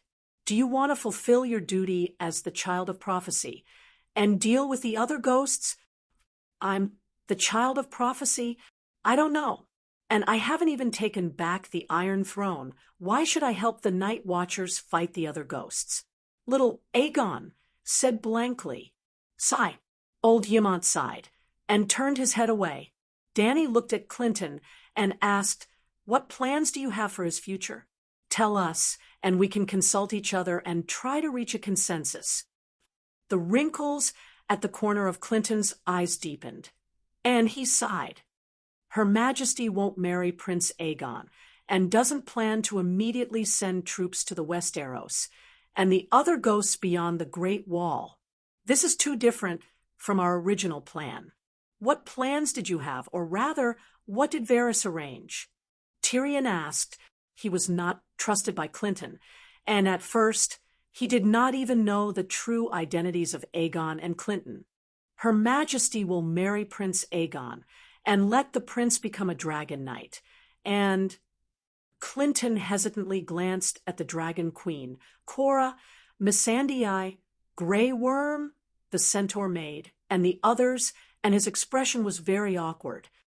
"What are we waiting for?" Dany asked with a frown. "When Slavers Bay is defeated by the Alliance army, immediately lead the remaining Unsullied to Pentos, and then use Dragonstone Island as a base to quickly take down the King's Landing," the weathered middle-aged man said awkwardly. "We won't be defeated by the Alliance army." As expected, the officials and generals at Slavers Bay were filled with righteous indignation. "Varys and Illyrio don't think that I can defeat the Alliance army, and that's fine. But if I really fail, how many subordinates will I have left? Can I quickly take down the King's Landing?"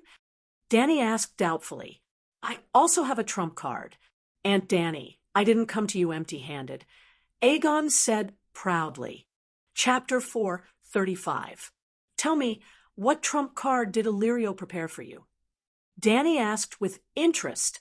This little Aegon immediately regretted revealing his trump card on impulse. Now that he heard his aunt's question, he could not help but look at his godfather for help. "There is no need for your highness to hide anything from her Majesty," Clinton said without hesitation. In just 2 short days of contact, Clinton had already seen the Queen's character. Like himself and Barristan, she cherished her personal honor and was a true knight with the classical spirit of a knight. The era's period before Robert was only 16 years ago, but it had become the classical era of knights that could only be recalled. The Westeros nowadays were too lousy. There were almost no true knights. "It's the Golden Group," little Aegon said. "The Golden Group?"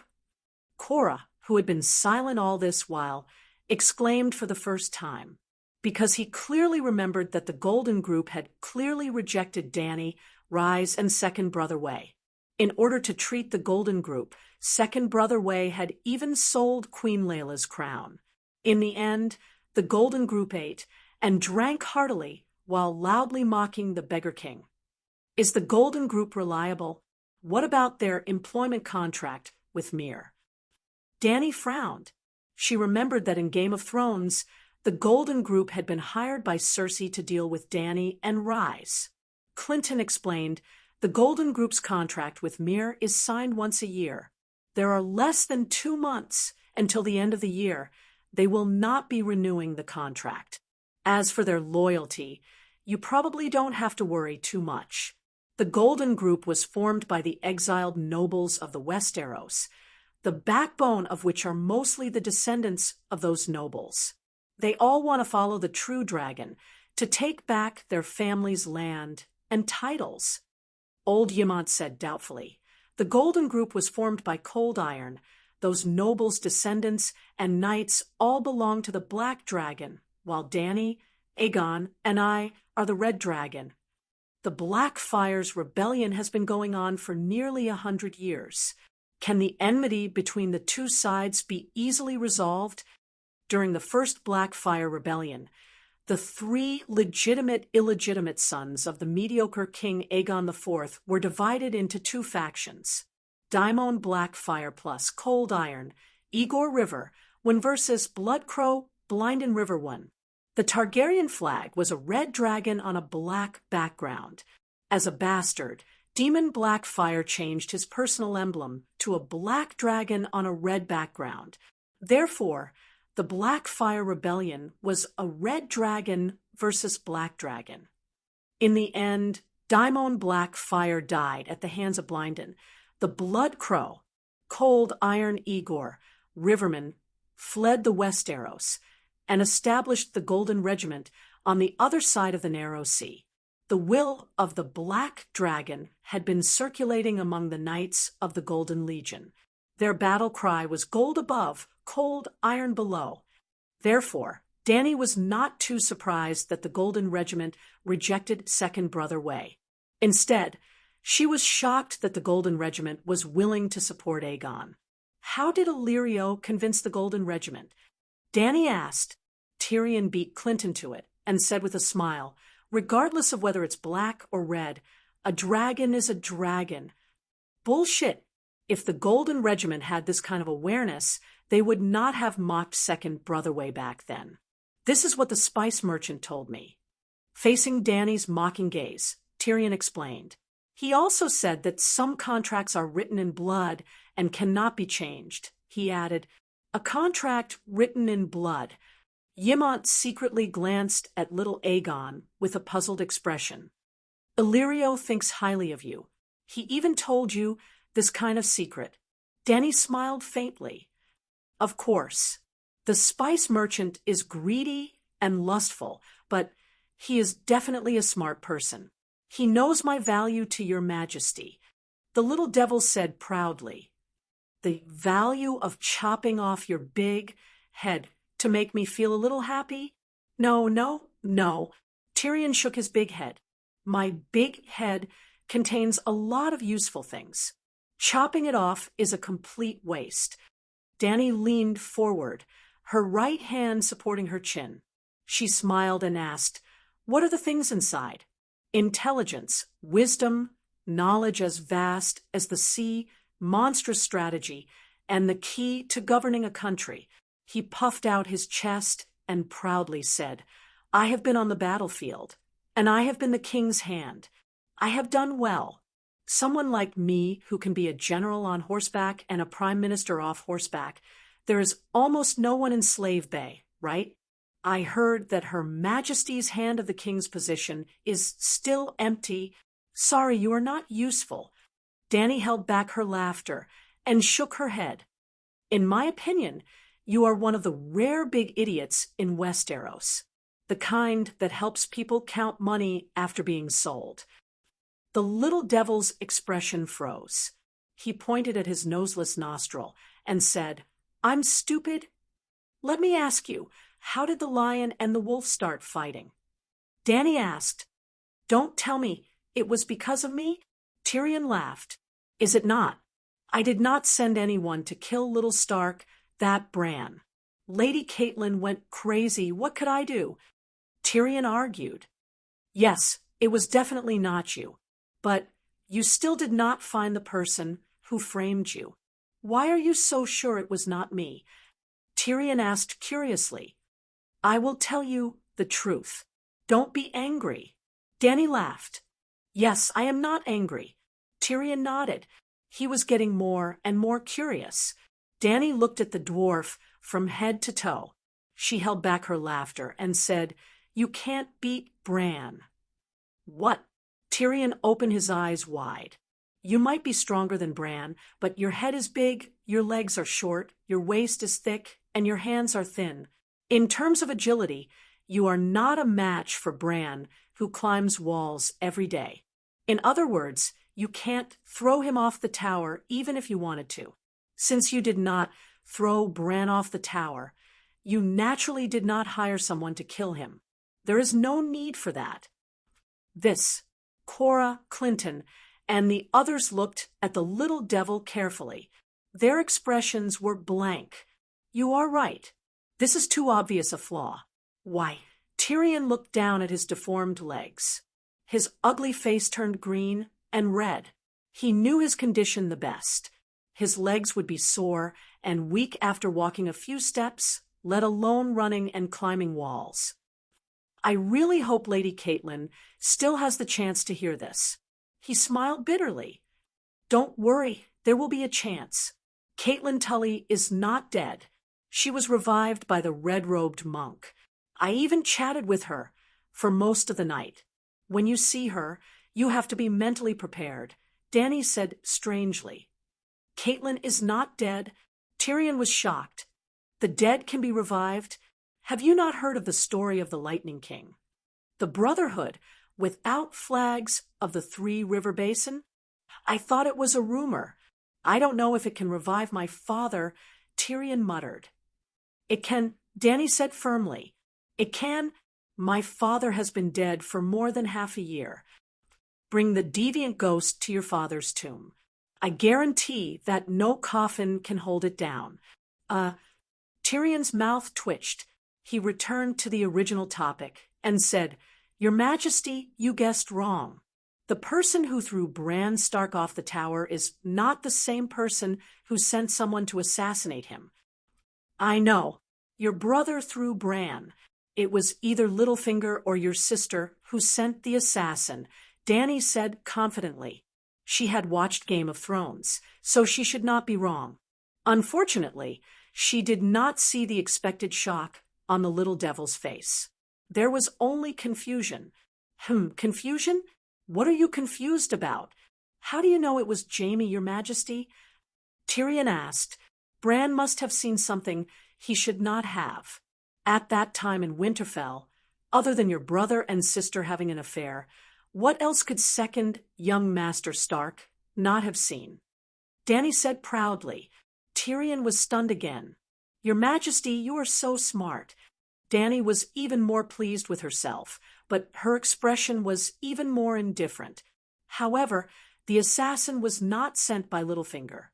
If it was not Littlefinger, then was it Cersei? Dany was a little anxious. No.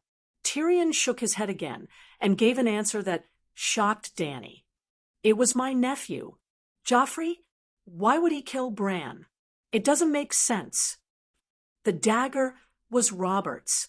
Joffrey stole the dagger and found a random assassin among the royal knights. As for the reason, Tyrion smiled bitterly. The title of Second Mad King is not just for show. What reason would he have for changing his mind and killing Ide at the last minute? Little devil, you have guts, little Aegon said coldly. Sigh, Your Highness, I apologize. Tyrion smiled and bowed.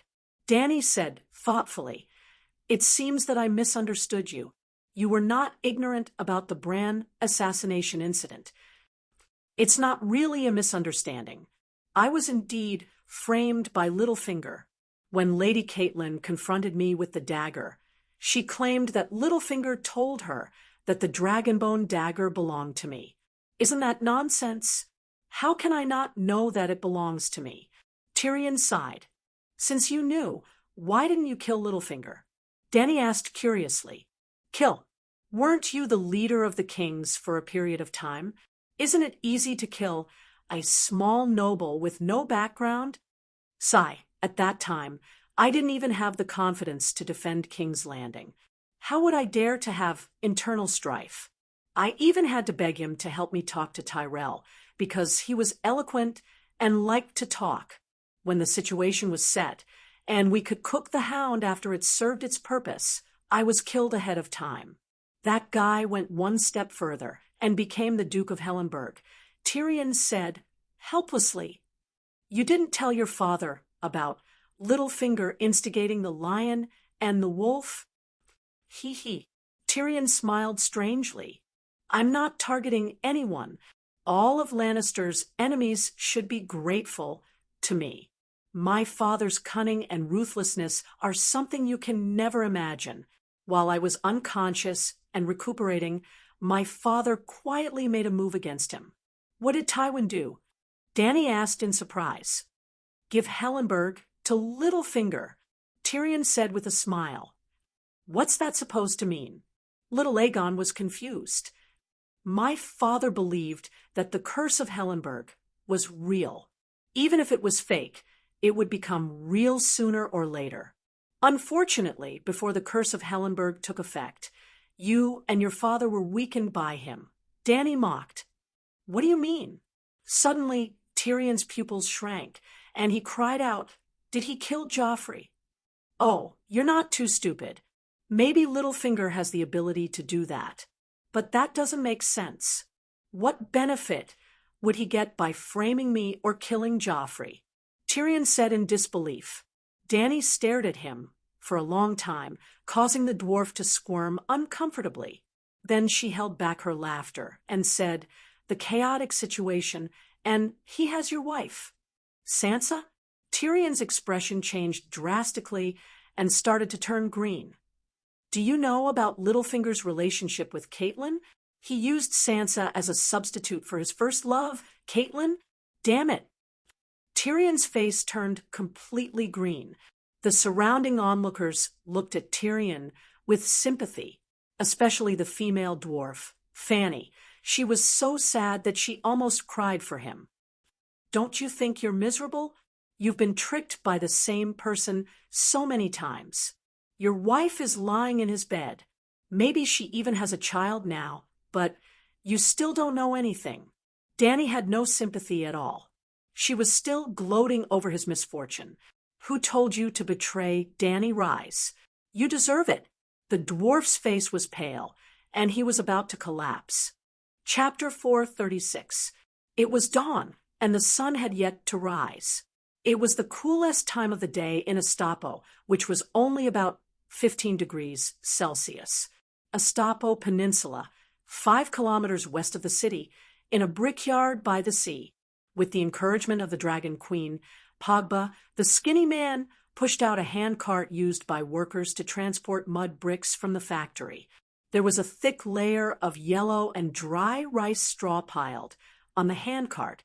Among the straw, there were 8 jars the size of pineapples for brown clay jars and 4 transparent glass jars. Of the 4 glass jars, 2 were half filled with a green liquid, while the other 2 were full without a single bubble. Wildfire! Pogba slowly pushed the handcart out of the factory and came to the red brick steps where the mud bricks were being dried. Well, the process of baking red bricks was rather complicated. One had to first dig out sticky mud, then mix coal ash in the mud. After pressing the mud into the mold and cutting it into mud bricks, they couldn't immediately be sent into the kiln. The mud bricks must be dried in an open, ventilated area.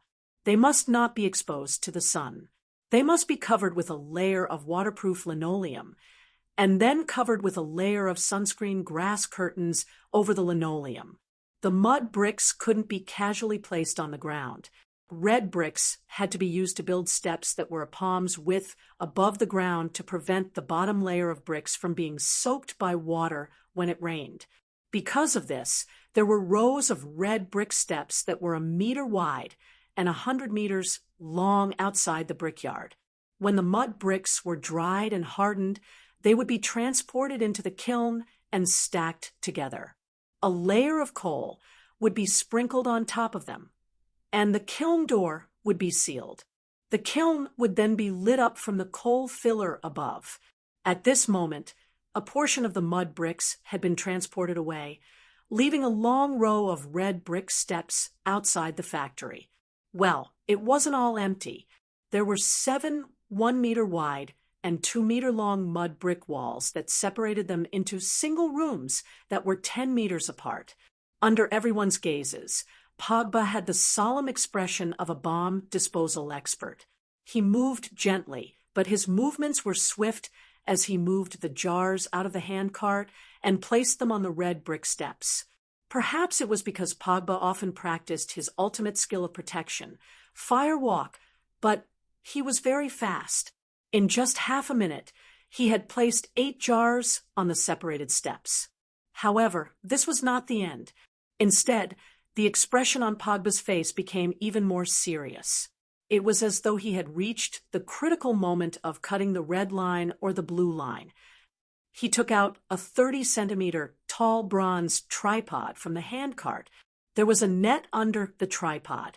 At the entrance of the factory, under the eaves, Masterwood looked at the sky and saw a red sun rising in the east.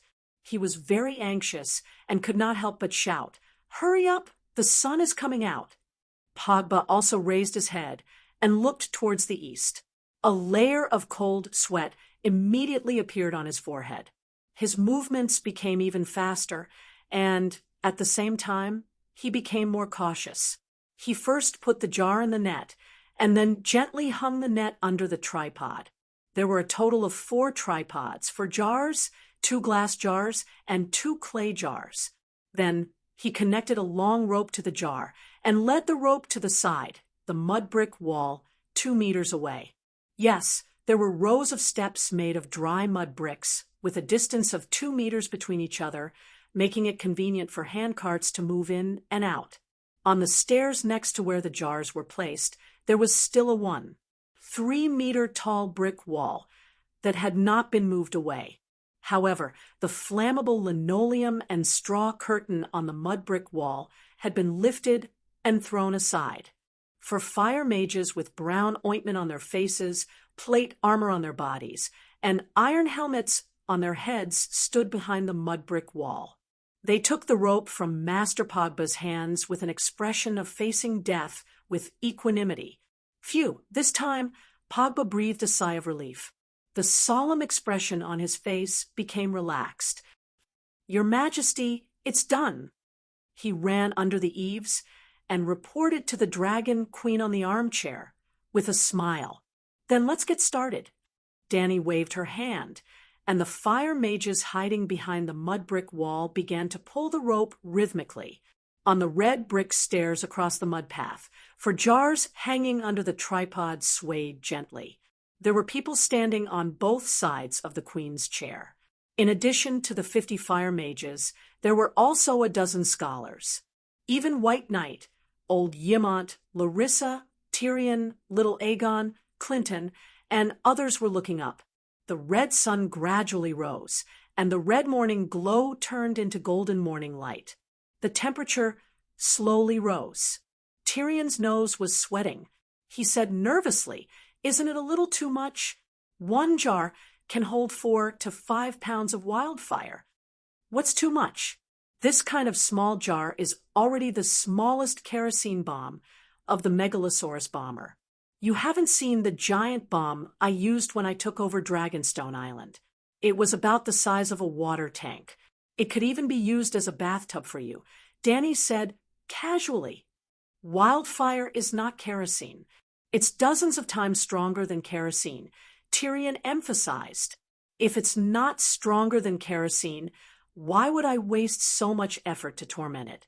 If I reduce the amount of wildfire and let the wildfire jar burn with the same effect as the kerosene jar, I might as well use kerosene directly. At least it's safer." Tyrion was speechless. At this time, the little devil changed her clothes. She was wearing a gold-framed t-shirt with a black dragon embroidered on the chest.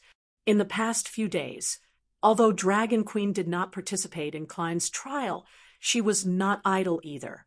She formed the Royal Megalosaurus Mage Guild and built wildfire refinery bases in Astapor and Meereen.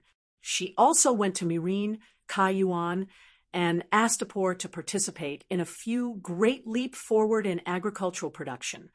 She reformed the centaur tactics and changed the breed of cattle and horses. She also made adjustments to the government at Slave Bay. She was very busy, so busy that she did not have time to interact with Nephew Gu. While optimizing the authority of the government, Dani also made changes to the official titles. She established a 7th-rank official title system and unified the government's uniforms. The black dragon pattern on the Little Devil's t-shirt was actually a patch. Just like the beast in human clothing of the ancient officials in China, the civil officials' uniforms used birds as patches to show their virtue.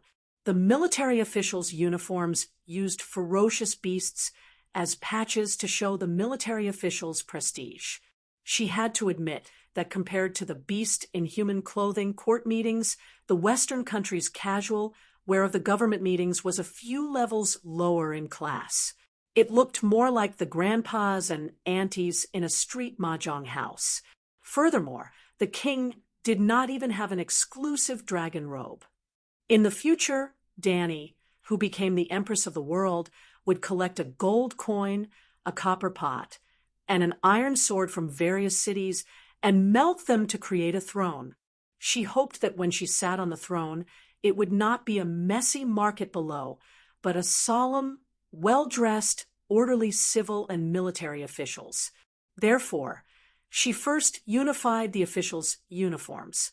The 7th-rank officials had a red dragon, the 6th-rank officials had a golden dragon, the 5th-rank officials had a green dragon, The fourth-rank officials had a white dragon, the third-rank officials had a black dragon, the second-rank officials had a dark red, three-headed dragon, Targaryen's previous clan emblem, and the first-rank officials had a five-colored dragon with its head and tail connected.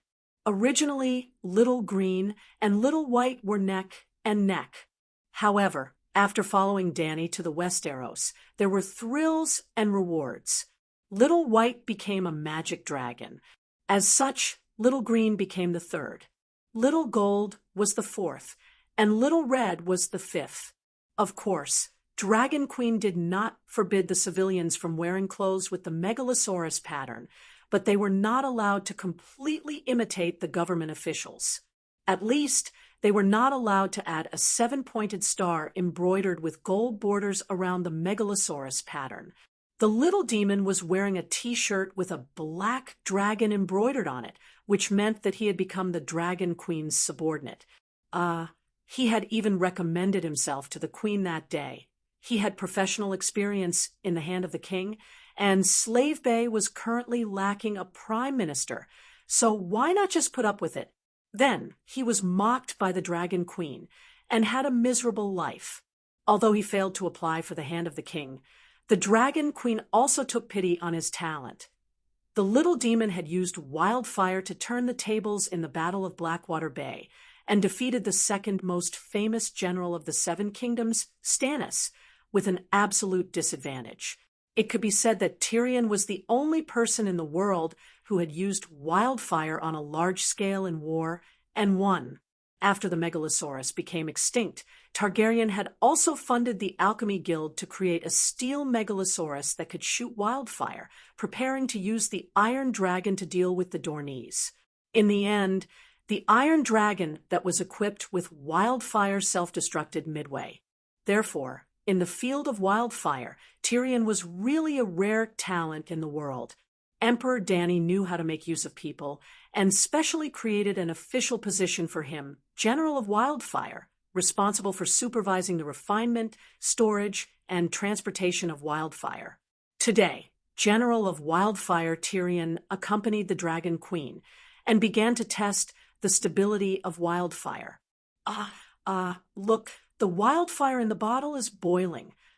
Suddenly, little Aegon pointed at the shaking bottle of water in the distance and shouted in horror, "Be careful, the wildfire is about to explode." Tyrion's pupils contracted as he shouted at the fire mage behind the mud wall. Glug, glug, glug. Under the sunlight, the glass bottle that was being pulled by a rope released green bubbles. The bubbles grew from the size of a rice grain to the size of a broad bean, then rapidly expanded to the size of an egg. Boom! From the sound of it, it sounded like a grenade had been detonated. Looking at the fire, green flames that were 4 to 5 meters tall suddenly rose under the bright sunlight. The ground and brick walls nearby were covered in green flames. The effect was like a barrel of oil that weighed hundreds of kilograms suddenly exploding. The enchanting green flames were clearly extremely hot, setting off waves of heat, but in the eyes of the crowd, it did not make them feel warm. They only felt a chill in their hearts. This is magic fire. Little Aegon's face turned pale. Targaryen is afraid of fire. Dany glanced at him and said calmly. Little Aegon was stunned. He stood up straight, puffed out his chest, and said firmly, "I'm not afraid." Looking at the panic in his eyes, then looking at Tyrion's deeply hidden excitement, Dany had a strange expression. Targaryens are not afraid of fire, but they should be rational when dealing with wildfire. Old Yemont said justly. His gaze was complicated. When he saw the wildfire, he could not help but think of his elder brother, who drank the wildfire. "Devil, Aaron, what's the temperature?" Dany looked at the iron-clad fire mage, who ran back and asked. Yes, the shock wave from the explosion of the wildfire bottle was very strong. It caused the thick mud bricks 2 meters away to shake a few times, but they did not collapse. The fire mage, who was pulling the rope, had completed his task and ran back. 25 draconic degrees. The fire mage's face was filled with fear. "Your Majesty, it's too scary." It exploded at 25 draconic degrees. The highest temperature in Astapor is 45 draconic degrees. 45 draconic degrees is the ground temperature. The highest temperature is only about 32 draconic degrees. A scholar said, "Remember, intense shaking, direct sunlight, 25 draconic degrees is the critical point," Danny instructed. Immediately, a scholar picked up a pen and started writing on the document. A thermometer was not difficult to make. Back in the Ming Dynasty, Galileo had invented the first thermometer. It was very simple. It was a glass tube connected to a glass ball at the bottom. It was also open, so the air was relatively large. Not long after the first thermometer appeared, an accurate thermometer that could measure the temperature of the human body was invented. Simply put, the invention of a thermometer required a flash of inspiration, not technology. As long as they could forge a glass tube, technology was enough. Chapter 4:37. In this world, even stargazing mirrors could be made. Measuring cylinders and measuring cups were standard equipment for scholars. The technology to make thermometers was already sufficient. Therefore, when Danny needed it, she only needed to ask the glassmaker to experiment a few times to make a very accurate mercury thermometer. In fact, not long after she took down Astapor, she invented the thermometer. Because she knew that the long night was coming, she needed to know when the long night would come. She arranged for scholars to record the temperature for 24 hours in a day and draw 24 curves on the x-axis time, y-axis temperature coordinate chart. She could roughly calculate the trend of temperature change. If the data changed linearly, she could even predict the arrival of the long night in advance when the lowest temperature was below zero. It was a perfect plan. However, the temperature recording team had been established for 2 years. The 24 curves fluctuated almost on a horizontal line, which meant that the temperature in Slave Bay did not change much. Of course, it was not completely ineffective. In the past 2 months, the lowest temperature had been decreasing. There was only one point, according to the current rate of temperature decrease. It would be difficult to see snow in Slave Bay in the next 2 years. Well, in the past few thousand years, it had never snowed in Slave Bay. As for the dragon degrees, the temperature was calibrated with Celsius because the first scientist who proposed the standard temperature was surnamed Celsius. Obviously, Danny did not need to use Celsius in this world. Otherwise, she would be annoyed to death just by explaining who Celsius was. The calibrating temperature was also very simple. Mixing ice and water was 0 degrees. Boiling water was 100 degrees. Boom! About half an hour later, the second green flame rose. This time, it was the glass bottle that exploded. It was the half bottle of wildfire placed on the red brick steps. 28 degrees, no violent shaking, but it receives direct sunlight. The third jar that exploded was a shaking clay pot. It was half a bottle of wildfire, 30 degrees. The fourth was a clay pot placed on the stone steps. It was half a bottle of wildfire, 39 degrees. Fortunately, the critical temperature is 39 degrees, and the highest temperature in the cellar is only 31 dragon degrees. Wizard would breathe a sigh of relief. 39 degrees, very close to human body temperature. It won't explode when the person is not in the cellar. But if the wizard stays in there for too long, Tyrion sneered. "Are you stupid? Hang a thermometer on the wall. When the temperature rises to 25 degrees, stop making wildfire. When the temperature approaches 30 degrees, everyone evacuates the cellar. What danger can there be?" Danny asked, "If there's no danger, why don't you become the wildfire general yourself?" "Motherfucker, general of the wildfire." It sounded scary. This was probably the scariest position in the history of the human kingdoms, right? Tyrion glanced at the Dragon Queen from the corner of his eye, cursing in his heart. At this point, all that was left were full of wildfire without oxygen, 2 clay pots and 2 glass bottles. 1 clay pot and 1 glass bottle were still shaking, and the other 2 were quietly placed on the red brick steps. The glass bottle was directly hit by the sunlight, while the clay pot blocked the sunlight, but it did not explode. It's already past noon. It's 2:30 in the afternoon. It's almost the hottest time of the day. The outdoor temperature is 39 degrees Fahrenheit. The indoor temperature is 30 degrees, and the ground temperature is 45 degrees. The wildfire is still stable. Pogba cheered loudly. Ah, we've finally found the perfect way to transport the wildfire. The other fire mages were also very excited. The effect of isolating the air is so good. The wildfire can really be used on a large scale in the war with the Allies, Tyrion said in surprise. Isn't that natural? Dany's expression was calm, but there was an obvious sense of superiority in her tone. The wildfire is also a kind of fuel. Any fuel needs air to burn.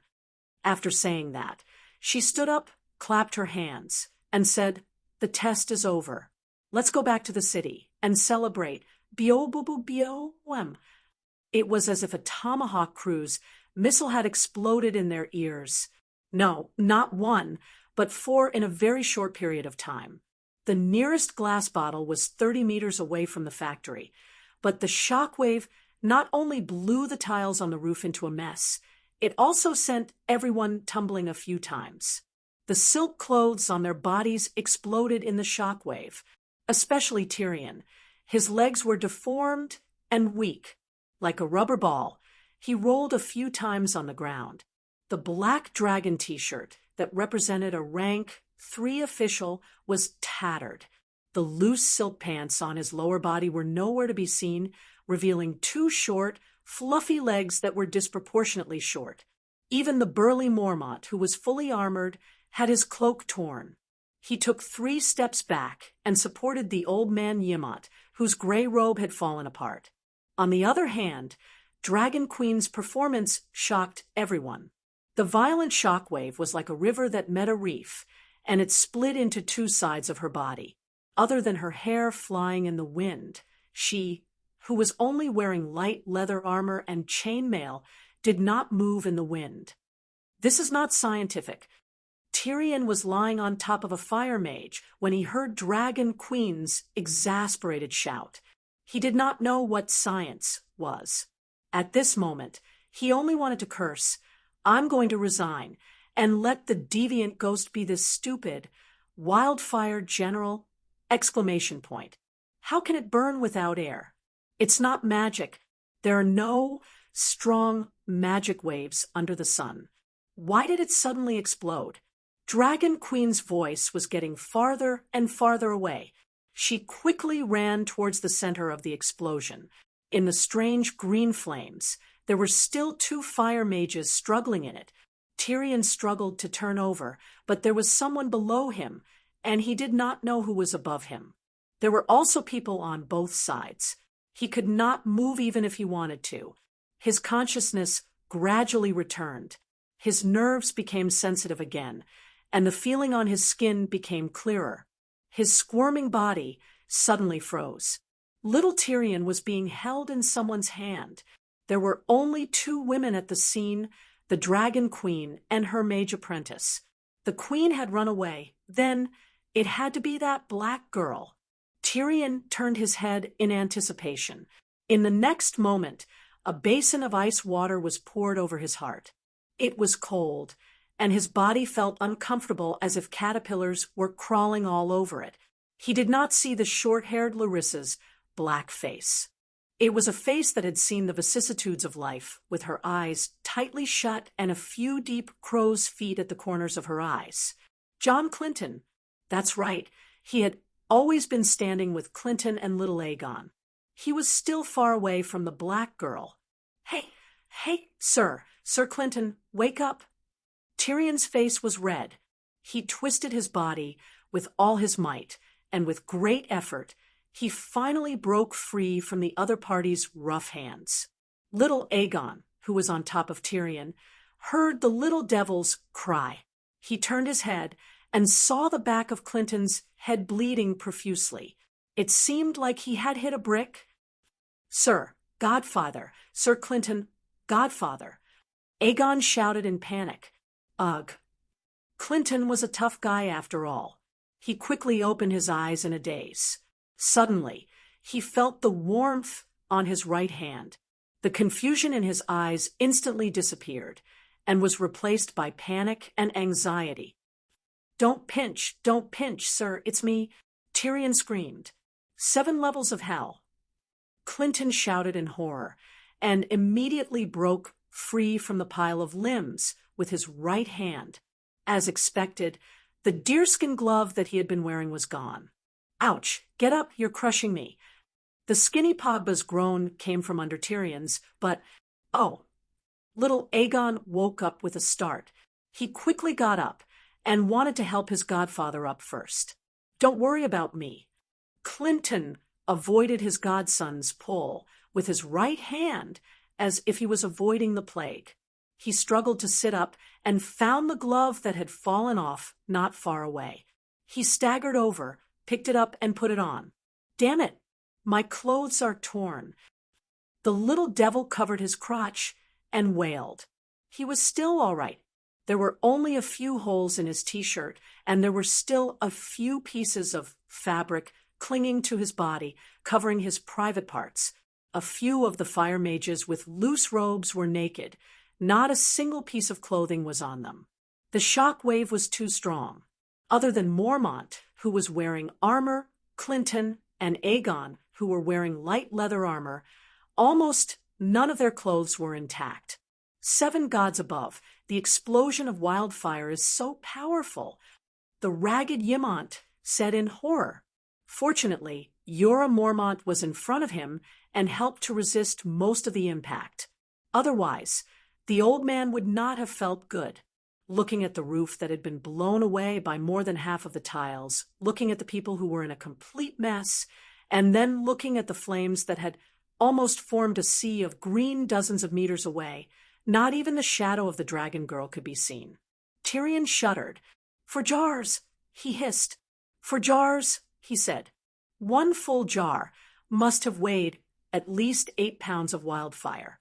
For jars would have weighed 32 pounds, and they were exposed to the sun for so long.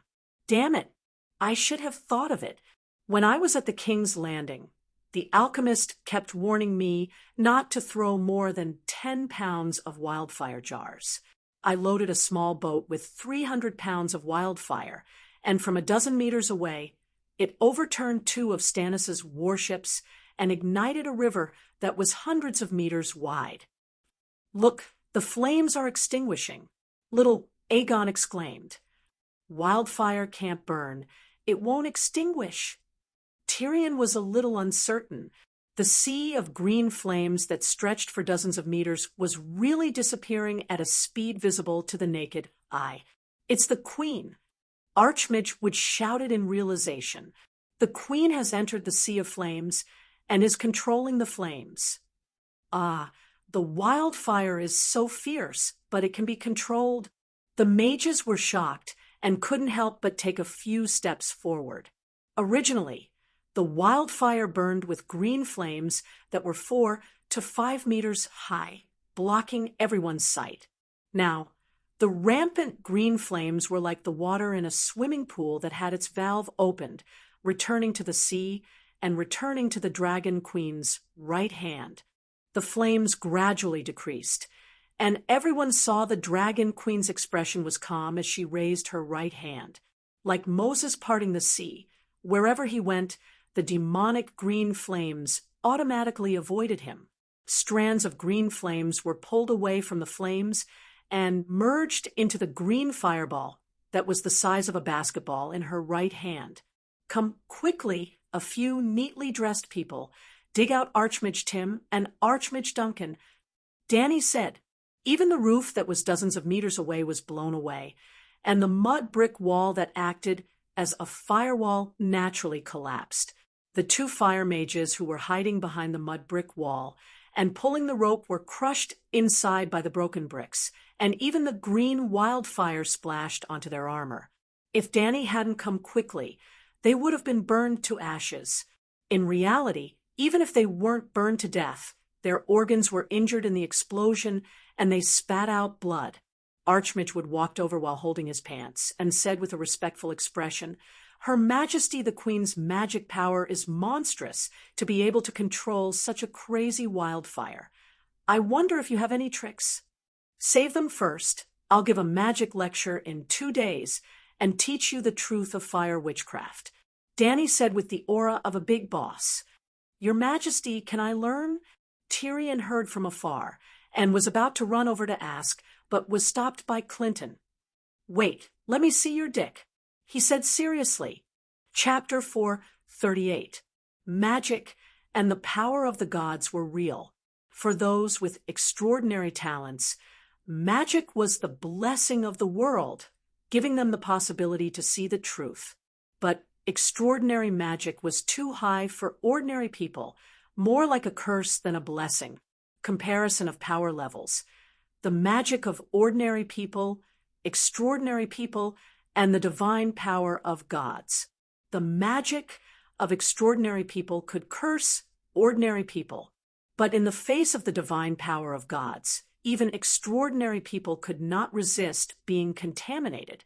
In this world, there were 5 places suspected to be contaminated by high-energy divine power: Asia, Thunder Island, the Land of Long Summer, Valeglia, Saucerose, and the Heartache of the Lone River. Among them, Valeglia and the Heartache of the Lone River were the most famous curses. During the cataclysm of Valeglia, the magic of gods and fire witchcraft wreaked havoc. Humans and dragons close to the center of the cataclysm were directly swallowed by the high-energy heat, and those far away were also distorted and deformed by the subsequent magic radiation. Chaion of the Lone River, known as the capital of festivals, was the richest and the greatest city along the Lone River. It was also the center of the Lone civilization. In the battle between Prince Jaren and the 250,000 Lone people against the Valeglia Dragon King, the Lone River was evaporated by hundreds of megalosaurus, and the prosperous city was turned into ruins. Prince Jaren was captured alive by the Valeglia people and locked in a golden cage. The Lone civilization was destroyed. The mother goddess of the Loiner people, the Loiner Mother River, made a final stand against the invaders for her people. A sudden flood in the middle of the night dragged Cheyenne and the invaders to the bottom of the river. Mutual destruction. The former capital of the Golden Plains faded from its glory and summer colors. Surrounded by fog all year round, it became a gray and damp heartache. It also became the source of the gray scale disease and the hometown of the Stone people victims of the disease. Gray scale disease caused the patient's skin to harden and lose the sense of pain and touch. It was covered with black and gray spots and was as hard as stone to the touch. In the late stage, the patient's tongue and lips first turned to stone and lost the ability to speak. As the day of their death approached, the other parts of their body would slowly turn to stone. In the end, they would become stone people. It was a very magical infectious disease. Well, gray scale disease was contagious and could be transmitted through touch. When they passed by the heartache, Clinton jumped into the river to save Tyrion, but unfortunately, he was scratched by the Stone people, and a finger on his right hand was infected with gray scale disease. The most effective way to check if he was infected with gray scale disease was to stab the Stone people. So Clinton took Tyrion's arm and said solemnly, "Let me see your dick." "What did you say?" Tyrion thought he was hallucinating. "Take off your pants and let me check your dick." Clinton said seriously. Tyrion shuddered violently and broke free from the other party's grip. With a pale face, he said, "You hit your head on a brick. Are you crazy?" Clinton noticed the strange looks from Aegon, Ymont, and the others. His expression froze as he reached out and pulled Tyrion to the side. I'm not crazy. This is a serious matter. You have to tell me the truth. Do you feel anything? Noticing the seriousness in Clinton's eyes, Tyrion forced himself not to break free again. How do you feel? He asked in a low voice. Do you still feel anything when I touched that part of your body? Clinton asked seriously. Tyrion's back broke out in a cold sweat. He widened his eyes and looked at Clinton's bold and square face in horror. His calves were trembling. What do you mean? He asked weakly. Let me ask you, do you still feel anything after I touched your dick? Clinton had just explained when Tyrion retracted his arm in horror. Clinton was anxious. He walked over impatiently and pressed Tyrion's head with his right hand. His left hand reached out to, Don't struggle. Let me pinch you again. See if you still feel anything, he said in a low voice. Suddenly, Tyrion remembered a rumor he had heard at King's Landing. Renly and the Knight of Flowers were nothing. Back then, John Clinton and Riga, 7 levels of hell. Go pinch the balls of the other ghosts. Tyrion was furious. He pulled back his hand and kicked Clinton's right hand that was reaching for his crotch. Get lost. I'd rather cut off my dick and sell it to a wizard. I won't let you pinch it. Clinton looked thoughtful when he heard that. If he immediately cut off his wrist after noticing the abnormality and cut off the infected limb, there was a very low possibility of stopping the gray plague from spreading to other parts of his body. Thinking of this, he nodded with a complicated expression. Very well. Since you have such courage, I won't force you. He was not without courage. In fact, he could still save his life by cutting off his right hand. He would definitely die if he kept his right hand. Obviously, Clinton was not even afraid of death. Why would he be afraid of cutting off his hand? If it was his left hand, he would have cut it off immediately. But the infected hand was his right hand. It was his dominant hand. 80% of Clinton's power was in his right hand. He still had to lead troops to war and help little Aegon restore his country. Looking at Jaime's miserable fate after his right hand was cut off, he understood how important a dominant hand was to a swordsman. After being intimidated by Clinton, Tyrion's passion to learn fire magic decreased by half. When he walked to the front of the Dragon Queen, he saw a fire mage being dragged out of the rubble by Maul. His arm and face were charred black. He was still vomiting blood. It was very miserable, looking at this pitiful fire mage. The little devil could not help but put himself in the other party's shoes. He shuddered and took half a step closer to Dany. He probed, Your Majesty, it seems like you have failed. The temperature in Slave Bay is too hot. There is no future in starting a wildfire. Why don't we break up? Break up?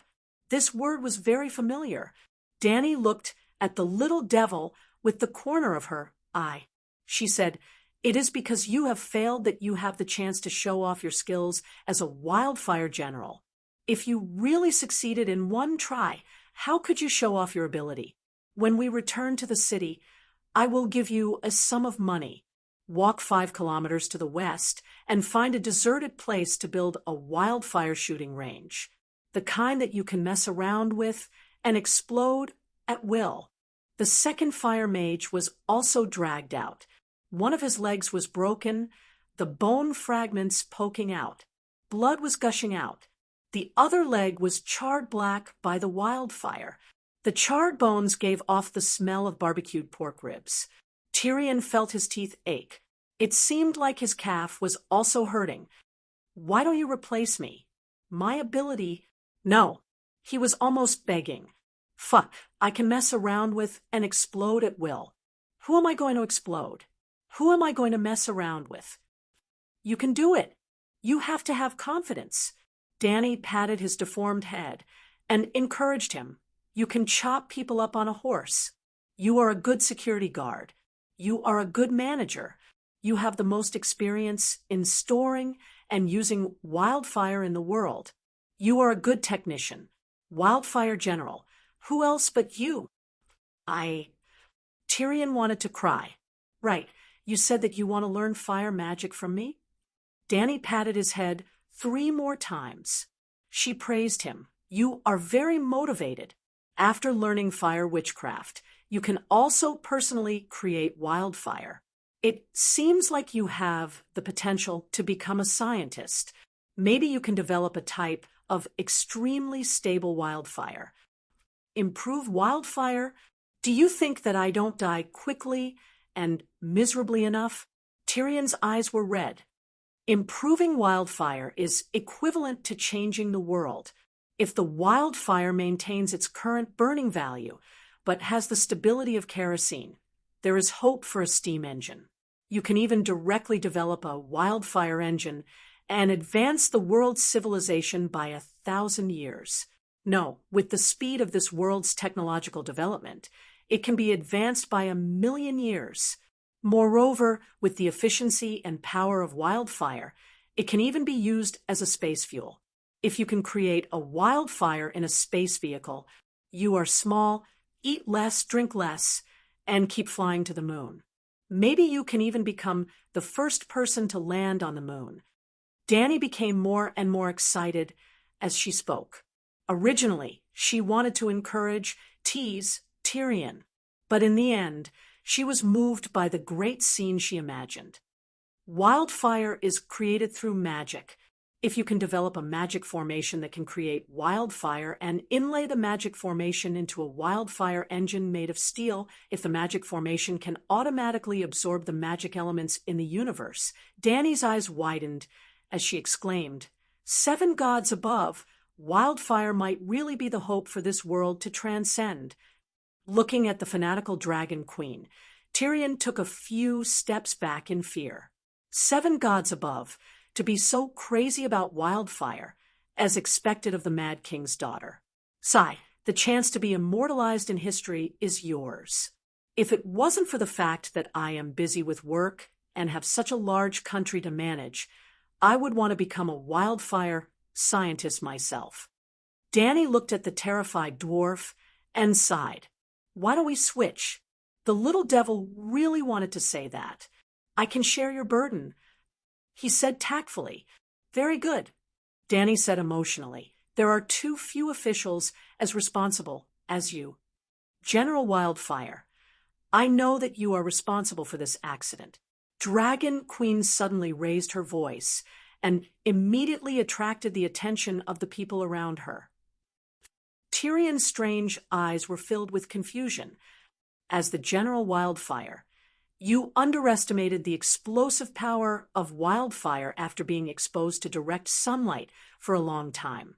You mistakenly assigned a dangerous mission to the fire mage.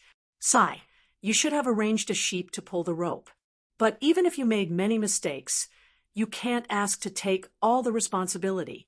I am also at fault. We are all at fault. Dragon Queen sighed. When did I ask to take all the blame on myself? Tyrion was stunned. Would the fire mage's fire-repelling ointment couldn't resist the wildfire? I was a little far from the scene of the accident and couldn't rescue him in time. The mages didn't study the properties of wildfire thoroughly enough. We are all at fault. General Wildfire, you only have 60% of the responsibility at most. I just took office.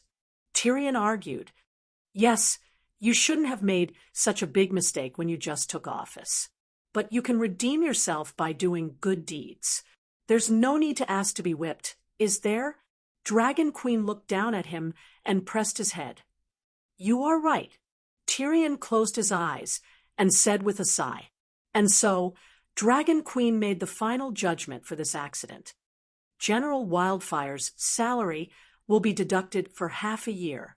The 2 mages, Tim and Duncan, will be compensated with 5,000 gold radiance each. The rest of the mages will be compensated with 100 gold radiance for mental damage. "Thank you, Your Majesty. I will recover as soon as possible and return to work as soon as possible." Tim and Duncan, who were being treated by the doctors, spat out blood and struggled to say. Chapter 439. Since the Green Saint came to complain, Klein's case had been tossed around for more than a month. Finally, it was the day of the public trial. The Hall of Justice and Mercy on the first floor of the pyramid was not big enough. There were too many citizens gathering around. Scholar Bao was on trial. How could they not be excited and concerned? To be honest, the idea of packaging Klein as Scholar Bao was not a brilliant one. The masses were not blind, nor were they fools. Even if they were blind, they could see the difference between the extravagant and lecherous Count Butcher and the impartial Mireen. Let's change the scene. For example, the person who assassinated John Bolton was not a Gith, and there was no son of the Harpy who formed a society to remind the new freedmen of their nightmarish slave experience. Klein dared to declare to the public that he was upright and plain-spoken, pleading for the people, but framing a villain. He would probably only be met with the ridicule of bards, singers, and the common people. But the case of the son of the Harpy was too special. It concerned the vital interests of all the freed slaves in Slaver's Bay. The son of the invisible woman of the Gith targeted the Dragon Queen. He was a high-ranking member of the Mother of Dragons Guard of Mireen and the representative of the new freedmen of Mireen. His organization's program was to overthrow the current master of the new freedmen and restore the cruel slave rule of the Gith. To put it bluntly, Klein's brutal suppression of the son of the Harpy could be seen as a continuation of the class struggle. The former ruling class, the slave owners of the Gith, the former oppressed slaves, now, the new freedmen. The revolutionaries. These two were too distinct and too typical of opposing classes. After taking down Mireen and Kaiyuan, the Dragon Queen's War of Liberation came to an end, and the class struggle began halfway, to mobilize public opinion, to use plays and songs to describe the injustice of slavery and the suffering of the slaves. In other words, to arouse the people's hatred of the former ruling class. The more they hated the slave countries of the past, the more they cherished the free countries of the present. The more they hated the slave owners of the past, the more they supported the current Dragon Queen.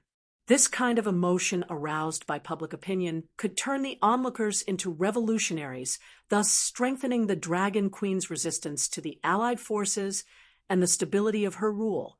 Logically speaking, once the hatred was triggered, the next step would be to settle the score. The revolutionaries had both hatred and hostility in their hearts. While they were settling the score, they were also venting the hostility in their hearts, killing many birds with one stone. Everyone did the same. However, Dragon Queen could not do it.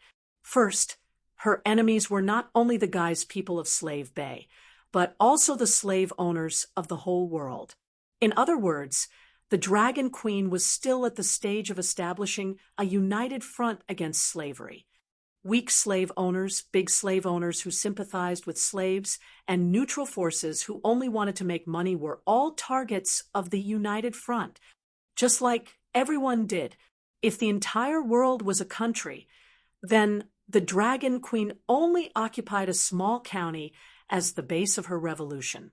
When she really completed the unification, the united front would no longer be needed. Those who had cooperated with her before. The weak slave owners, the big slave owners who sympathized with slaves became class enemies, the neutral forces who only wanted to make money, the free people who did not have their own opinions became XX doctrine.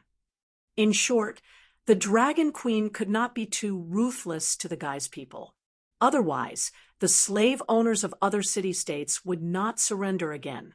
Instead, they would erupt with great energy to survive when they thought they had no way out. The second reason was that when the long night came and the Guise people were settled, who would come to farm for the Dragon Queen?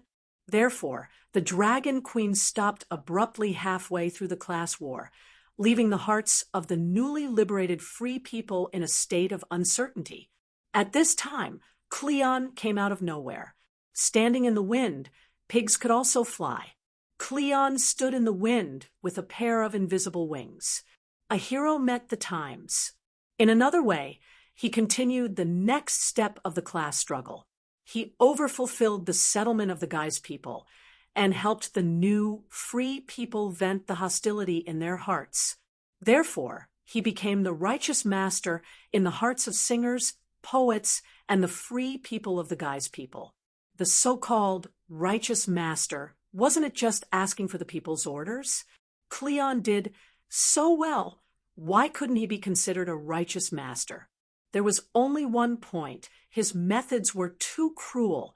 But for the people, corrupt officials are treacherous, and honest officials are even more treacherous was a matter of course.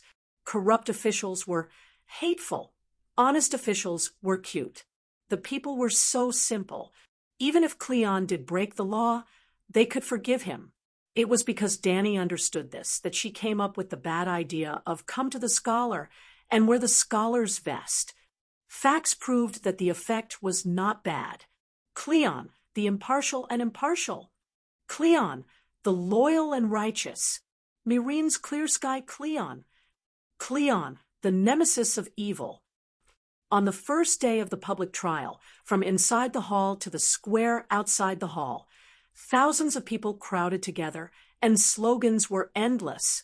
They kept putting pressure on the 15 jurors in the courtroom. In the preliminary trial, there were 27 legal experts who examined Cleon's criminal acts. In the public trial, there were 15 jurors, 5 nobles, 5 representatives of the new free people, and 5 representatives of the Guise people. It's about time. Missandei reminded the Dragon Queen. Yes, Dani was the chief judge, sitting under the plaque that said, "Justice is above, benevolence is below."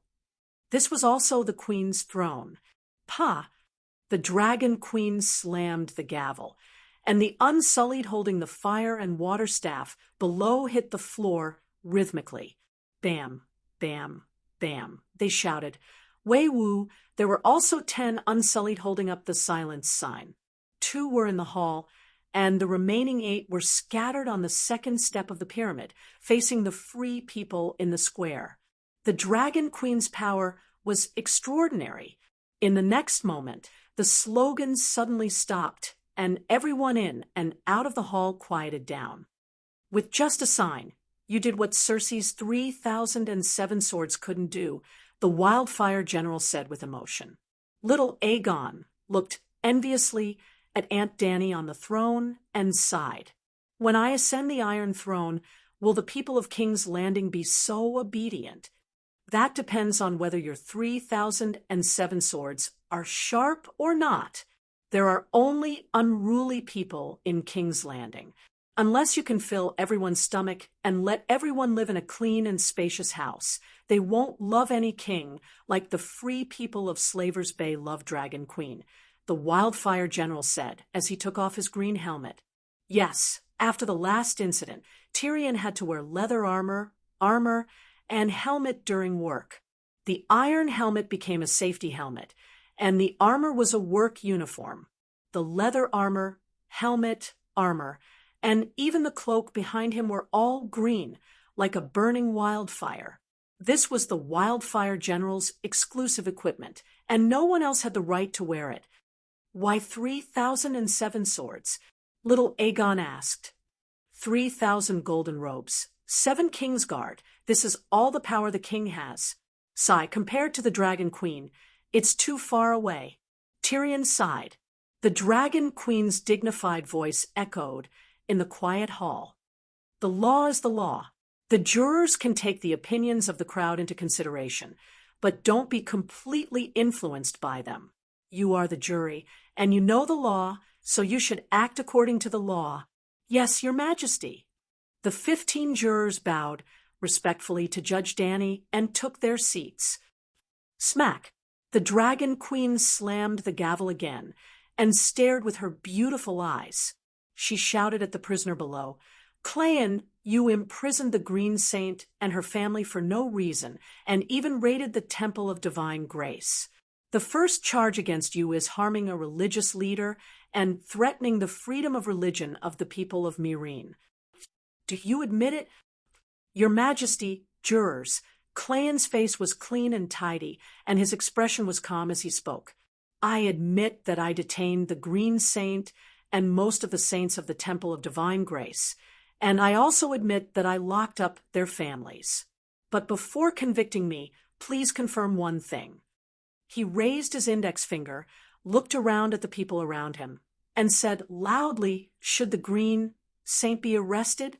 She is the spiritual leader of the Sons of the Harpies, one of the initiators of the rebel group, and the biggest enemy of all the free people of Slave Bay. I dare to swear to the 7 gods. She deserves it." "Swear to the 7 gods." Tyrion looked at the brown-skinned, black-haired butcher of Gith, and then looked at the approving expressions of the people around him, and felt that it was very absurd. It's strange to hear the name of the 7 gods in Slave Bay, tens of thousands of miles away from the 7 kingdoms. He muttered, "What's so strange about that? You have never been to the great Cathedral of Divine Grace, and you don't know how many believers of the 7 gods come to pray every day, especially to the Free Light Maiden. The believers here are thousands of times more devout than the 7 kingdoms. If you walk around the city more, you will find that the teachings of the 7 gods have penetrated into every household in Astapor. Now, the marriages and funerals of the people are all presided over by the White Nun." Sister Asherah said disapprovingly, "But I heard that the great Cathedral of Divine Grace has holy prostitutes. Is this in line with the teachings of the 7 gods?" Duckfield said, awkwardly, "The church needs money to survive, and not all women are determined to serve the 7 gods. Also, the Red Saint and the Garden of Desire are a cultural tradition of the city of Ursus." Asherah's face turned red, and she explained calmly. Tyrion's eyes lit up. "I have heard of the name of the Red Saint in the Garden of Desire, and I thought that this profession was taken away by the Dragon Queen." As he said that, he punched the Duck Knight's thigh and scolded in a low voice, "Duck, you are too disloyal. You didn't even tell me when you went to find the holy prostitute." "A nun, that's so exciting. I also accidentally found out about it when I was drinking at the docks. Also, you are busy experimenting with wildfire bullets all day long. I often don't see you." Duck said. Clinton's heart skipped a beat, and he pulled Tyrion aside and asked, "Can you do it?" "Do what?" Tyrion was confused. "The day before yesterday, after I touched you, your dick," and before he could finish, Tyrion's expression changed, and he growled, "I said it clearly. Unless you are as beautiful as the Night of Flowers and wear women's clothes, it is impossible between you and me. Don't harass me again."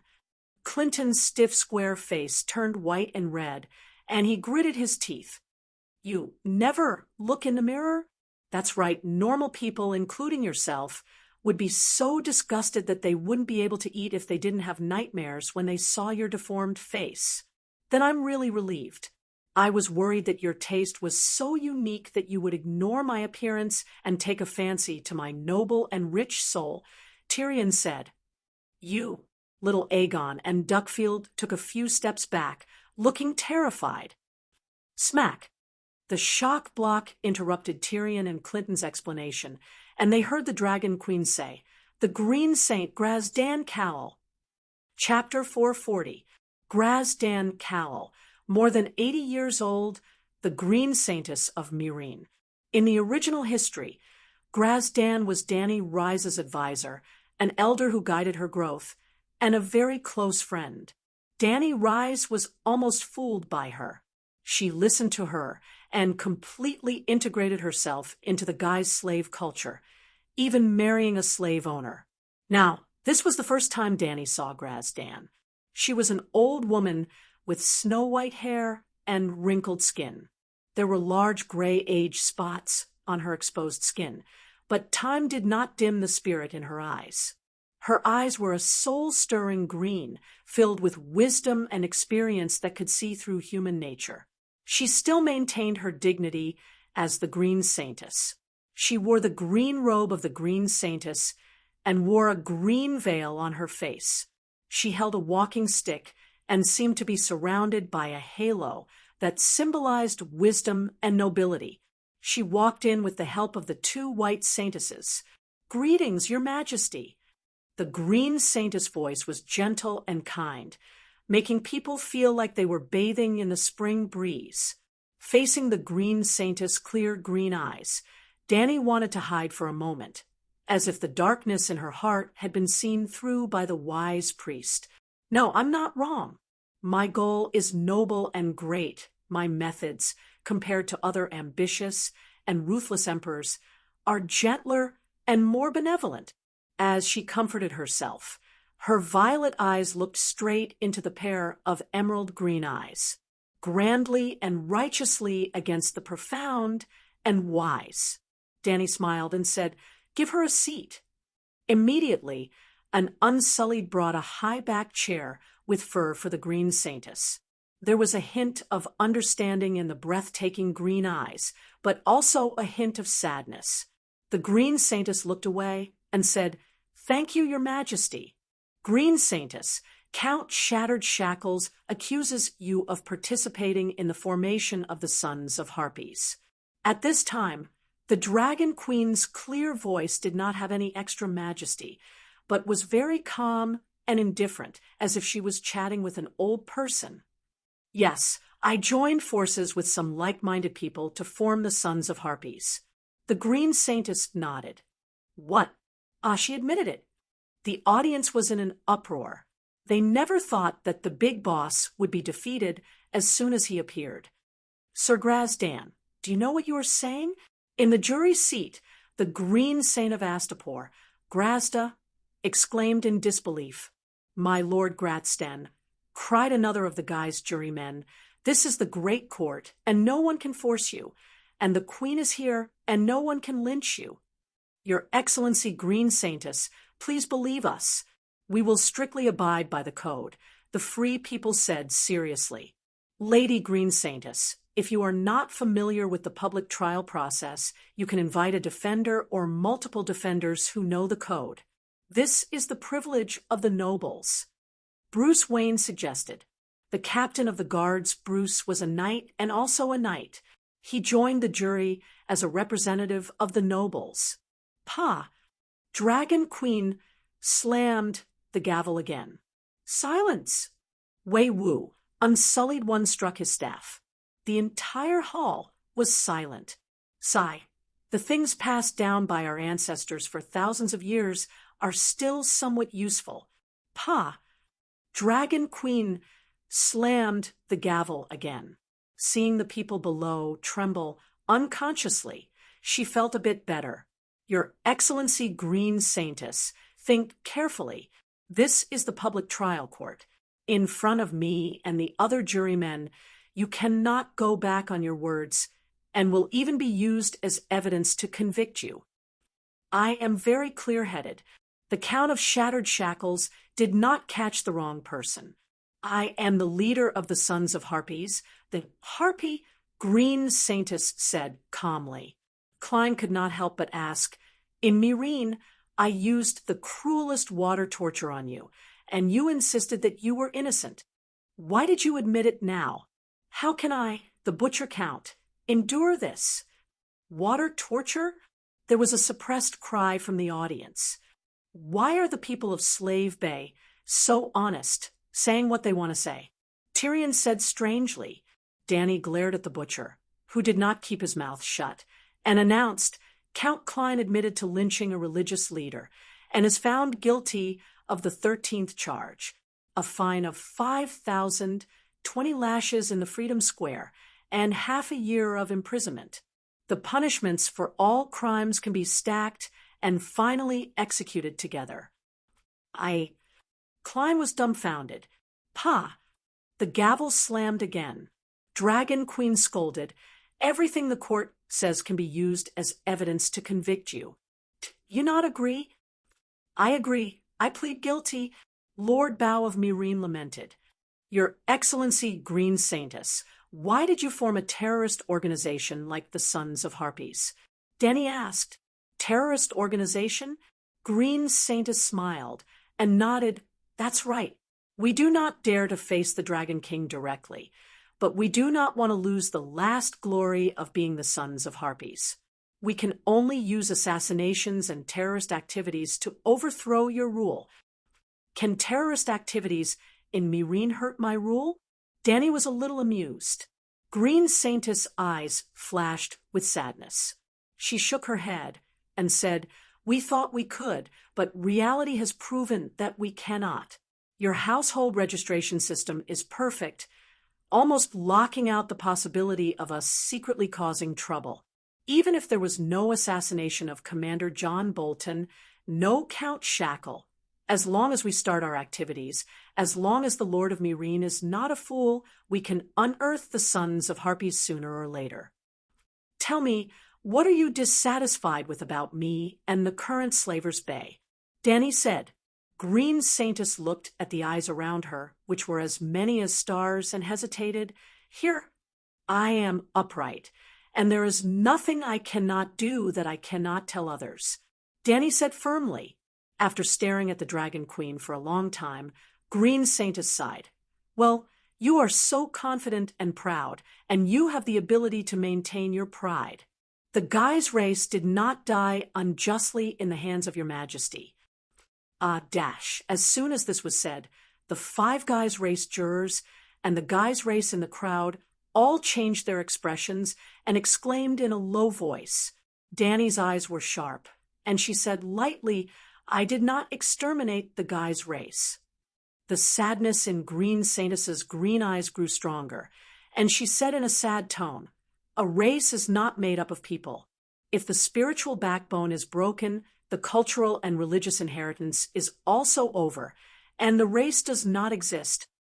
You changed the divine grace temple to the Church of the 7 Gods, and made my race give up the faith of the Harpies, and convert to the free maiden of light. You closed the Colosseum that represented the Guy's race's tradition of martial arts, and made some drama clubs and troops that aroused hatred between the new free people and the Guy's race. You never wore toga robes, but wantonly promoted the sleeveless linen of the dock workers. You changed the Guy's race's tradition of eating dog meat and persimmons and promoted strange foods such as chopped hot pepper fish head, blood sausage, tofu, fried dough sticks, meat buns, and other strange foods. You changed the Gaskali language and unified the learning of the standard Valeglia language. You also forced the Guy's race to shave their heads, keep their hair, but not their heads. Danny's eyes widened, and her face was full of disbelief. Keep their hair, but not their heads. When had she ever said such valiant words? She wanted to immediately interrupt the old saintess and ask, but the other party's series of questions seemed to have gotten to her head. She was so agitated that she could not stop and quickly scolded the Dragon Queen for her sins of destroying the Guy's race. You have never relied on the noble Gith people in politics and military affairs. You have allowed your slaves to rise to the top in one step, surpassing their former masters. The Gith people have been marginalized in all aspects of politics, economy, and military affairs in your kingdom. You also moved the noble Guy's race out of their ancestral pyramids that had been passed down for thousands of years and let them live in ordinary brick houses like the civilians. You showed no mercy to the Guy's race nobles, killing them without mercy. Countless innocent people who were only interested in learning had their properties confiscated and their families sent to labor camps. What you did was to strip the Guy's race of slave Bay away step by step. The Guy's race's culture, traditions, beliefs, and spirit were all destroyed one by one. If we did not resist, one day the Guy's race would merge with the slaves from all over the world, and their bloodlines would be mixed up, their civilization would be tampered with, and their land would be taken over. The last trace of the Guy's empire's existence would completely disappear. The Green Saintess spoke for a long time, and many of the Guy's race people were deeply moved after hearing it. They looked at the Saintess with complicated eyes. The 5 Guy's race jurors could not help but cry. Her Majesty the Queen is so ruthless.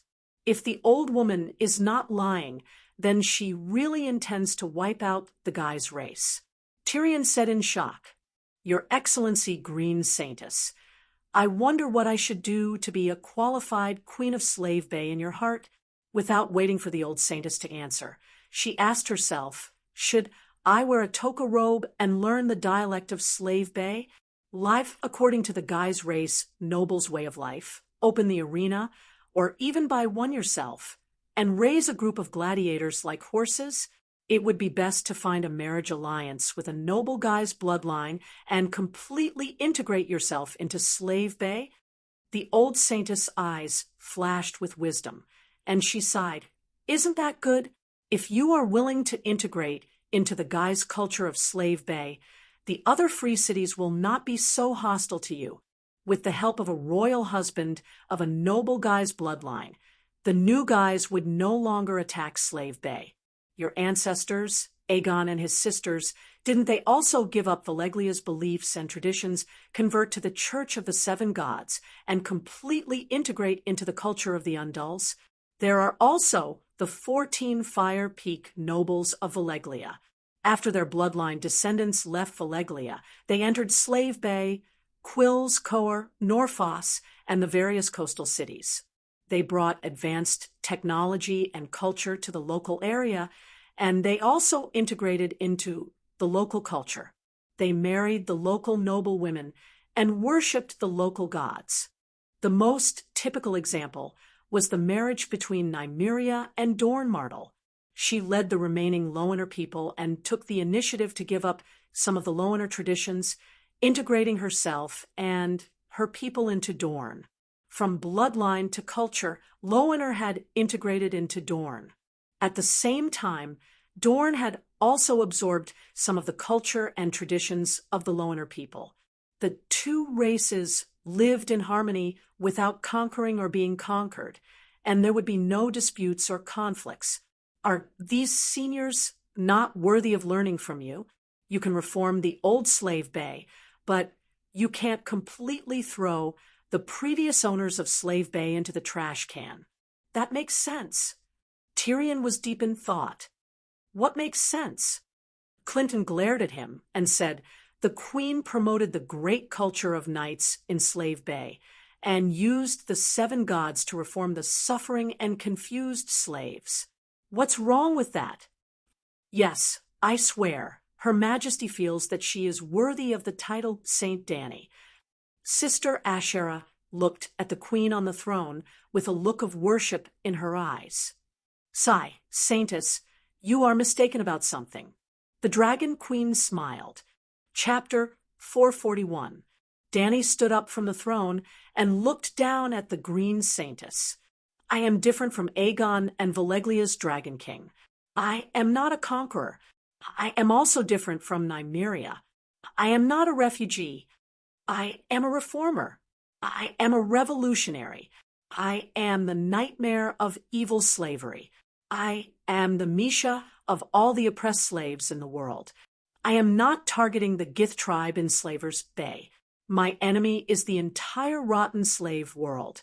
I want to build a new world without slaves where everyone is free. I will not compromise. I am not afraid of fighting. When I decide to become the enemy of the world, there is nothing in this world that can make me feel afraid. I will come, I will see, I will burn everything of the old society. I do not need to conquer you, nor will I integrate with you. I am a flood that will rush past you. Either you wash away the filth and join me, or you sink to the bottom of the river. You understand? This is your choice, not mine. I grant you the choice." The Green Saintess' body trembled, her eyes filled with fear. This is the true Targaryen, the true queen. Tyrion felt an unprecedented shock. At this moment, he even wanted to kneel down to the queen, who looked down on everyone. Dany has surpassed Aegon. She has surpassed all the ancestors of the Targaryens. In the crowd, old Ymont was proud. I am not as good as her, little Aegon said, with a defeated expression. You are still young. Clinton retracted her admiring gaze from the Dragon Queen and comforted him gently. I am 1 year older than her. To be able to serve such a queen is also an honor, Duckfield muttered. Misha, Misha, Misha. Torrent, Torrent, Torrent. The new freedmen in the hall were stunned for a moment. Then, as if they had gone mad, they shouted themselves hoarse and hysterically. Many people's eyes turned red and tears flowed down. Dany smiled in relief. Pa! She slapped the gavel. Silence! Wei Wu, the Unsullied, began to strike with his staff. Your Excellency Green Saintess, other than my personal will, I can also explain the policies you proposed. After all, this is a court. As a judge, I have to abide by the laws of the Codex. I can't use my own will to sentence you. He picked up the wolfberry tea on the table and moistened his throat. She began to blabber. First, I advocate religious freedom. Astapor and Cayuan's Church of Divine Grace voluntarily carried out religious reforms. So the temple became the Church of the Seven Gods with the characteristics of Slave Bay. For example, the Red Saintess was considered blasphemous in the doctrine of the Seven Gods. The temples of Meereen insist on believing in the Harpies. I didn't force you to change your faith, did I? More importantly, everyone knew that the Harpies' claws were holding the slave shackles, which represented the slave masters' enslavement of the people. Could it be that you want the new freedmen to believe in the Harpies who represent slavery? You can ask the people in the city if I have ever forced them. Force them to believe in the seven gods instead of the Harpy. We are willing. We believe in the Maiden of Freedom. We believe in light and freedom. Immediately, a new freedman said excitedly, We are not idiots. As the new freedmen, why would we believe in the Harpy? Before the temple was reformed into the Church of the Seven Gods, I never went there. The Green Saintess looked at the excited audience and sighed. The light in her eyes dimmed. Second, the Colosseum. The Colosseum needs gladiators. Gladiators are mostly slaves. I even abolished slavery. Why would I allow gladiators to exist? Moreover, I didn't close the Colosseum. Don't you see that every evening hundreds and thousands of people enter the Colosseum to do square dance? That's right. The Colosseum that occupied a large area in the city became a place for uncles, aunties, and young ladies to do square dance. As for how the people of the other world learned to do square dance, a certain queen firmly denied that she knew how to do square dance. Third, the toka robe. Other than slave masters who don't need to work, who would wear that? Now that the rotten vampire slave masters have been defeated, the working people have become masters. It is difficult to even walk in that kind of clothing. Of course, I have to promote simpler clothing. Fourth, eating habits. Dogs are humans' friends. They can even prevent faceless people. I don't forbid eating them, but you can eat yours. You can't force me to eat, right?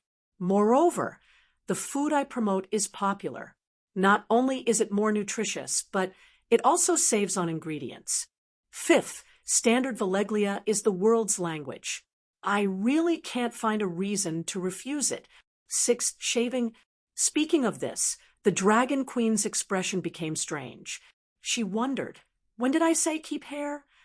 The Green Saintess looked at Klein. I said it.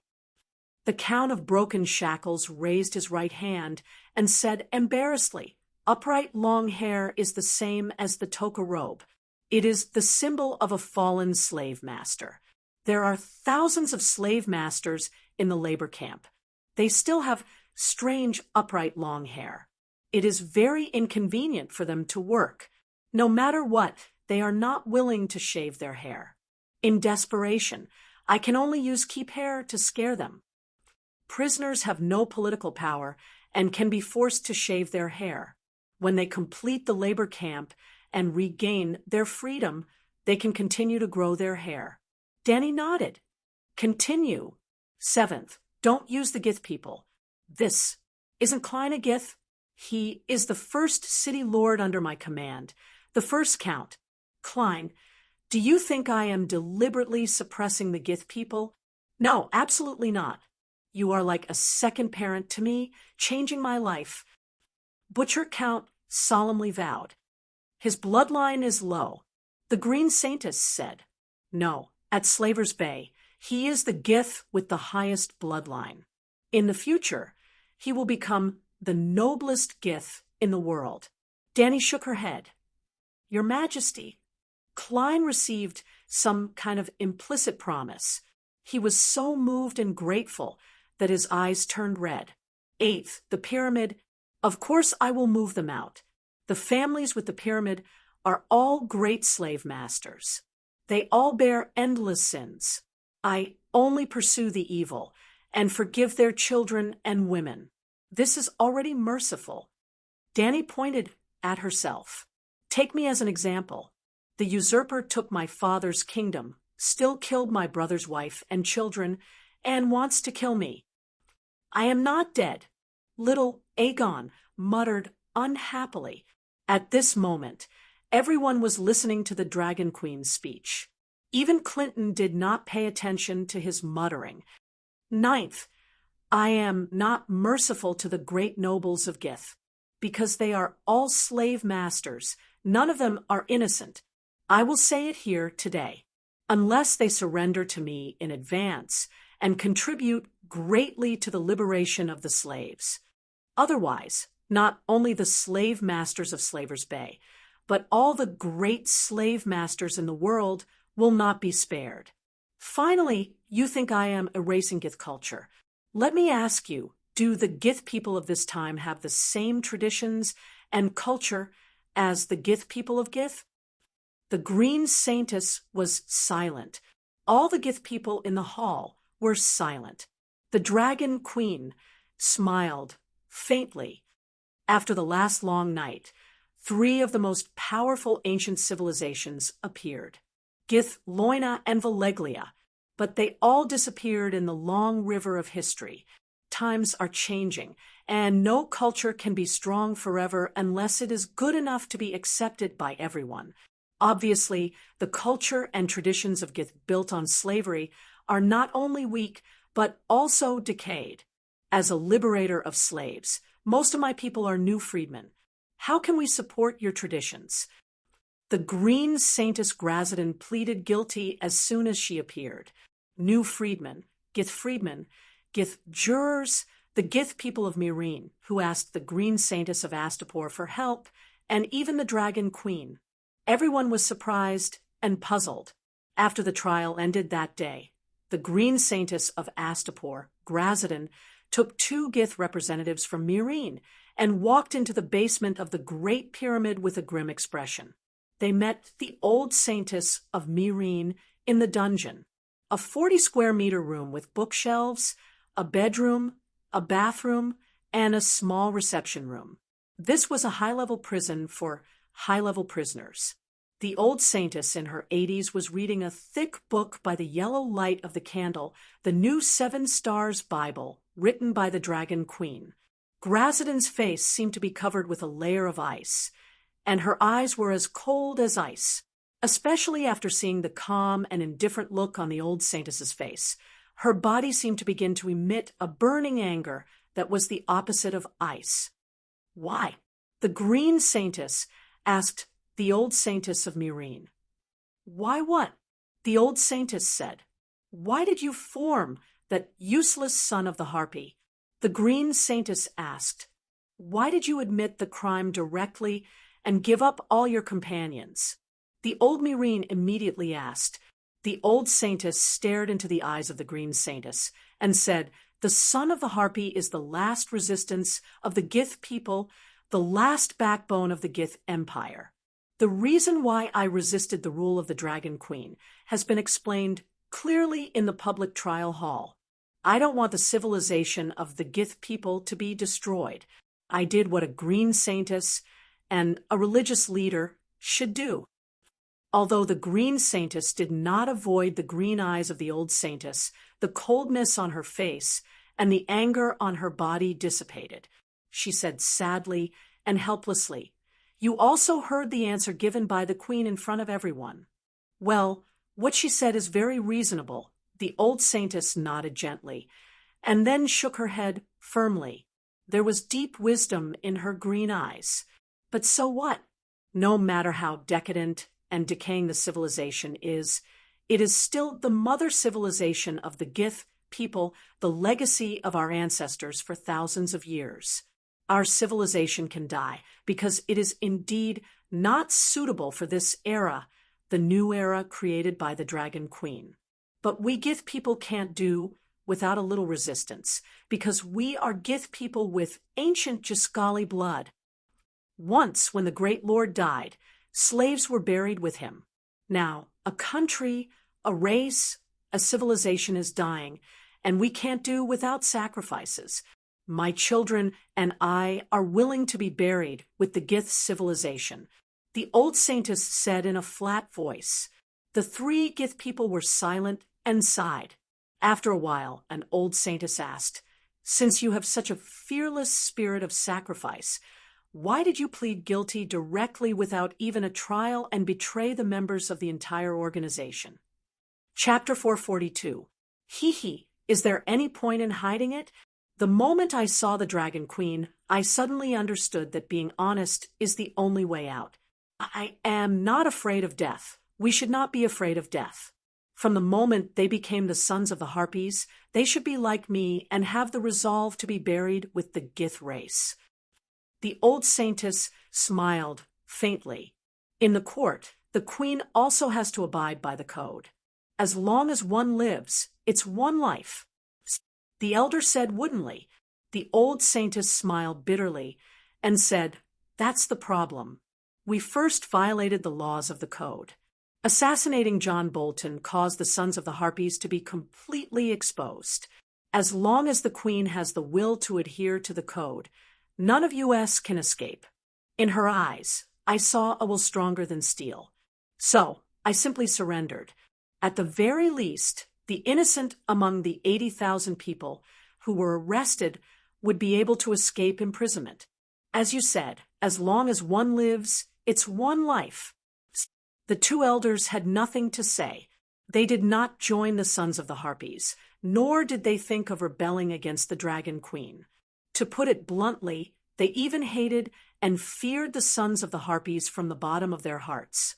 If not for the fact that they were all Gith race, they would have shouted incorruptible Klein.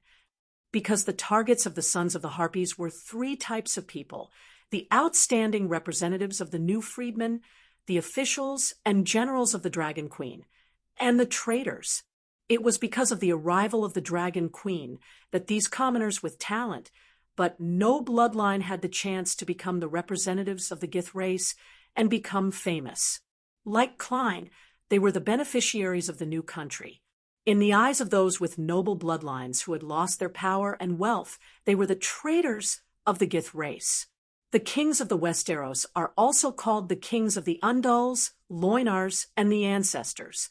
The 7 countries are a mixed country of many races. The Gith race of the Slave Bay are not pure Gith race. I believe that Her Majesty will bring a glorious future to the Slave Bay. I believe that Her Majesty will lead the Gith race of the Slave Bay and the new freedmen to the light and glory. Before leaving, the Green Saintess of Astapor said to the old Saintess, "I sincerely wish that she can do everything you say." The old Saintess said. The sudden confession of the Green Saintess, Grazdan, stole the limelight of the impartial Clyde and disrupted the trial of Lord Bow of Meereen, because with her confession, the case of the son of the Harpy was almost immediately concluded. Even the Five Guys jurors voted unanimously to convict the son of the Harpy of treason. In other words, Cleon did not frame the loyal. He was only sentenced too harshly, but he didn't make any fundamental mistakes. As such, the entire trial process was greatly simplified. Originally, Danny thought that it would take 1 or 2 months. In the end, Klein would use public opinion to blackmail the jurors and come up with a verdict that the death penalty can be avoided, but the punishment cannot be avoided. Perhaps he would be stripped of his position as Lord of Meereen, and his title would be downgraded from Earl to Knight. Now that the Green Saintess had confessed, of the remaining 20,000 guys' death row prisoners, although a large number of them were wrongly accused, more than 90%, there were also many sons of the Harpy of Treason who had committed treason. In the final closed-door closing process, the jury voted unanimously in favor of the Dragon Queen's verdict. Count Shackle solved the case of the son of the Harpy of the Harpy of the Harpy of Meereen and made outstanding contributions. He was honorably promoted to Marquis Shackle and awarded 100,000 gold. However, Cleon Shackle was too cruel in the trial process and ignored many of the laws in the Code of Law. He was beaten into a confession. He was demoted by 1 rank, fined 80,000, and given 48 lashes. He was changed from Lord of Meereen to Great General of the West. Cleon was promoted and demoted, but his title did not change. His position was changed from Lord of Meereen to General. He earned 20,000 gold radiance coins and received 48 lashes from the Devil's Tail, Hattar. There were also 60,000 prisoners arrested by Cleon and 20,000 death row prisoners. About 73,000 people were innocent. Perhaps they were dissatisfied with the Dragon Queen's rule, but they did not participate in the Son of the Harpy of the Harpy. After all, this reactionary organization was just established not long ago and did not have the time to absorb members on a large scale. However, Dany did not directly declare those people innocent, because she realized one thing. Cleon was cruel, but he would never blindly frame the loyal. Those who were wrongly accused were all relatives of the son of the Harpy. When Dany asked Cleon about the trial process, she was confused. There was no on-the-spot investigation, no intricate reasoning, no suspicious or perfect evidence. He simply opened the household register and brought in the relatives of the first batch of people arrested, then the relatives of their relatives, and finally the relatives of the relatives of their relatives. There was a theory of 6 degrees of separation. You could know any stranger through at most 5 people. Relatives were different from people you knew. But if Cleon arrested people like this, round after round, dozens of rounds, he might be able to arrest the Dragon Queen and put her in prison. In fact, he only caught 3 rounds before he could not catch any more. Because if he caught another round, there would be no more Gith in Meereen. Cleon's method was crude, but the reason he gave was somewhat reasonable. The son of the Harpy was a major case of rebellion, intending to subvert the rule of the Dragon Queen. The son of the Harpy and the Dragon Queen were 2 completely opposite sides. The people of Slave Bay could only choose sides, either the Dragon Queen or the son of the Harpy. There was no doubt that in the face of this choice, their relatives would not stand on the Dragon Queen's side no matter what. Of course, being reasonable did not mean it was legal. Just like being inclined to commit a crime did not mean committing a crime. Dany could not convict them, but letting them go for nothing would be a waste of Lord Bow of Meereen's painstaking efforts. Well, the Dragon Queen admitted that she herself was not satisfied. Apart from the innocent, there were more than 7,000 people left, and only 200 or 300 people directly participated in the case of the son of the Harpy. The other 6,000 were their family members, and those who could not prove their innocence. They knew of the existence of the son of the Harpy and were willing to help them, but they did not personally join. Then, Dany came up with a bad idea. According to the law of the Code, the crime of rebellion is unforgivable, and the person involved will be beheaded immediately, and the immediate family members will be sentenced to death or life imprisonment. But the Dragon Queen pointed at the plaque on the throne. It didn't say Mirror of Eminence, but righteousness above, benevolence below. I am willing to grant them mercy. The Dragon Queen said compassionately, The 80,000 people arrested are all relatives and friends, so it is better to share the blame. There will be no more death sentences, no more life imprisonment, and everyone will enter the labor camp. Innocent relatives and friends can work during the day and go home at night, and only need 2 years to leave the labor camp. The guilty son of the harpy cannot go home, but as long as he works for 5 years, he can regain his freedom and be a new man. Unfortunately, the queen's mercy did not receive the gratitude of the sinners. I am not afraid of death. Kill me. I don't want to implicate my family. A son of the harpy shouted. I'm not guilty. I'm a cousin 2 generations removed from Graz, and I don't want to be a convict for him, cried an innocent relative. Bastard. The queen's mercy is not to be rejected. The dragon queen angrily roared and made an arbitrary decision. After completing the trial of the case, the dragon queen found the bedridden Klein. Yes, he suffered 48 lashes and was lying on the bed recuperating. Klein's face was pale, and he lay on the bed with his eyes closed, as if he wanted to use silence to express his protest against the dragon queen's injustice. After working for a few months in vain, he only received 48 lashes from the devil's tail and lost the super lucrative position of Myrene City Lord. Lord Bow of Myrene was bitter. Sigh, do you understand the significance of the Western General? There was once a great King Chao who was willing to give up the throne to become the Western General. The Dragon Queen sighed. Klein's attention was attracted by the King Chao, and he could not help but ask, what is the significance of the Western General? Western General, as the name suggests, is to conquer the West. The Allied army is divided into sea and land. The navy is gathered at Newguise, and the army is gathered at Materis. They came with great momentum, but they can't do it again. If we can't take down Slavers Bay in one wave, it will be my turn to conquer them next time. Where will we go? Of course, we will follow the Allied army's invasion route, starting from Myrene, heading west, Toros, Materis. Finally, we will pass through the land of long summer, enter the western plains, and enter Volantis. The Dragon Queen looked at the Count of Broken Shackles meaningfully. So, you understand? I will become the city lord of Volantis. Klein was surprised.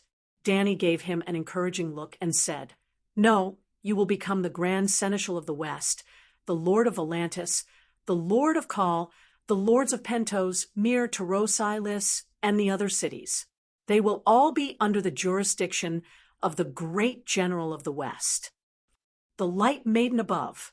Klein's sickly white face instantly flushed red, and he said excitedly, No wonder King Chao would rather not be a king and want to be the Western General. Then he asked suspiciously, Your Majesty, why don't you become the Western General yourself? Are you really going to let me manage such a large piece of land? Do you think I will let new guys and queers go? Danny asked back. Of course not. Klein said angrily.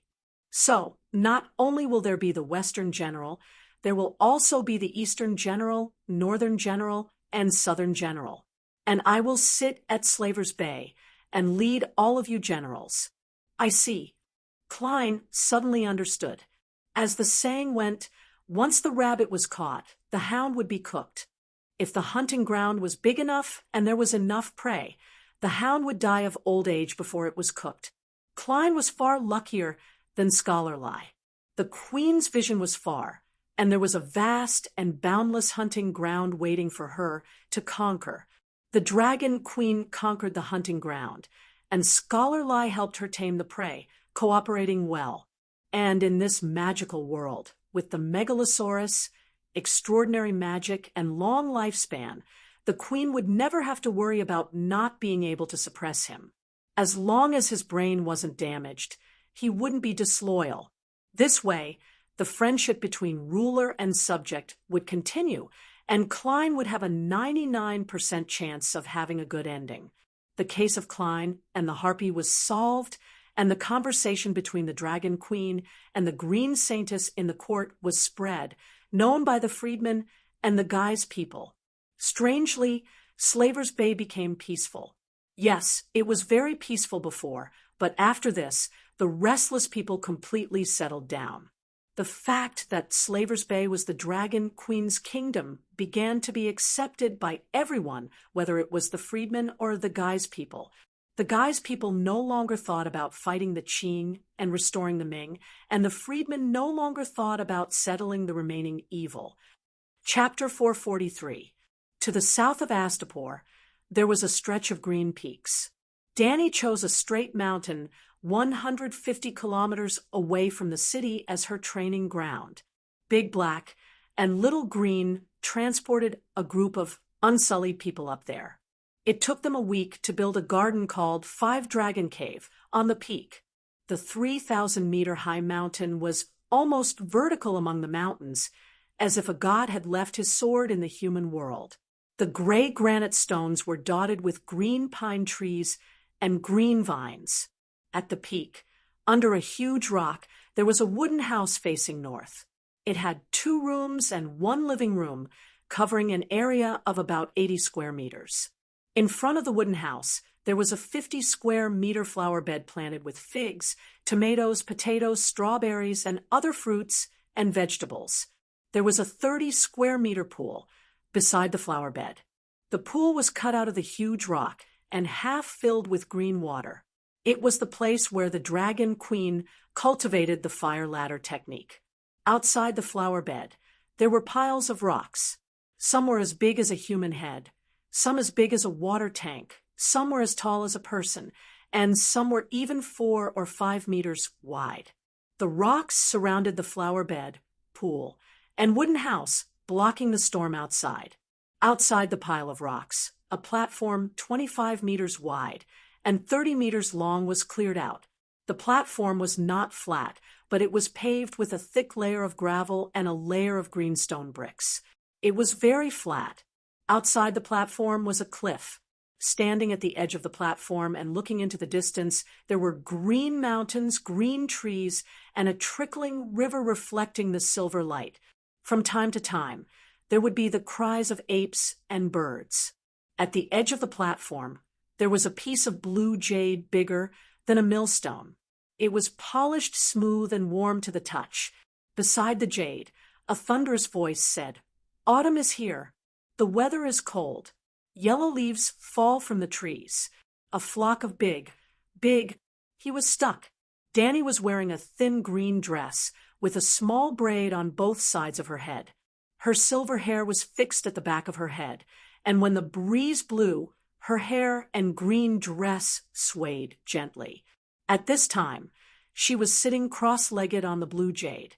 Her eyes were slightly closed, and she was facing the mountains. Her white and delicate cheeks shone with a transparent halo under the sunlight.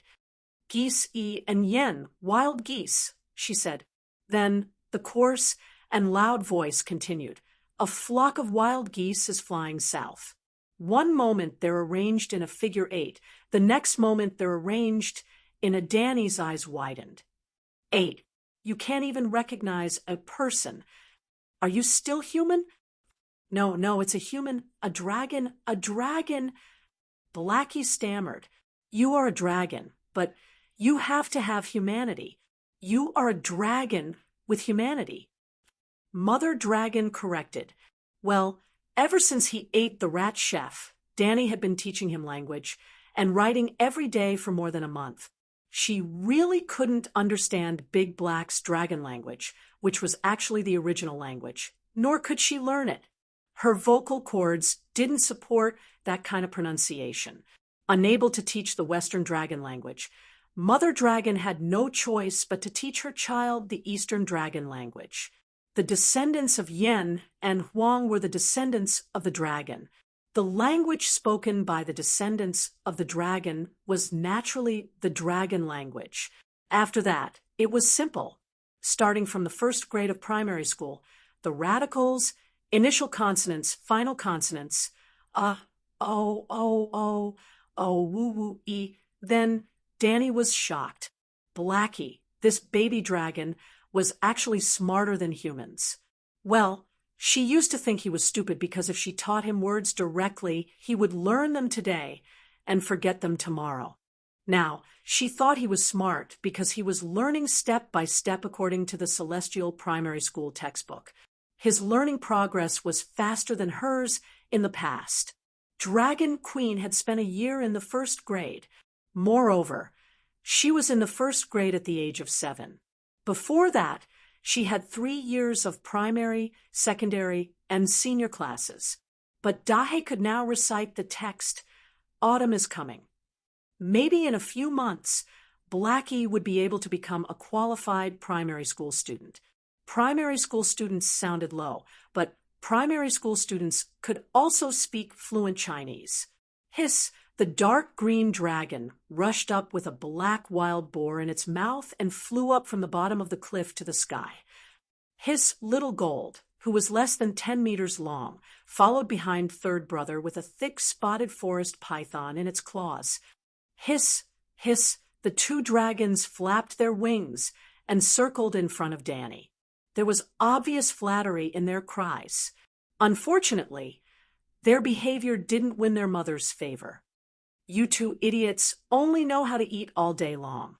You've been in seclusion for more than half a month, but you still can't communicate with my dragon spirit. If you continue to be so stupid, you'll be kidnapped by the Green Prophet sooner or later. At that time, you'll know why a child without a mother is like a blade of grass. Look at your eldest brother. He's about the same age as you, but now he can read Autumn is Coming." As she spoke, she turned around and said to Blackie, "You have to continue to work hard. Don't be as playful as your 2 stupid brothers. If you perform well, I'll give you a red scarf later." The red scarf was naturally not a red cloth. In view of the upcoming war, and Blackie's strength was increasing day by day, Danny considered giving him a layer of fish scale armor. He didn't have to wear armor all over his body. That was unrealistic. He couldn't fly even if he wore it, but at least it could cover the area from his throat to his chest.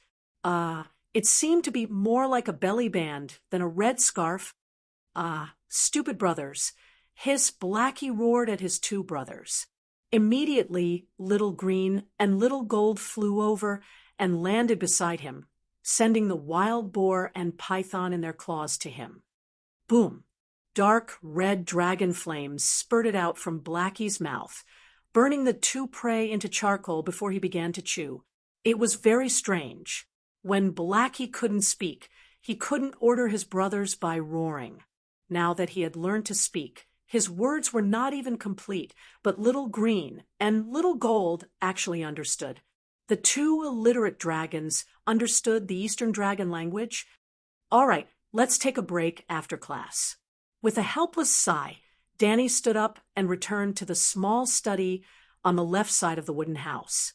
She picked up her pen and wrote a series of runes. Just as Tam said, no meditation technique was perfect. There was always the possibility of evolution. Every time she entered the state of wind song, she could obtain some information from the wind. More accurately, wind song helped her understand the universe. The new understanding allowed her to improve her 2 major meditation techniques little by little. She improved some runes and formed new runes. She would record the newly obtained runes and analyze their meaning and functions. During this period of time, with the help of wind song, her Green Prophet meditation technique had changed by almost 10%. Danny thought that this was an optimization. With this optimization at its peak, could it help her control a few more dragons? Danny wasn't sure.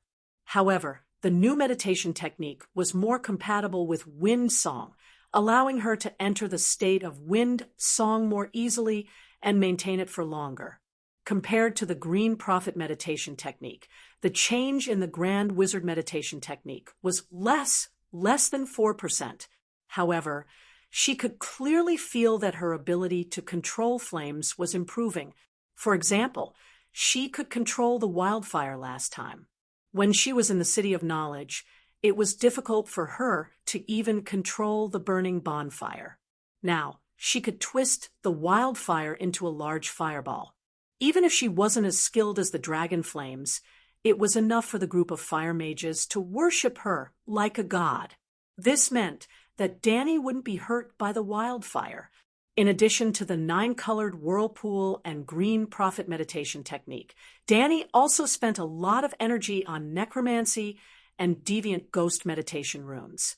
When she parted with Bo Chung that day, Prince Edie gave her 5 necromancy scrolls to repay Layla for saving his life, the development of necromancers, the encyclopedia of basic incantations, Chai Jin's notes, Bo Yi's travels, and Bo Cheng's notes.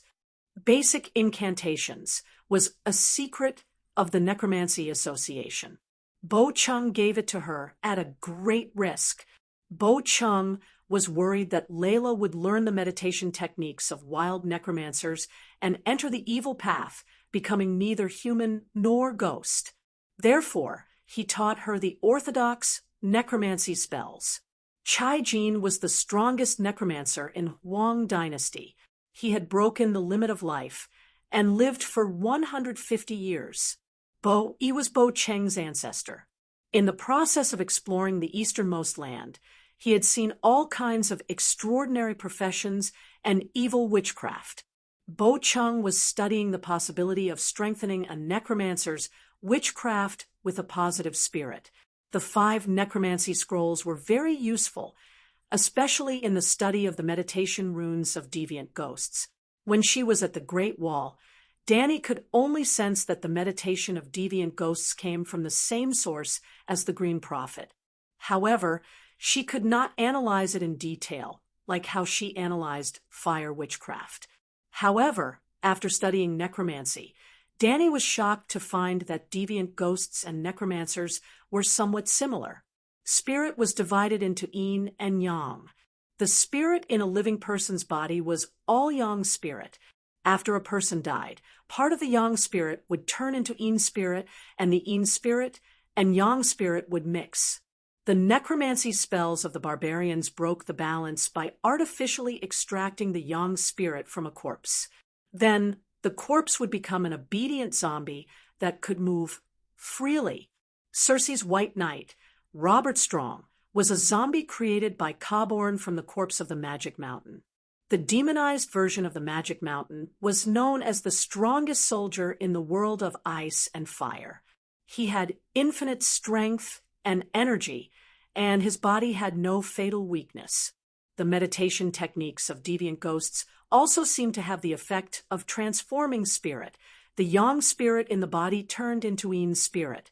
A living person was made up of yang spirit, and a dead person was a mixture of yin and yang.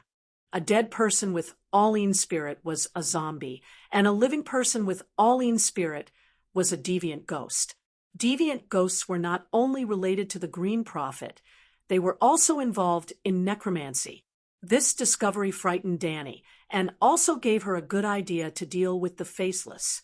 The barbarians all agreed that the Bloodstone Emperor's necromancy had attracted the Long Night. Last time, the Bloodstone Emperor took the blame for the Long Night, and this time, the Long Night was coming. Why not let the faceless be the scapegoat? So, she entered the state of wind song and studied necromancy and the meditation techniques she obtained from the deviant ghosts in depth. Was it possible to create a ghost cultivation meditation technique and let a living person cultivate into a half-human, half-ghost? It was not a deviant ghost, as long as it looked like one. Then the long night came, the house of black and white. For my good boy Jia Kuan, Mother Dani had been working hard. Now it was fruitful. You won't have to wait too long. After taking notes, Dani took out the glass candle from the drawer. Silver gray light filled the wooden house, and Dani sent a trace of her spiritual power into it. Stone Steps Archipelago, Torture, Abyss Bay. In the captain's room of Princess Elia, Barristan was sitting upright with his eyes closed, waiting for the arrival of the Dragon Queen. Before that, Little White had already flown over to remind him. Just like teleportation, in an instant, a pretty girl in a green dress appeared in front of White Knight. How is it? Half a month has passed. Did Bronn find anything? Danny asked. Barristan opened his eyes, and there was a flash of surprise in his eyes. He said, Your Majesty, you should wear more skirts. You are very beautiful. If you can make a skirt like this with the Leglia steel, I can wear it every day. Danny laughed. The old knight sighed, put this aside, and said seriously, The results are out. Prince Aegon should be real. Chapter 444. Barristan said slowly, There was a leathersmith named Yale in the Stinky Water Bay, and he died 5 years ago. He had black hair and gray eyes, but he married a lazy prostitute who had silver hair and blue eyes. His wife died in childbirth during the War of the Usurpers. The leathersmith had 2 sons. The eldest had black hair and blue eyes, and he died in the rebellion of the 4 princes. The second had silver hair and blue eyes, and he inherited his father's business. He is now a leathersmith in the Steel Street of King's Landing. Bronn asked the second son about little Yale in detail, but he didn't know that he had a younger brother, and he believed that his younger brother died with his mother. Danny's eyes flickered, and she asked, Do you think that this is a flaw? Your Majesty, little Yale is only 19 years old this year, and he was only 2 or 3 years old at that time. It is very likely that he was too young to remember, Barristan said. Danny nodded, and asked, Did you ask witnesses such as midwives and scholars?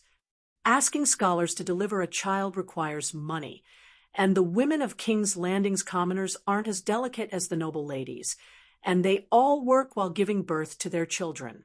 Well, it's easier to ask the 3-eyed crow about this, but I don't dare to go to him now. I won't dare to believe his words unless I cripple him and put a knife to his neck, Danny said with a sigh. Why do you always doubt Prince Aegon's identity? Barristan asked in confusion. Do you believe in Varys? Danny asked. After a long silence, Barristan shook his head and said, Reason and reality tell me that Varys can't be trusted. It's a bit strange. Danny's expression became strange. Almost everyone thinks that Varys can't be trusted, but you are willing to believe him. We don't trust Varys, but we trust the 8-clawed spider's ability and intelligence. Let's just say that he is real. Danny smiled weirdly. Having a nephew is just having another pair of chopsticks and another bowl. I can afford it, but having an aunt like me, who countless people want to get rid of but can't do anything about, little Aegon will have a hard time in the future. The allies, Faceless One, Lannister, and other enemies would all regard Aegon as Dragon Queen's fatal flaw. Perhaps with the Aegon's giant shield, he could bring his cheap son back. Ugh. White Knight also thought of Aegon's future situation, and her face could not help but contort. By the way, Knight, are you still passionate? Passion? The old knight was puzzled. Your goddess, Ashera Dane, is not dead. What? Ashera isn't dead. The old knight suddenly stood up, looking excited. Seeing his expression, Danny could not bear to see him like this. The result was too cruel, and old Bart might not be able to accept it. Like John Clinton, she faked her death to avoid everyone's attention, and raised little Aegon in the Little Rhone River. Then Danny told him everything, from when Ashera received Princess Alia's letter to when she went to Astapor with Clinton. But in the end, she looked hesitant. The old knight did not notice Danny's expression. His eyes were watery, and he said with joy and sadness, It's good that she's not dead. That's great.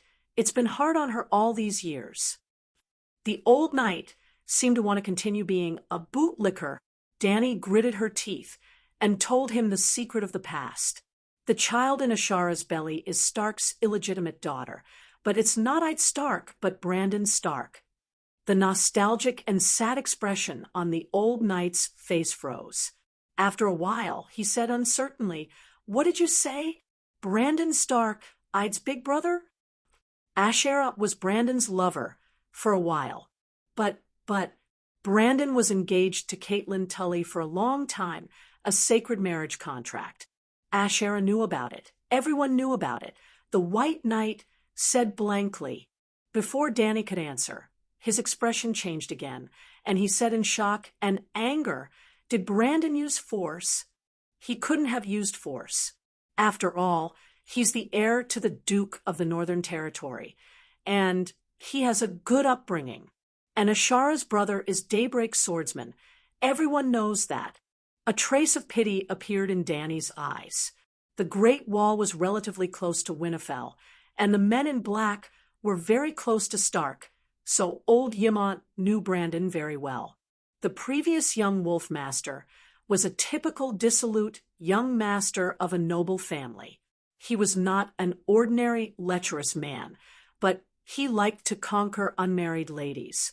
He had a famous saying that was widely spread in the Northern Territory: "A blood-stained sword is the most beautiful sword." Many daughters of noble families in the Northern Territory had affairs with him, and they could not forget it even now. Just like when Targaryen traveled through the Seven Kingdoms, many nobles gave their daughters to him as lovers. When Brandon was a guest in a noble family in the Northern Territory, the nobles were very happy to see their daughters being fucked by him. It was worth mentioning that a noble lady who lost her chastity to a lord would not be looked down upon. It seemed that it was natural to serve a lord, and even an honor. For example, Count Riswell of the Stream had once used his daughter Barbara to curry favor with Stark. But after Brandon and Tully got engaged, Barbara was still very popular, with Count Lone Moon next door. For example, on the night of Stannis' wedding, Robert had sex with the bridesmaid Delena on his wedding bed. Delena had given birth to an illegitimate son, Rick, and this was known throughout the Seven Kingdoms. But Delena was still married to the heir of the Norcos family, without any discrimination. Even Duke Tywin took a fancy to her, and proposed marriage to her father on behalf of his son, Tyrion. In the end, her father did not like the little devil. "Even if my daughter was sent to the Silent Sisters, she would not marry a half-human." In Westeros, when a woman did not have the right to inherit, her status was really low. In front of the commoners, they were high and mighty honorable ladies. In front of a nobleman of a higher rank, the only difference between them and the prostitutes in the brothel was that they could marry, while the prostitutes could not. That was a digression. As for Ashera Dane, the brightest pearl in the tournament at Hellenberg, she had also dyed Brandon's sword red. This time, Brandon had relied entirely on his strength to pick up girls. Stark's identity was not useful in front of Dane. Why would Ashera like him? Barristan's eyes were filled with confusion and pain. Obviously, he would rather Ashera's secret lover be Ide. But Ide was like Barristan, an honest child, a true gentleman. Since ancient times, goddesses have loved scumbags. An honest person was not even qualified to be a spare tire. "Sir, the long night is coming. We should devote all our energy to the great cause of saving the world." Danny's words were unusually childish, but it re-energized the sad old knight. He sighed. His blue eyes, shrouded in pain, became sharp again, and solemnly said, "You are right. You are so young. You should be at the age to enjoy the most beautiful love. Now, for the people of the Seven Kingdoms, for the hungry and cold savages beyond the Great Wall, for the suffering slaves of the world, you put your best years into work. I should learn from you and devote all my energy to serving you. The rest of my life will be the most glorious path of a white knight in history." Sigh. The old knight's words were always so honest. Danny nodded calmly and asked, "Is the blacksmith, Tobu Mott, willing to tell us the secret method of recasting Valeglia's steel? In order to strengthen and improve the dragon crystal weapon industry, Bronn and his subordinates kidnapped a large number of master blacksmiths in Blacksmith Street when Cersei was parading the streets. One of them, Tobu Mott, was the best blacksmith. He had studied in Khal and knew two skills that Dany coveted, coloring metal and recasting steel. House of Stark's Frost greatsword was smelted and recast by Tobu into Joffrey's Widow's Howl and Brenn's Oathkeeper. The most amazing thing was that he had colored the steel swords. Dany's exclusive armor and weapons were most likely with him. Barristan temporarily put aside the matter of Asherah and began to get into work mode. He said solemnly he agreed to serve you and recast your steel weapons, but he refused to divulge the secret method of the Khal Blacksmith Guild. Did you beat him? Dany asked with a frown. Beat him? The old knight's eyes widened. Your Majesty, Master Mott is a master blacksmith, not a prisoner. We shouldn't have kidnapped him. How can we torture him? Didn't you hear? He wants to keep the secret for Khal. Khal has joined the United Nations and forged dragon-slaying crossbows for the Allied army. He is our enemy. This, seeing the old knight hesitating and not being straightforward at all, Dany sighed and said, "Forget it. Leave him to me. Let Blackie go to Dragonstone Island and bring Tobu to Bravos." Devil's Tail. Hattar can't deal with a faceless, but can he deal with a blacksmith? Your Majesty, I have to remind you that a master blacksmith has a very high status and is widely respected by the nobles all over the world. If outsiders know, the long night is coming. Who cares about such a small matter? You can just ask him to recast the steel swords for you. Why do you need his secret method? Barristan was puzzled. Dany said helplessly, I also want a set of strong and light steel armor, but the dozens of swords are not enough to kill the deviants. How can they melt the swords to make armor for me? I want to try and see if I can deduce the technology of making steel through the magic spell of melting steel. If I succeed, we will all be wearing steel armor and holding steel swords, not to mention deviant ghosts, even Frost God, and Hiller could be killed if hundreds of armored knights charged at them together. Dany was so excited that her cheeks flushed. There was one more thing Barristan told Dany before he ended the conversation. Your Majesty, Blackie's words were too shocking. The people of King's Landing were shocked by the Megalosaurus's magic, and they all believed his words. Only people will lie. As the great guardian of light of the Church of the Seven Gods, the holy Megalosaurus will not lie. Everyone thinks so, and the sparrows also spread the news. As a result, the news that the Great Sparrow was the holy son of the Church of the Seven Gods spread wildly in the Seven Kingdoms, and the Church of the Seven Gods became more and more popular. Every day, a large number of productive knights, and the second sons of earls rushed to King's Landing, put on the seven-pointed cloak, and swore to the seven gods to become the children of war. Because of this, the Great Sparrow's position in King's Landing became more and more popular. The church not only obtained the logging rights of the imperial forest, but also recently intercepted 1/3 of the customs duties of the Blackwater Bay Pier. The Great Sparrow also accepted your proposal to request the Iron Throne to increase the number of seats in the Imperial Conference by 2. One belongs to the nuns, responsible for educating the nobles of the Seven Kingdoms and regulating the behavior of women. The other belongs to the monks, representing the seven gods, and the archbishop to listen to the court and correct the parts that violate the teachings of the seven gods. If the Iron Throne does not act, it will lose control of King's Landing sooner or later. Wow, the Great Sparrow humbly accepted the advice. Well done. Dany smiled happily. Well done.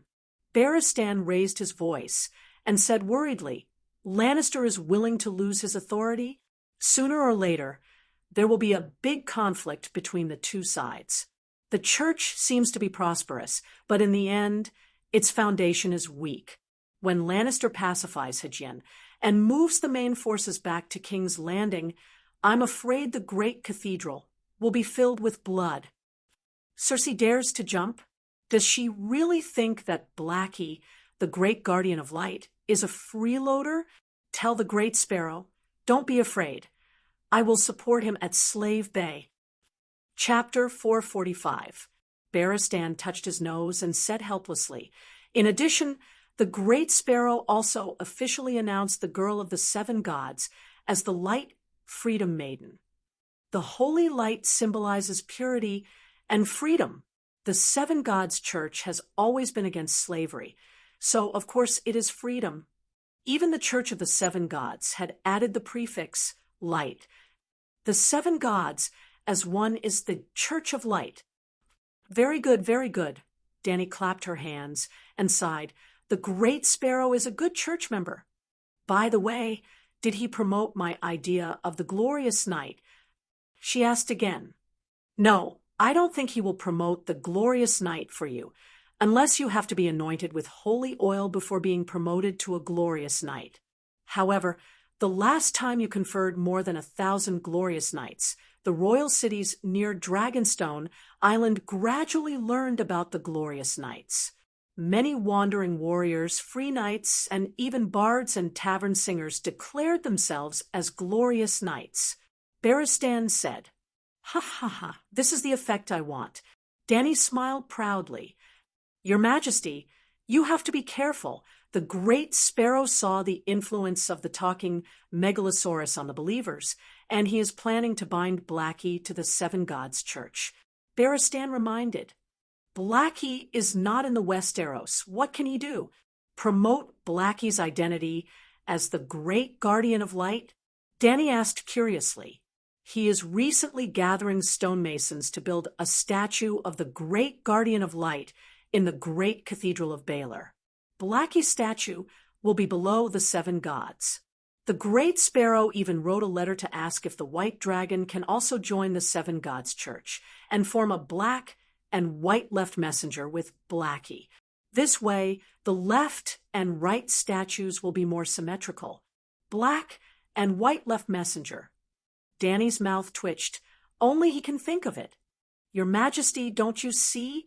The Great Sparrow wants to use the name of the Megalosaurus to establish the sanctity of the Seven Gods Church of Light." Beristan emphasized, "It's just a name. It's not bad for me. Promise him you can let Little White become the right messenger of light. When he can speak, let the Great Sparrow baptize him." Danny held back her laughter. "Your Majesty, you must understand that this is a sacred oath. You let Big Black and Little White join the church today, which is equivalent to a knight swearing allegiance to a lord. However, Megalosaurus' allegiance is not to humans, but to the Seven Gods. This matter was too shocking. It was the first time something like this had happened since ancient times. There were countless churches in the world, but only the Church of Light had a Megalosaurus that could speak as a guardian. It would definitely be known by everyone and become a legend.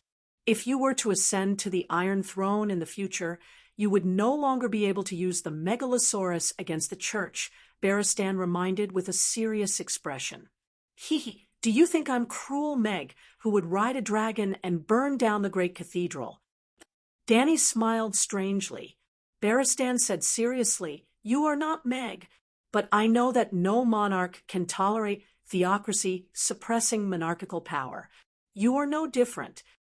"I'm different. I'm both the Queen and the Pope." Danny laughed. "Ah." Beristan was stunned and said hesitantly, "What about your children?"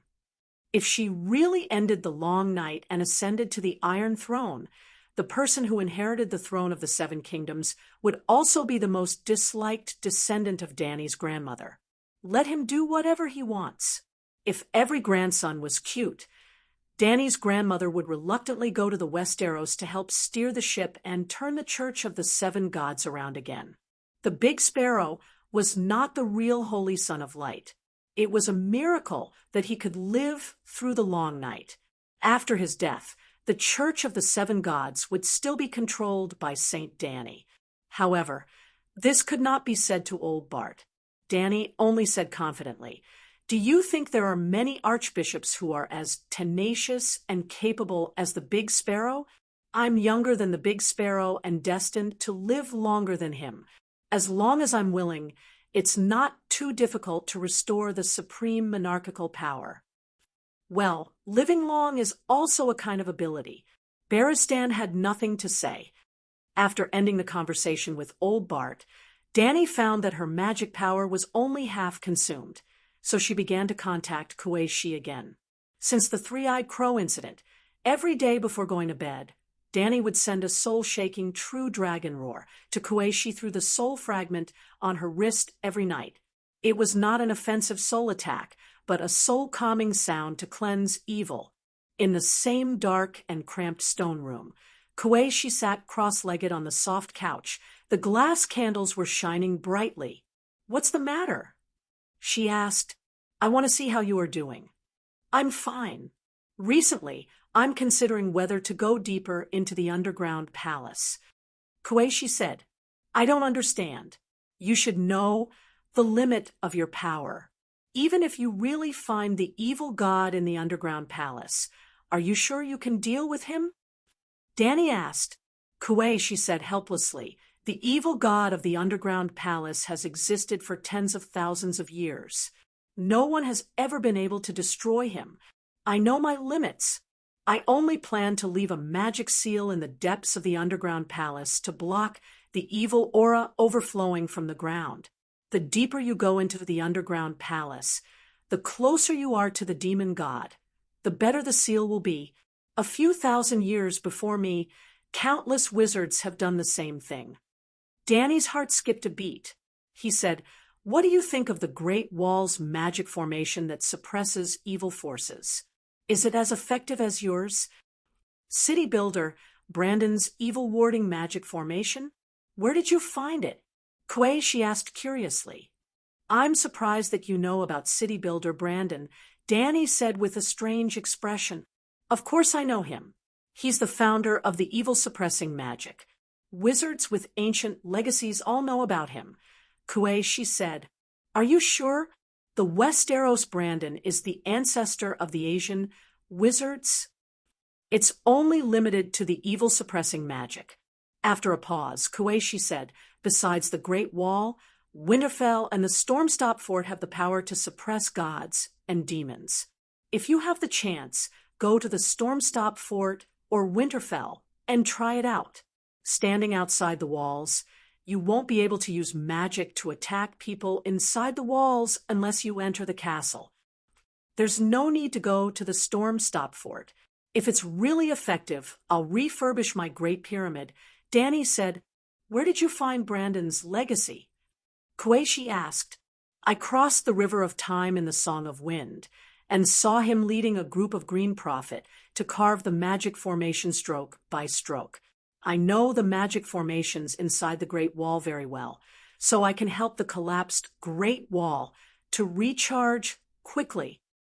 Danny could not help but sigh as she recalled what she had seen. "What song is the Song of Wind? How can you cross the River of Time?" Kuei-shi asked in surprise. "It seems that you don't know everything. Ha ha ha." Danny laughed proudly. "I never said that I know everything," Kuei-shi said coldly. "All right, it was my assumption. I thought you were a big shot and knew everything. Sigh, unknowingly I've become a big shot. A real big shot, a real big shot," Danny said with a smile.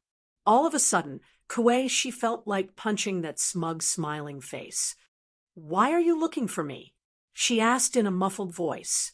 "If there's nothing, leave quickly." Danny couldn't see her expression and didn't seem to understand the meaning behind her words. The smile on her face grew wider, and she said, "I've recently formed a royal mage group with 50 famous grandmasters both in and out of the country. With your ability and reputation, you're completely qualified to be the leader of the group. How about it? I can send a megalosaurus to pick you up from Thunder Island. It'll only take a day or two." "I'm not going. I've said a long time ago that I won't interfere too deeply in your life. Moreover, you were very afraid of me back then, weren't you?" Kuei-shi said stiffly. Danny didn't deny it and said confidently, "That was then, and this is now. A person's tolerance will grow along with their strength." Then, she said in a tempting tone, "The Westeros did encounter a lot of danger, but my gains were even greater. The City of Knowledge's secret arts of Alleglia, the Green Prophet's meditation, the foundation of deviant ghost spells, and even the Barren Land's necromancy spells, I've made some breakthroughs. Come here, we'll talk, study secret arts together, and explore the truth of the universe. What do you think? This time, Kuei, she was a little tempted. In just 2 years, the Dragon Queen had turned from a muggle into a rare great wizard. This talent and opportunity made people envious and impressed. If they could sit down and discuss with her, they would definitely gain a lot. The Thunder Island's Empress is not in a good state.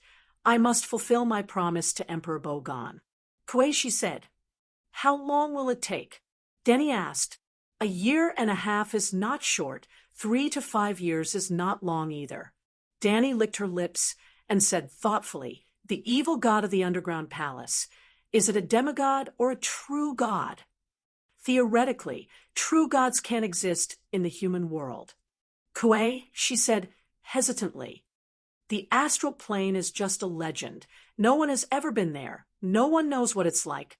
Maybe the astral plane is just a dimensional dimension connected to the human world. Danny guessed. What's a dimensional dimension? Another world, a small world. Danny's guess was well-founded. When the door god was still alive, his original body was in Hajian. When the Great Wall was built, 100 ancient royal girls were sacrificed. Royal blood had power to transfer the will and divine power of the weirwood into a branch. Maybe after the door god became a god. His spiritual will lived in another space, which was the divine kingdom. His weirwood body was a coordinate and channel that connected to the real world. Whether he's a true god or a demigod, you and I can't afford to offend him. No matter how powerful your megalosaurus is, can it enter a narrow underground palace that's 1,000 meters underground? Kuei, she said, are you sure it's 1,000 meters deep? How did the ancient people build this kind of project? Danny was surprised. The underground palace I'm in now is at least 1,200 meters from the surface. Did you notice that I'm in the underground palace every time I see you recently? If it's not too deep and too far from the exit, why don't I rest in the luxurious palace at night and work during the day? Do you know where there are demigods? Don't be too powerful, like an immortal. Danny asked, why? Kuei, she asked curiously.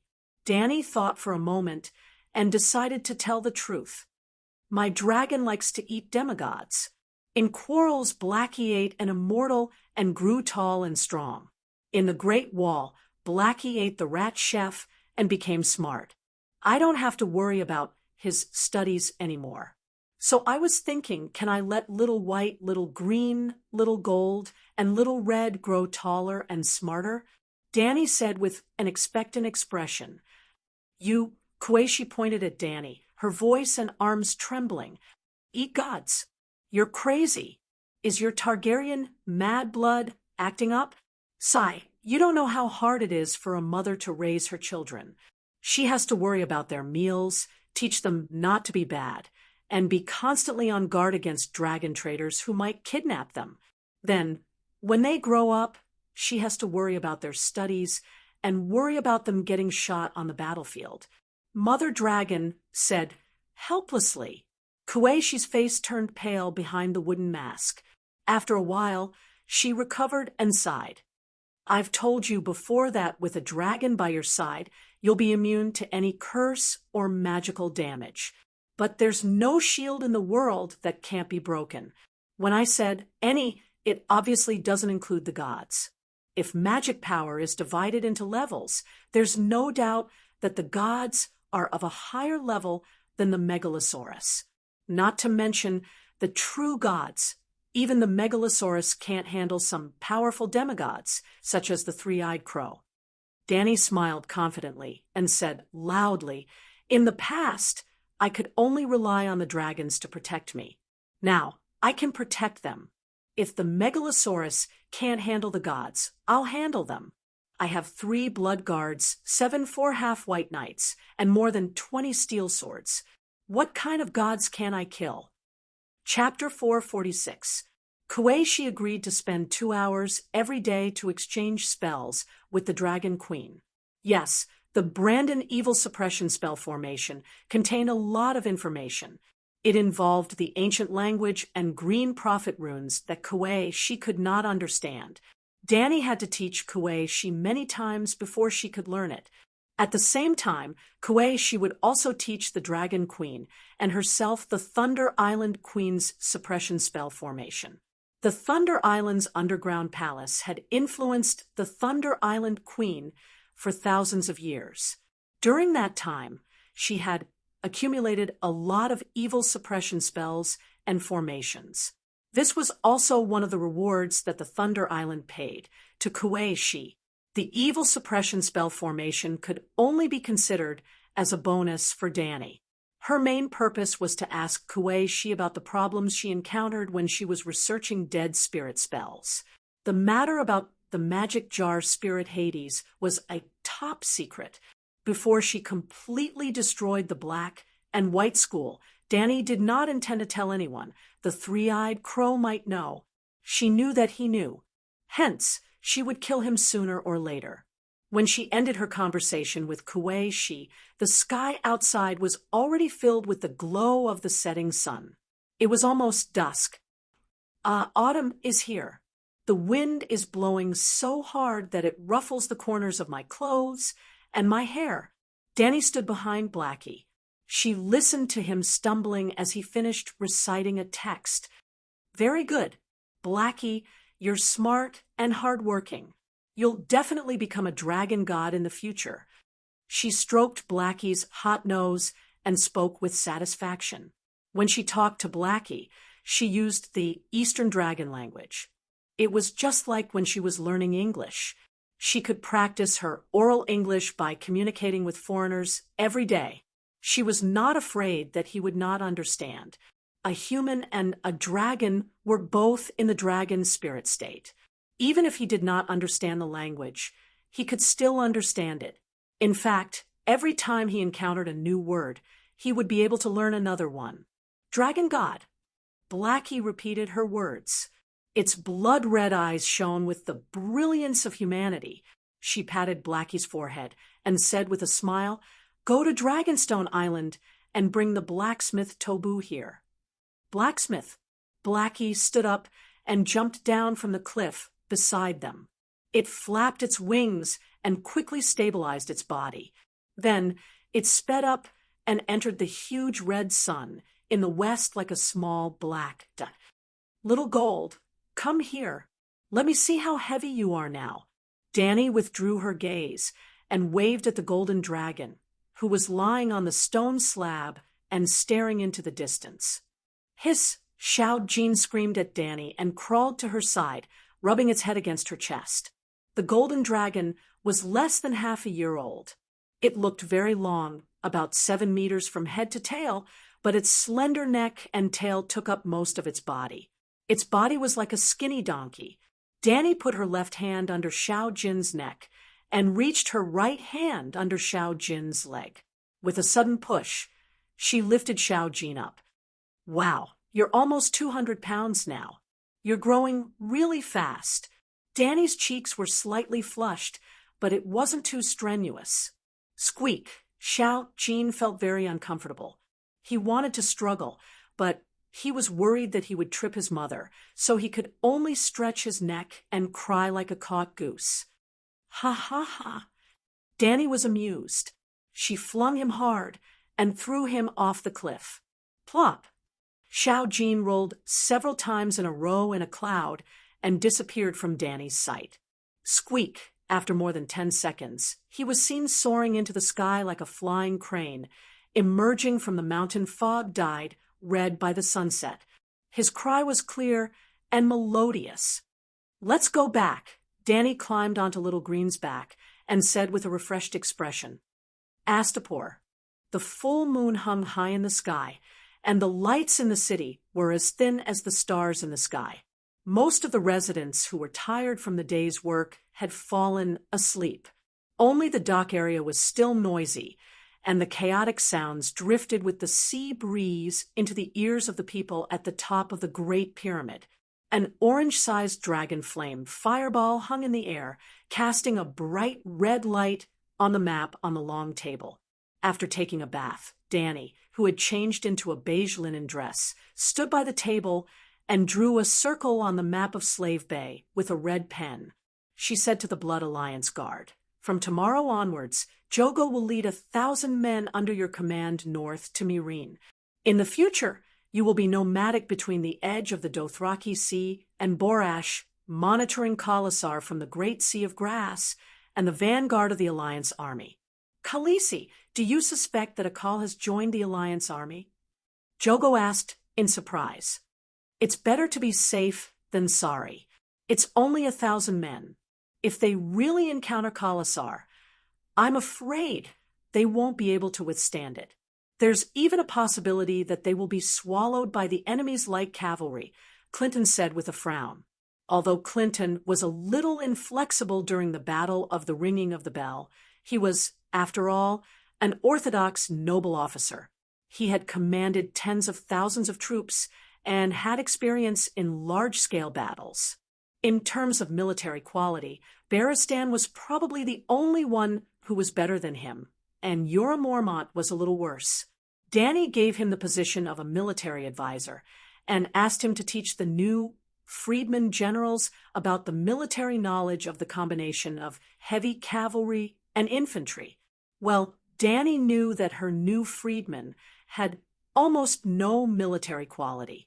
After taking down Astapor, she set up a training course for famous generals and let Jorah Mormont, Grey Worm, and Barristan be instructors. It was probably a super low-level version of the Huangpu Military Academy. In fact, all the generals in the army had received Barristan's teachings and could be considered his students.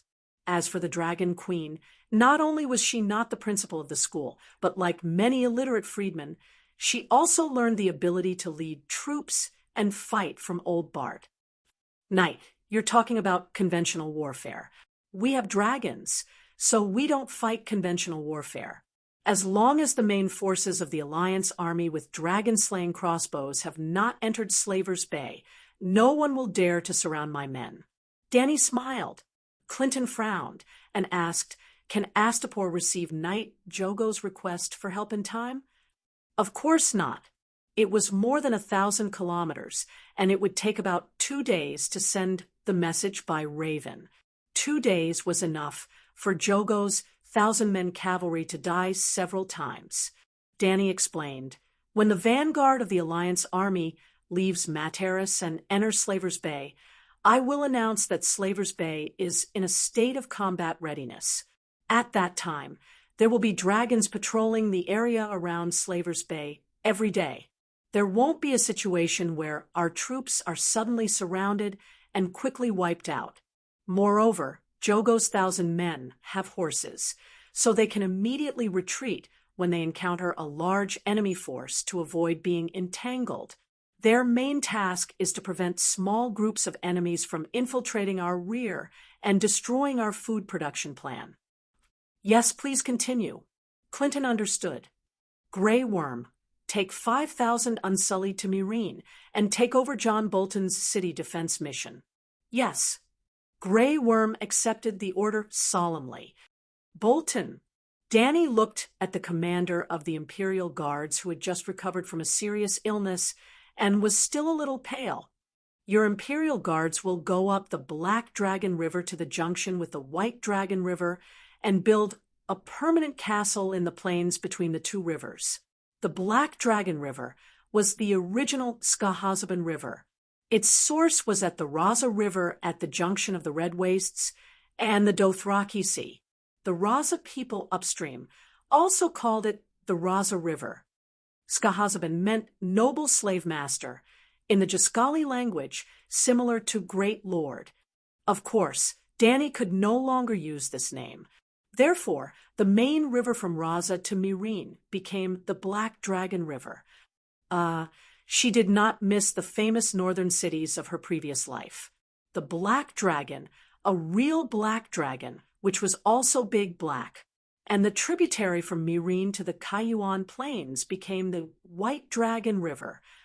Are you worried that there will be centaurs coming down from the Raza River? John Bolton was puzzled. Not centaurs. Centaurs don't take boats. Dany continued to move her finger east. Do you see? There are 2 cities here, Shamiliana and Biasabad. Raza was only 800 kilometers away from the Jade Sea, and at the junction of the Jade Sea and the mountain range, there were 2 cities. The city was built by the descendants of Hael Cologne. The kingdom of the descendants of Haer Crone, founded by the descendants of Yasser Yahai, was destroyed in the hands of the centaurs and zebras. The displaced survivors built the 3 fortress cities of Shamiliana, Kayakyanaya, and Biasabad at the 3 fortresses. Well, the dragon Granny, who hatched the dragon for the great sage Kayuan, was a priest from the Mizariana temple. The Red Jade warriors also joined the allied army. Clinton was shocked. Mizariana was ruled by the High Father. P.S. But the city's army was full of female warriors wearing iron rings and rubies on their cheeks. Just like the Westeros were the knockoff version of the British, the Red Jade warriors were the knockoff version of the Amazon warriors. No, Jorah Mormont shook his head. But those fierce women will not refuse to provide services to the Allied army, such as accepting employment, such as renting docks for the Allied army's ships to dock. Dany said, "Actually, don't worry too much. We just need to guard the mouth of the Black Dragon River into Meereen, no matter how many people come. Bolton, you have 3 tasks. First, I want to build a city in this place, at least the prototype of a town. When you go there, you can go to the labor camp and pick 30,000 people. Second, with this city as the center, reclaim the wasteland in the surrounding areas with sufficient water. It's too extravagant for the Gith people to let such a fertile place grow grass for thousands of years. Third, I need you to be my representative. Go upstream and personally go to Raza. I want to form an alliance with the Raza people. The shepherds are useless. They can't do anything but cry in front of the scimitars. Rakolo said, everyone knows that the shepherds are cowardly. Jogo nodded in agreement. But the Raza people are good at farming, the centaurs are good at fighting, and the shepherds are good at farming, Kue Luo said hesitantly. Dany looked at her Megalosaurus guards in surprise. Could the dragon essence really be able to enlighten them? Sigh, back then, when you were 15, you were all the same, pure centaurs, brainless and reckless. Now that you've grown taller, you still refuse to use your brains. Look at Kue Luo. I dare say that he'll be the most legendary sage of the centaurs in the future, Dragon Queen said in a complicated tone as she looked at her centaur followers. Kue Luo's bronze cheeks reddened. It's all thanks to Calixi's good teaching. Look, he's speaking so well. Rakolo glared at Kue Luo, who was gradually becoming someone else's child, and said righteously, even without Kue Luo, didn't Calixi also want to form an alliance with the shepherds and have them help us farm? That's why, with Calixi around, the centaurs don't need brains. Yes, as long as our scimitars are sharp enough. Jogo looked at the armored Kue Luo and said disdainfully, look at how cowardly Kue Luo is now. I dare say that even if he takes off his armor, he won't be able to last 10 moves against me. All right, let's go down and try later, Kue Luo said angrily with his hand on the hilt of his sword. He had gained knowledge and wisdom, but still retained the courage and bravery of the centaurs. You can fight, but you have to use a blunt sword, and Kue Luo doesn't have to take off his armor. On the battlefield, Jogo, can you make the enemy take off his armor? Dany shrugged and said casually, Chapter 447. Dany said, John, your mission isn't just to form an alliance with the Leza. I hope that they can collectively move to Slaver's Bay and become my allies as well as my people. I will make a sacred vow to keep them safe and provide the Leza with a bountiful and vast land. They will also need to swear eternal loyalty to me, to Targaryen, in the form of farming and food. John Bolton asked, what if they're unwilling? After all, the Leza River is their homeland for thousands of years. Tell them that if the Alliance attacks Slavers Bay from the Jade Sea, they will definitely take food along the way, and even capture the Leza as slave laborers. Secondly, the Leza River is next to the Great Sea of Grass. Almost every call will go there to hunt after leaving Centaur City. They should know this better than I do. With me at Slavers Bay, no centaur can cross Meereen except for my Khalasar.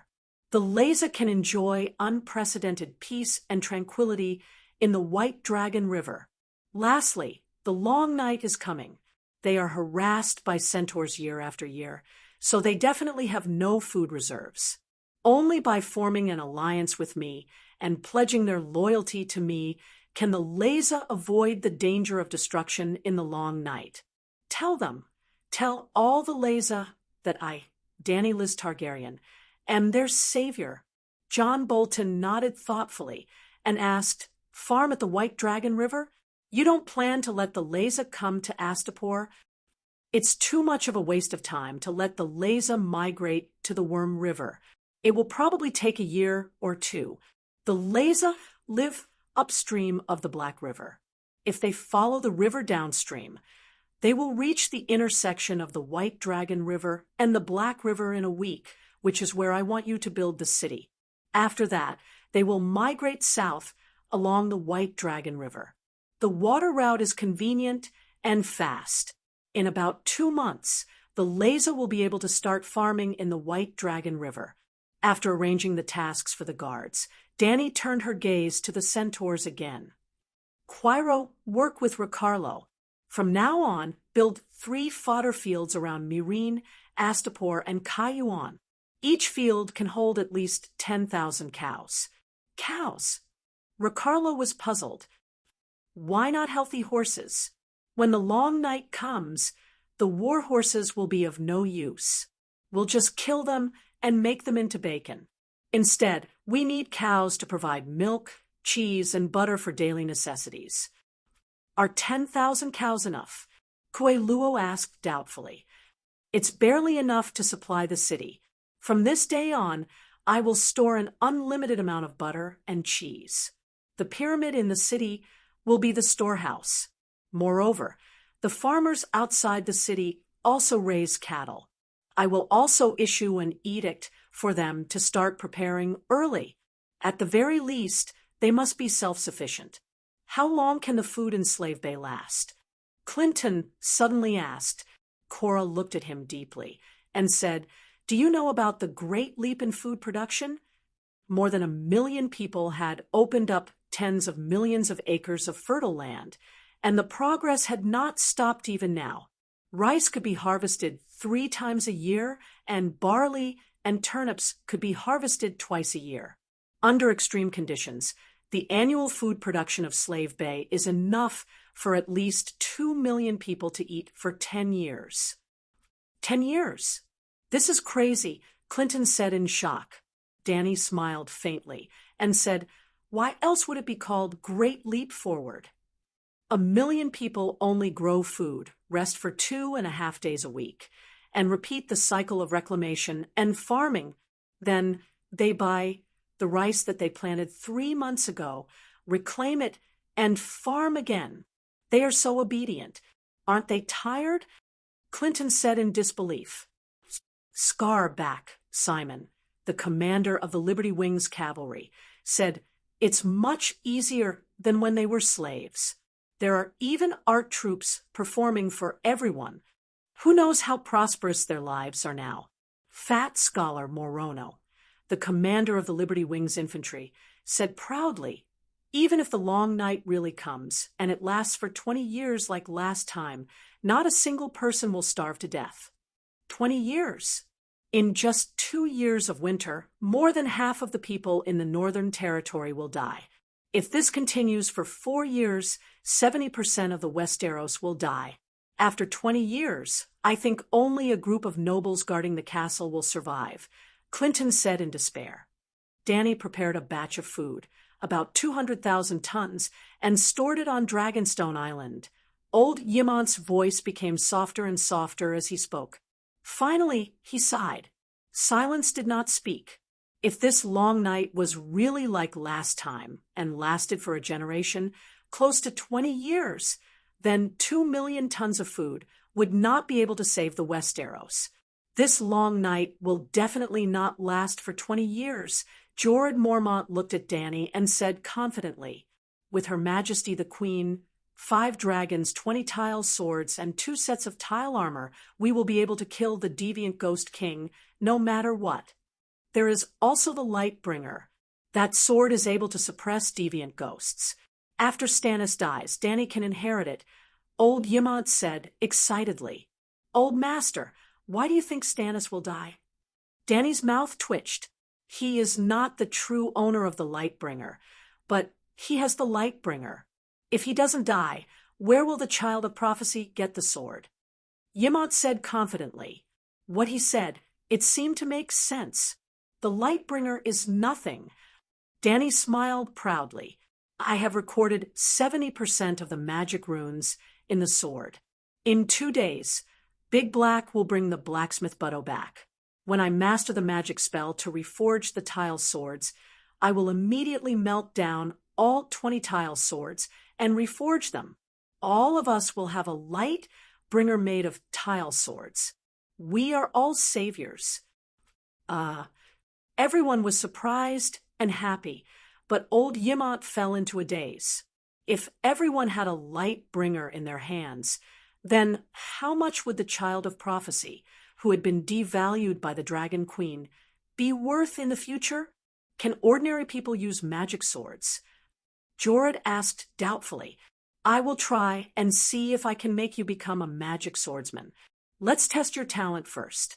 If you have extraordinary talent, you can learn fire magic directly. If you don't have talent, maybe we can try to create talent with blood magic, Danny said uncertainly. Blood magic? Danny, blood magic? Old Yimont frowned. Danny shook her head and said seriously, I saw Jenny in Materis. She has Balerian spirit in her body. I plan to find a chance to kill her and steal her treasure. She must know the most advanced blood witchcraft. Clinton, old Yimont, John Bolton, everyone was stunned. They looked at the serious Dragon Queen with their mouths wide open. Kill. Balerian? Old Yimont's face turned pale. His body swayed as he supported himself on the table. He said in a trembling voice, That is the ancestor god of Valeglia. We Targaryens have believed in her for 6,000 years. She is already with the allies. Of course, she must be killed, Danny said firmly. But she is a god. Old Yimont murmured as if he was about to break down. How can a human fight a god? What are you saying? Have you forgotten about the rat chef? The meeting ended, and everyone dispersed. When Danny was about to return to her room to rest, little Aegon came to the top floor and found her. Little Aegon and Tyrion had just arrived at Slave Bay. They did not understand the situation and did not have the position of commander, so they did not participate in this war mobilization meeting. Aegon looked around at the people who were packing up the map and preparing to leave. He said, Aunt Danny, I want to talk to you alone. Your Majesty, I'll take my leave first. Take your time. Old Aemon took the lead and was the first to bid farewell. Although the others wanted to watch the show, they also hastened their footsteps. Soon, only Danny and Aegon were left on the top floor. Little Green, Little Gold, and Little Red were sleeping on the thick wall. What do you want to say? Danny picked up a glass bottle from the table and poured herself a glass of pink peach blossom wine. Aegon stood upright, looking at the Dragon Queen, who was sitting leisurely on her throne. I want a dragon, he said stiffly. I want to be a dragon. I want to be a dragon knight. A Targaryen without a dragon has no right to be a king. He. Dany smiled meaningfully and asked, "Didn't we agree to wait until the long night is over before we consider the Iron Throne?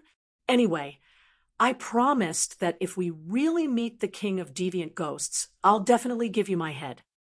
This has nothing to do with me becoming the Dragon King. With a dragon, I don't need your help to kill the king of deviant ghosts." Aegon pursed his lips and said stiffly. Dany shook her head and sighed. "Your thoughts are very dangerous. You don't know how scary deviant ghosts are, and you don't know how dangerous Westeros are. I know that Westeros have dragon-slaying crossbows. I'll be careful," Aegon said. "Dragon-slaying crossbows. He.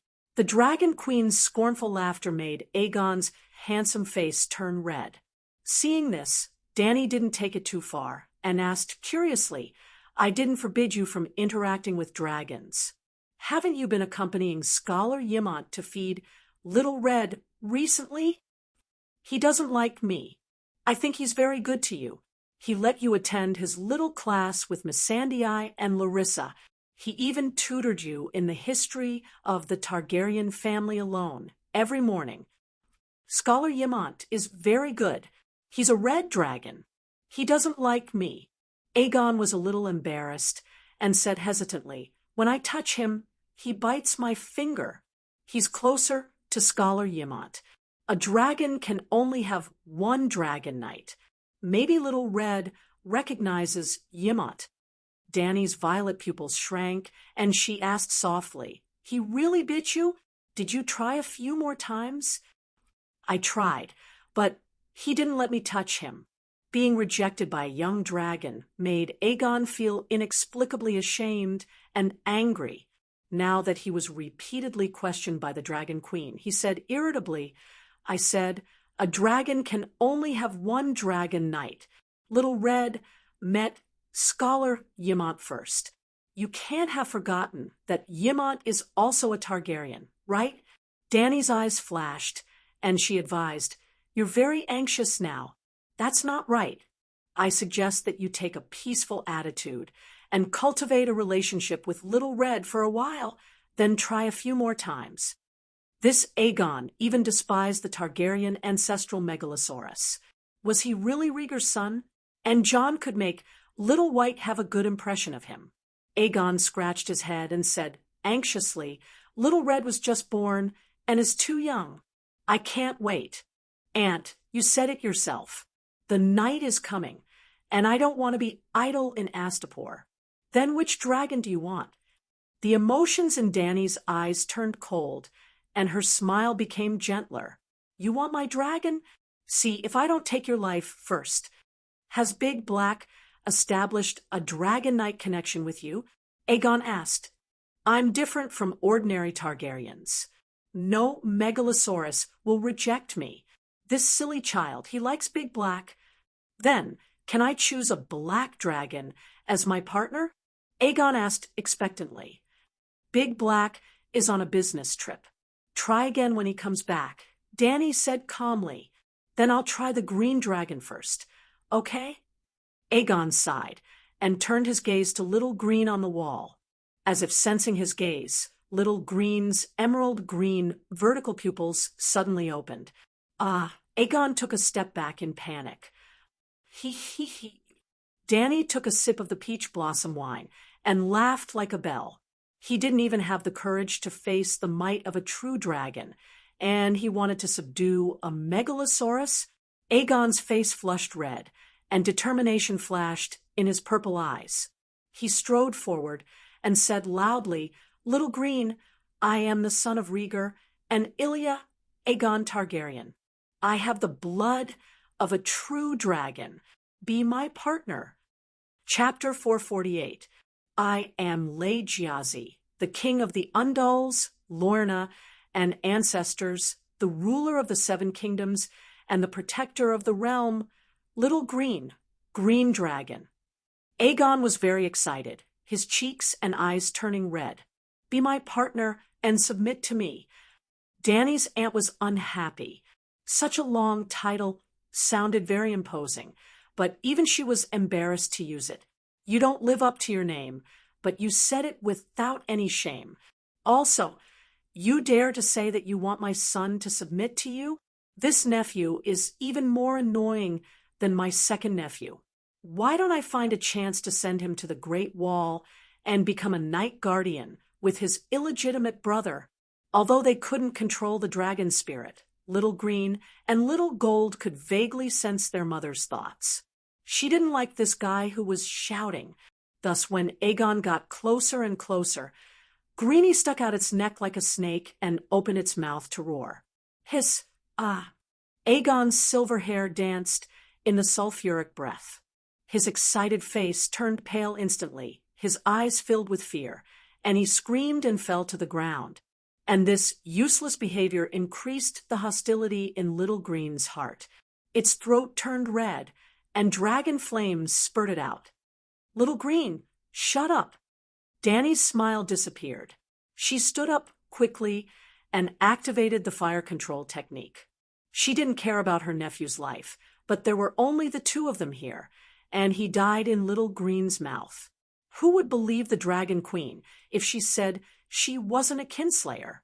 Boom! Aegon's body seemed to be covered with a transparent eggshell-like shield. The dragon flames were like river water hitting a reef, and the bright red flames split around Aegon's body. Ah, the sea of golden red flames in front of him made Aegon scream in fear.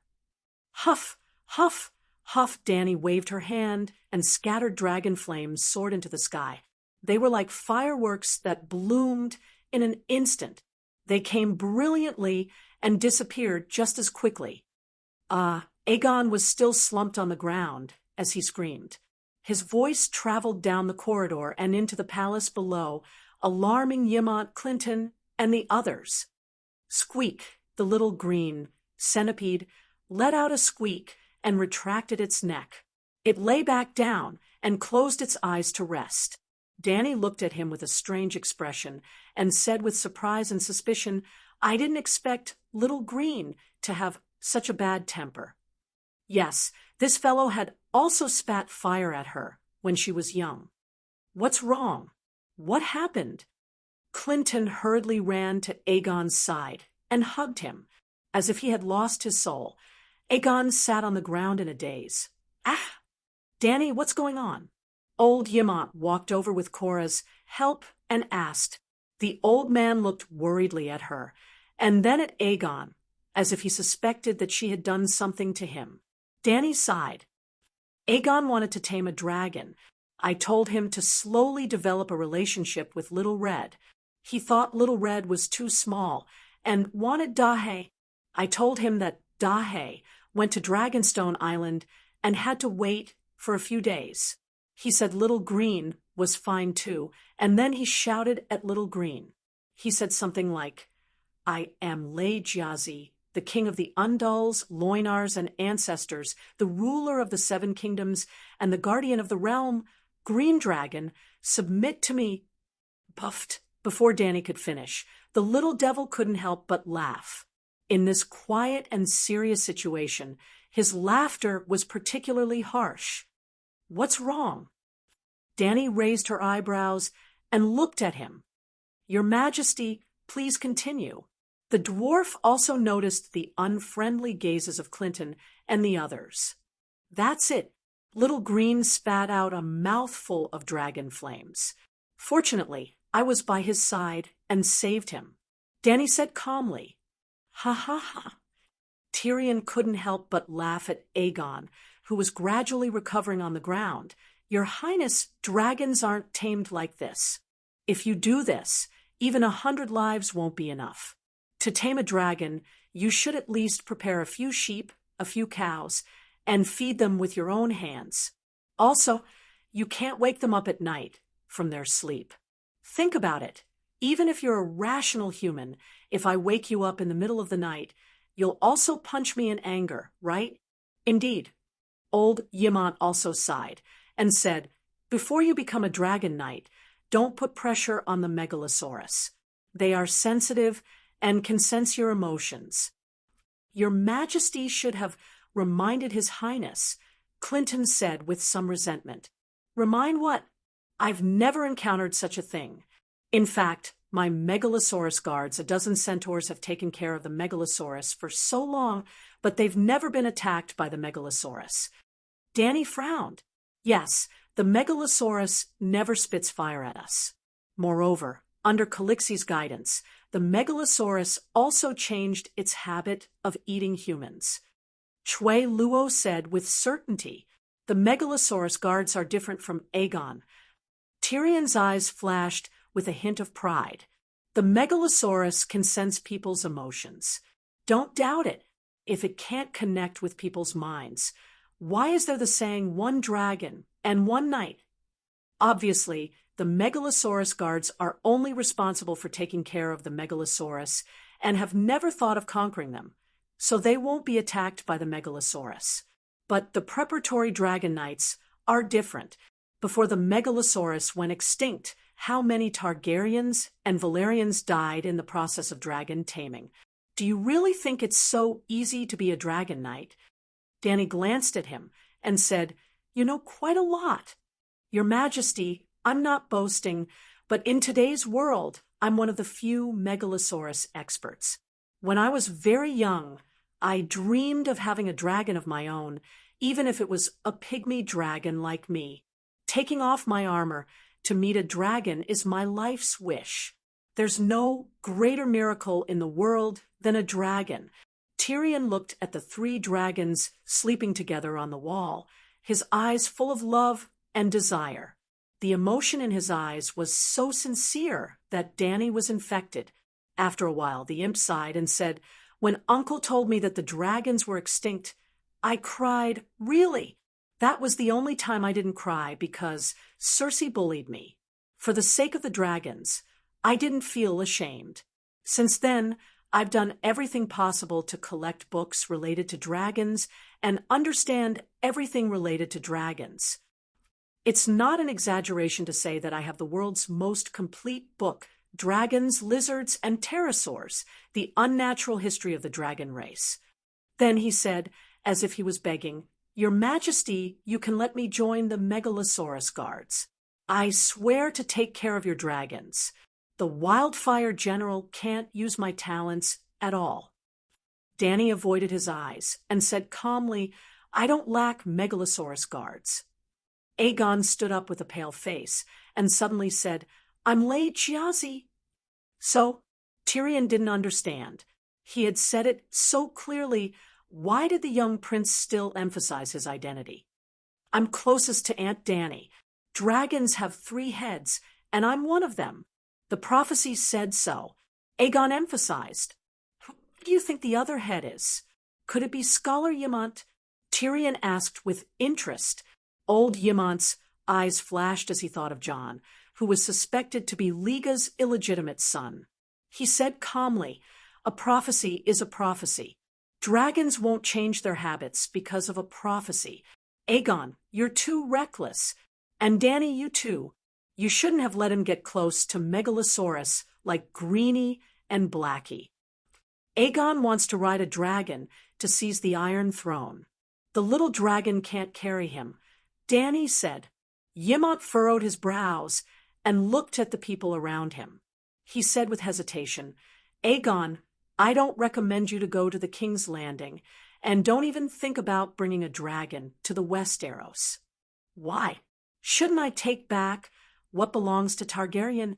Aegon said emotionally, 3-eyed crow, Westeros are too dangerous for you. The old scholar clenched his teeth and decided to tell the truth. There aren't just deviant ghosts beyond the Great Wall. There's also the Green Prophet, the 3-eyed crow Blinden. He can control people's thoughts and even steal dragons. Scholar, what are you talking about? Tyrion, Clinton, and little Aegon were all dumbfounded. Could it be that the old scholar could still awaken the mad blood at such an old age?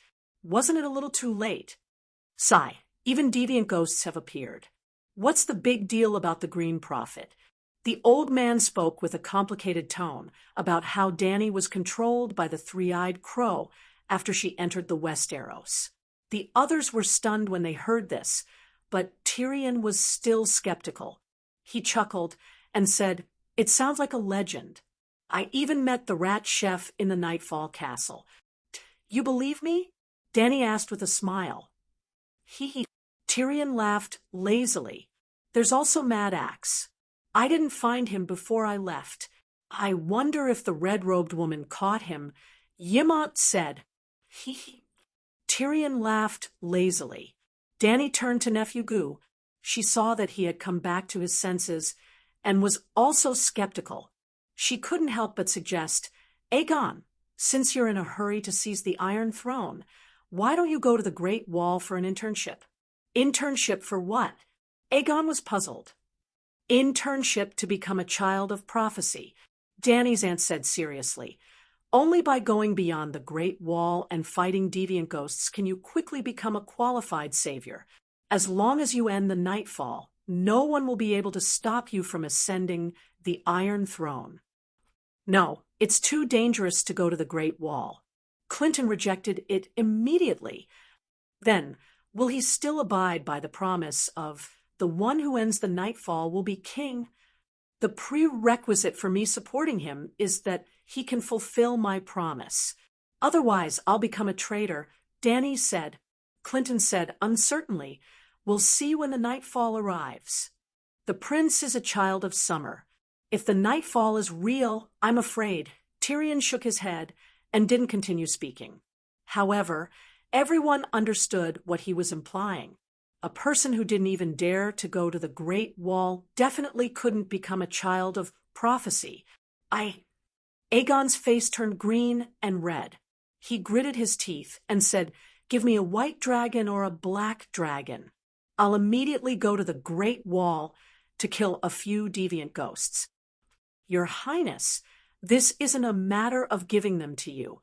The key is whether you can subdue them."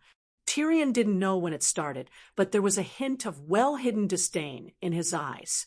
"Even a green dragon can scare you to the ground. A black dragon is even more terrifying. I heard that it can even speak." Then he asked Dany curiously, "I've seen a black dragon a few times, but I've never heard it speak." Dany rolled her eyes at him and said, "It's not like he's a chatterbox. Why would he chat with you for no reason?" "All right, that's all for today." She yawned and said impatiently, "Everyone, disperse." Dragon Queen, the Centaur Maid, and old Ymont's rooms were on the top floor, while Aegon and the others were on the second floor. When they walked out of the staircase, Tyrion noticed Aegon's gloomy and angry expression. He pulled him to the side and whispered, "Are you unhappy? What are you doing?" Aegon asked gloomily. "If a man is unhappy, he should vent it out," Tyrion said with a sly smile. "The green dragon was indeed angered by me. It's not my aunt's fault. I don't know how to tame a dragon, so I was a little reckless." Aegon sighed. Tyrion looked at him appreciatively and nodded in his heart. Although this child is irritable and impulsive, he has his redeeming qualities. Clinton and Ashera taught him well. "It's definitely not your aunt, but you can find other women to vent it on." Tyrion chuckled. Chapter 449. Find a woman? Little Aegon's cheeks instantly flushed red as he stuttered. "Of course, only a woman can comfort a man." Tyrion laughed, but Aegon's eyes were wandering as he looked left and right. Clinton and the rest had already gone downstairs, leaving only the two of them at the staircase. I can't go," as if he had heard the most terrifying thing. He shook his head repeatedly. "Why? Are you worried about your aunt?" "Ha ha!" Tyrion raised his eyebrows as he laughed. "Your Highness, it's obvious that the Dragon Queen means what she says. If she says she won't marry you, then she definitely won't marry you. It's useless for you to keep your chastity for her." No. Aegon was angered by the little devil's teasing expression. He straightened his neck and said, "I don't want to go myself." Tyrion looked at him strangely. Little prince, you're 17 years old, right? TSK, TSK. You're still a virgin. Little devil, you're a shameless bastard. I'm different from you, Aegon said angrily. Yes, we're different. I'm a man, and you're still a child. Men build their careers, and children go home to drink milk. Tyrion puffed out his chest and said proudly, I really do have the talent to anger princes. Looking at Aegon's twisted face and red eyes, the little devil thought proudly, sigh, how many times has this little prince gone crazy because of me? Why is it that every time I see him, I can't help but think of my nephew Joffrey? Why am I inexplicably happy when I see him jumping around in anger because of me? Even if I get slapped, I'll be happy. Slap. Aegon raised his right hand and slapped him. Tyrion took a step back and raised his hand to block the slap. Sure. He put his right index finger to his lips and said softly, Little prince, do you want your Aunt Queen to see how you lose your composure and beat up her minister? He pointed at his green leather armor that had a picture of a roaring black dragon printed on it and said, I'm a third-rank wildfire general, not Hugo Caesar. Well, when he was still Hugo, on the way from Pentos to Slave Bay, when he was beaten up after angering little Aegon, he would not dodge. Aegon was stronger than him, so he couldn't resist. If I hit you, my aunt would only clap her hands and cheer. Little Aegon said, hatefully. Even though he said that, he raised his head and carefully glanced in the direction of the top floor, giving up on the idea of slapping the dwarf again. Sooner or later, the wildfire will burn you to ashes, he cursed. Yeah, there's the possibility of being blown up into the sky by the wildfire every day. I have to get drunk today. Tyrion sighed and walked directly towards the red brick door, saying as he walked, the red nun of the Church of the Seven Gods is one of a kind in the world. It's up to you whether you want to go or not. The Seven Gods nun? Aegon exclaimed. There's hope. Tyrion's eyes flashed, and he stopped in his tracks. A devout nun in the day and incomparably lewd at night. By the way, do you believe in the seven gods? Of course, Sister Asherah is my spiritual mentor, little Aegon said. Then, have you ever dreamed of your spiritual mentor at night, and then secretly changed your underwear the next morning? Tyrion chuckled. You, Aegon pointed at him, his face flushed red. Looks like I have. Tyrion smiled in understanding. Don't be shy. I even dreamed of my sister when I was young. Do you believe it? You beast. Aegon said agitatedly. Hee, aren't your grandfather and grandmother also brother and sister? You Targaryens have so many examples of brother and sister unions, and you even want to marry your own aunt. Are they all beasts? Tyrion retorted. This is a Targaryen tradition. Aegon argued. Lannister can learn the traditions of Targaryen as well. Now he's even learning from you, sitting on the Iron Throne, being a king, being a mad king. Lannister's throne won't be stable. I swear, Aegon said coldly. You don't even have a dragon. What's the use of swearing? Only your aunt can do that. I will have one. A dragon has 3 heads, and I'm one of them. Words are like the wind. Prophecies are also words. Tyrion glanced at the peer and said anxiously, Red Nun can choose any of the Passion Garden's Red Nun. If you're late, you can only eat the leftovers. I don't have time to chat with you. Just say it. Do you want to be a man? How was little Aegon supposed to answer that? Of course I'm a man, he said stiffly. Then come with me. You'll be a man tomorrow morning. Saying that, the imp walked out of the door and climbed down the stairs of the great golden tower. Little Aegon hesitated for a moment, then gritted his teeth and followed. Hey, little prince, you don't know how lucky you are to have an old hand like me as your mentor. Hearing the footsteps behind him, Tyrion's lips curled into a smug smile. You're not my mentor. Little Aegon shrunk his neck and looked back at the palace door from time to time. He was very conflicted. He was excited to explore a new world, but he was also hesitant to expect his foster father to come out and call him back. If you knew how my mentor dealt with me, you wouldn't have such an attitude. Tyrion's tone became very complicated, and even Aegon could hear the sadness in it. Your mentor, who are they? He asked. My brother and father, Tyrion said. What did they do? Tyrion was absent-minded for a moment. His footsteps slowed down, and he muttered, When I was 13, Jaime, and I saved a cute peasant girl from bandits. She fell in love with me. Maybe. Anyway, I loved her very much, really. I bribed a cultivator to arrange a simple but incredibly sweet secret wedding for me and Tessa. Damn it, your first time was so beautiful, but you tricked me into giving my first time to a prostitute. Aegon cursed and was about to turn around and leave. Listen to the story first. Tyrion pulled him back. After you hear it, you'll definitely be impatient to find a prostitute and give her your virginity and innocence. Go on, Aegon said stiffly. He changed his mind, a dwarf at 13 years old. He was already 17 this year. He really couldn't be a boy anymore. After that, my brother told me that the hero saving the damsel in distress was a scam. Tessa was only a prostitute that he paid to let me experience the matters between a man and a woman. Tyrion said, Heir. Aegon was stunned, then hesitantly said, The Kingslayer went a bit overboard.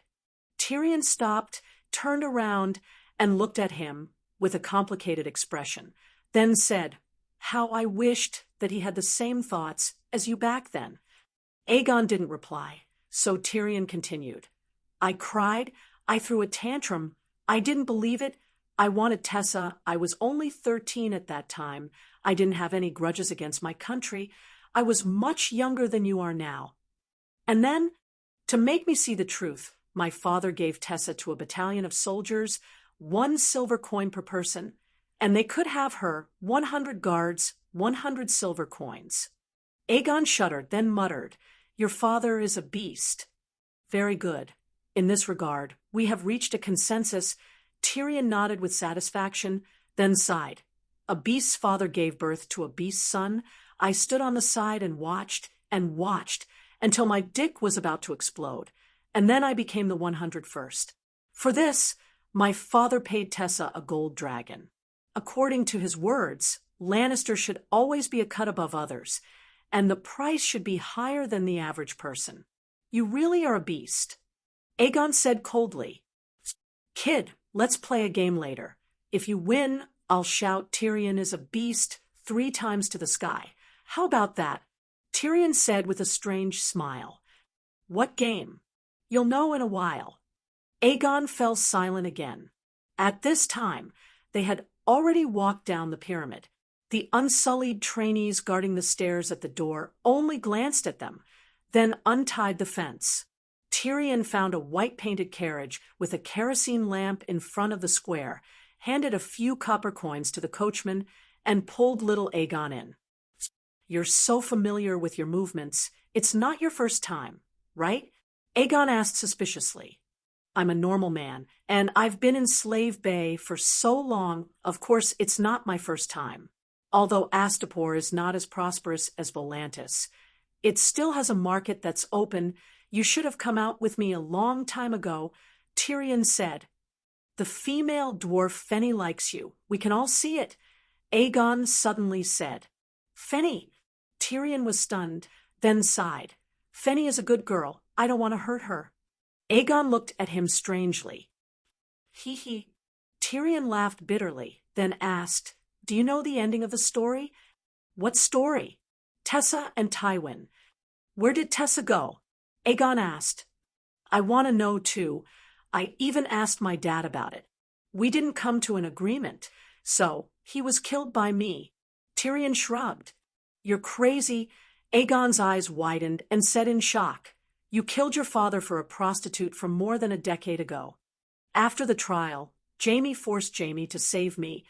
Maybe he thought it was the last time he said goodbye to his deformed and pitiful brother, or maybe Jamie suddenly had a conscience. He told me something. What is it? He lied to me. He and my dad both lied to me. Tessa wasn't a prostitute, at least before she met our family of beasts. She was just a pure and kind peasant girl. A dash. Aegon was shocked, and his eyes widened. Could it be Tessa really? She didn't even know my identity as Lannister at that time. Jamie and I wore casual clothes, dressed as third-rate mercenary knights. Maybe she thought I was the pet of the tall and handsome knight Jamie, a deformed little devil monkey at first. But Tessa didn't care about my dwarf size at all. She even thought that I was so small, such a pitiful dwarf dared to fight against the fierce bandits. I was very brave. Tyrion held up 3 fingers. I've only met such a woman 3 times in my life. The first time was Tessa. The second time was Shwe-E. It was fake. I thought Shwe-E was the second Tessa. I also loved her like Tessa. Then she personally proved to me how rare Tessa was. The third one was Jenny. I'm not sure if she would still love me if she wasn't a dwarf. But there's no doubt that her love is as sincere as Tessa's. If that's the case, why didn't you marry her? Aegon was confused. Only a virgin, like you can say such words. If you have someone in your heart at all times, you won't provoke another person who deserves the same pity. Creak, the carriage stopped, and the decadent sounds from the temple's passion garden entered their ears. The coachman in the front row knocked on the wooden wall and said softly, "Lord Wildfire, we're here."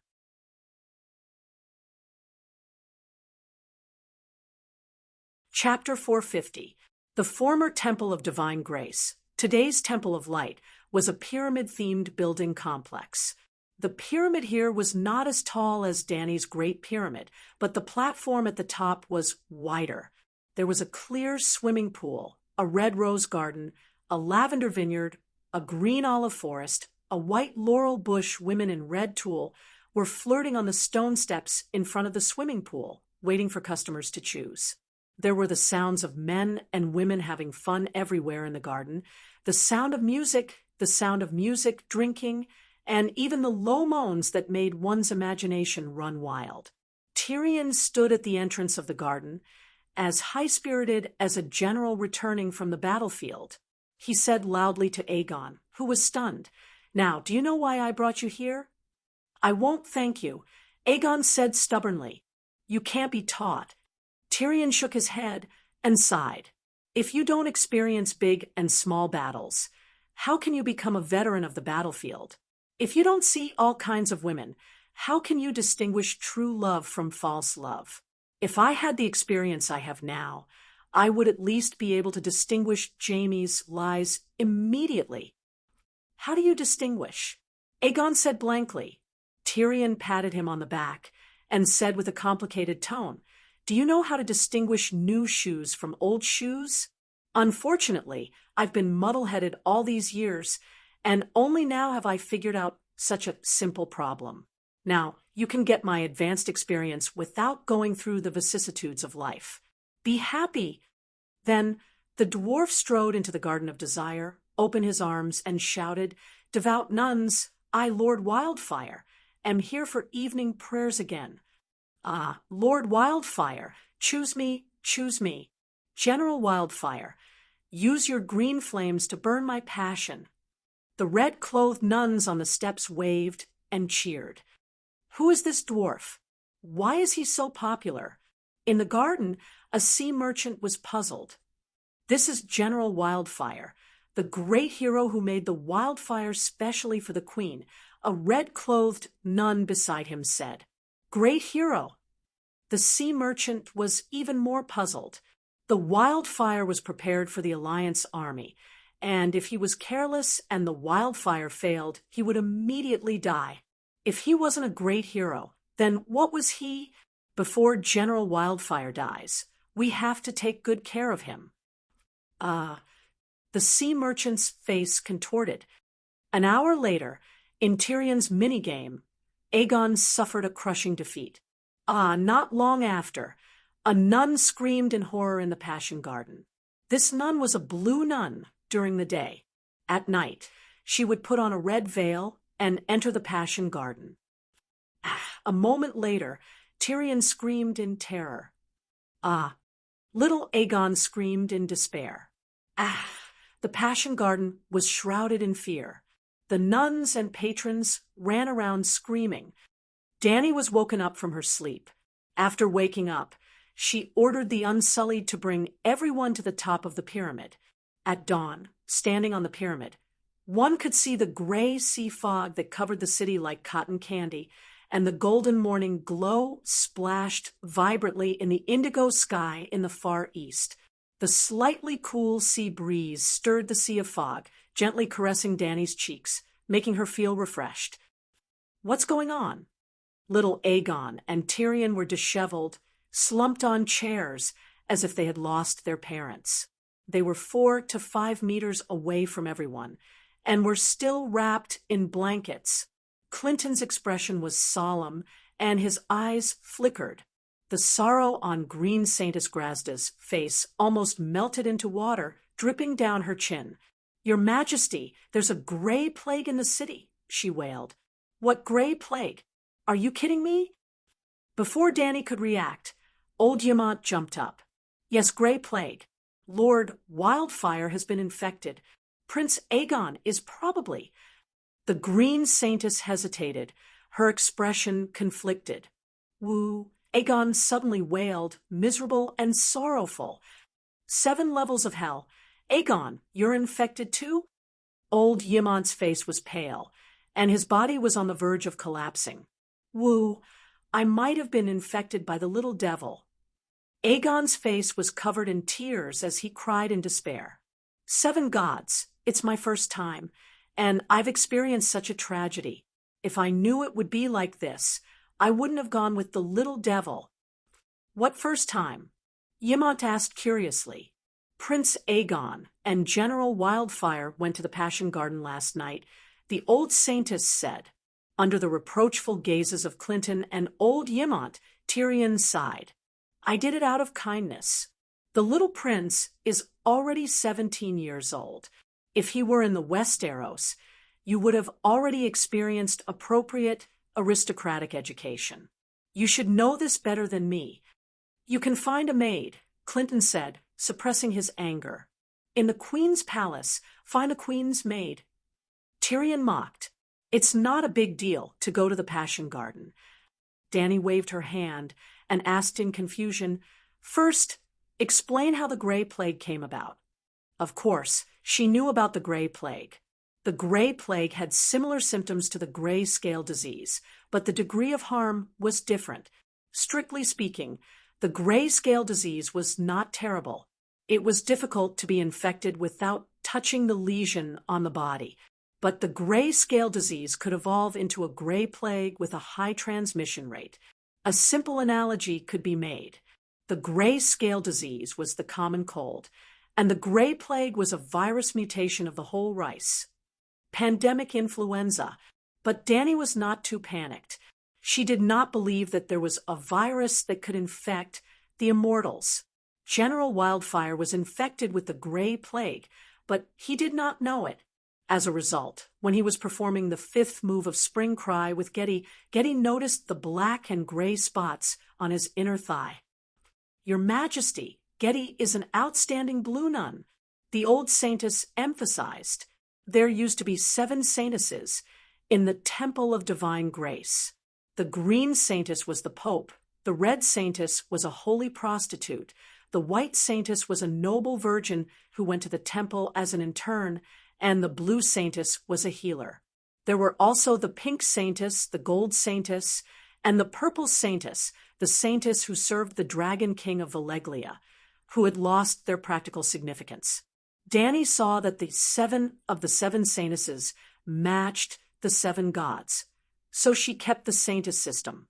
She also redefined the Pink Saintess as a singing and dancing priestess, the Gold Saintess as a book secretary, and the Purple Saintess as the Silent Sisterhood. This Getty was skilled in medicine and had mastered the 7 spring cry techniques. She was a doctor during the day and went to the Passion Garden at night for legal and reasonable entertainment. What a talent! Are you sure it's the Gray Plague? Danny asked. The Gray Plague had similar symptoms to the gray scale disease. It was difficult to tell if it did not spread on a large scale. I've never been touched by a gray scale patient, so it must be the Gray Plague. Only the Gray Plague can spread through the air and make me infected unknowingly, Tyrion said in despair. No, not necessarily, Clinton suddenly said. Sorry, I shouldn't have hidden it from you. He sighed and took off the deerskin glove on his right hand, revealing the gray and black spots on his palm.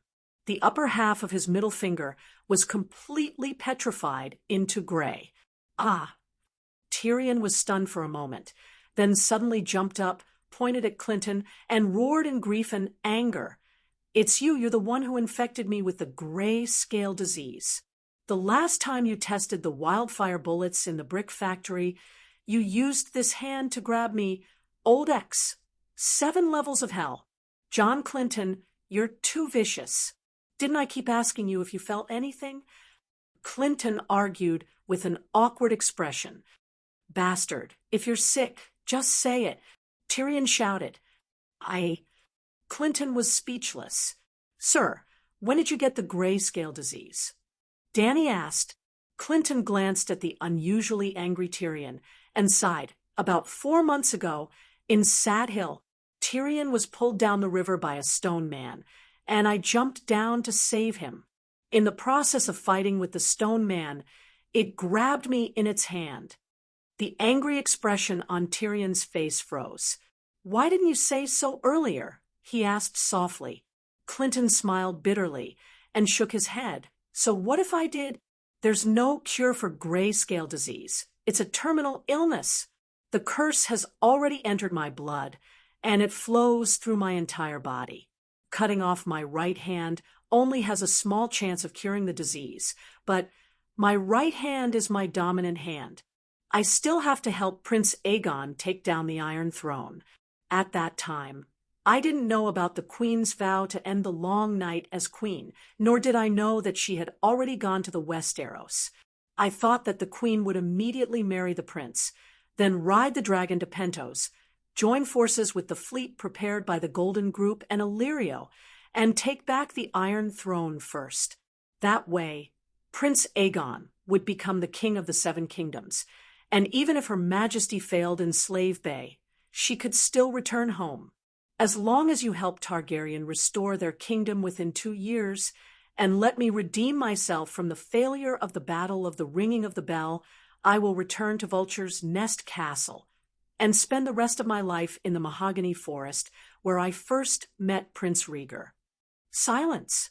Everyone's emotions were complicated, and their gazes towards Clinton were no longer filled with reproach and resentment. Dany sighed in her heart. This was a true knight, just like Barristan, the White Bull, and Sword of Dawn, an old version of the knights.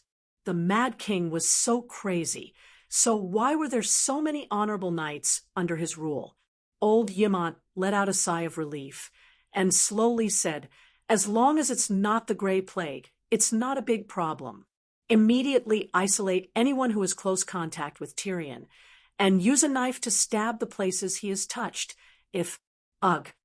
The old man's face contorted, and he couldn't continue. 7 gods above, General Wildfire has been going to the Passion Garden almost every night, and most of the ladies are with him.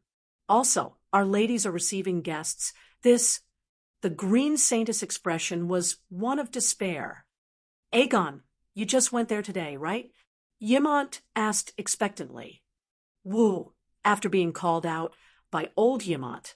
The young prince, who had been sitting in a daze, came back to his senses and cried.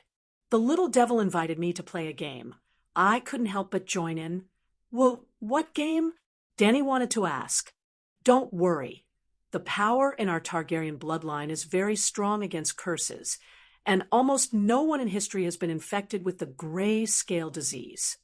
Old Ymont comforted Aegon. This was true. The genes of Valeglia were all optimized, and almost no one would catch a cold or have a fever. Valeglia were completely immune to most of the diseases that normal people contracted. But there were two prerequisites. First, the bloodline must be pure. And second, there must be a dragon. Stannis' daughter also has Targaryen bloodline, but she still contracted the grayscale disease. Dany said, "Well," Aegon heard this and cried even harder. Shireen and Aegon are different. Shireen and Princess Lele are 3 generations apart, and Aegon is your nephew and has the purest bloodline. Aegon stopped crying and looked at Aunt Dany eagerly. Lady Greensaintus close the Passion Garden immediately and conduct a thorough investigation. Grey Worm stop the journey to Meereen. 8,000 Unsullied and 5,000 trainees will be mobilized and lock down the entire city. Go door to door, according to the household register, strip naked, and check one by one. Remember, all Unsullied must wear leather armor, gloves, and masks. At this point, Dany turned around and asked Yemont, "How do we kill the virus?" The curse?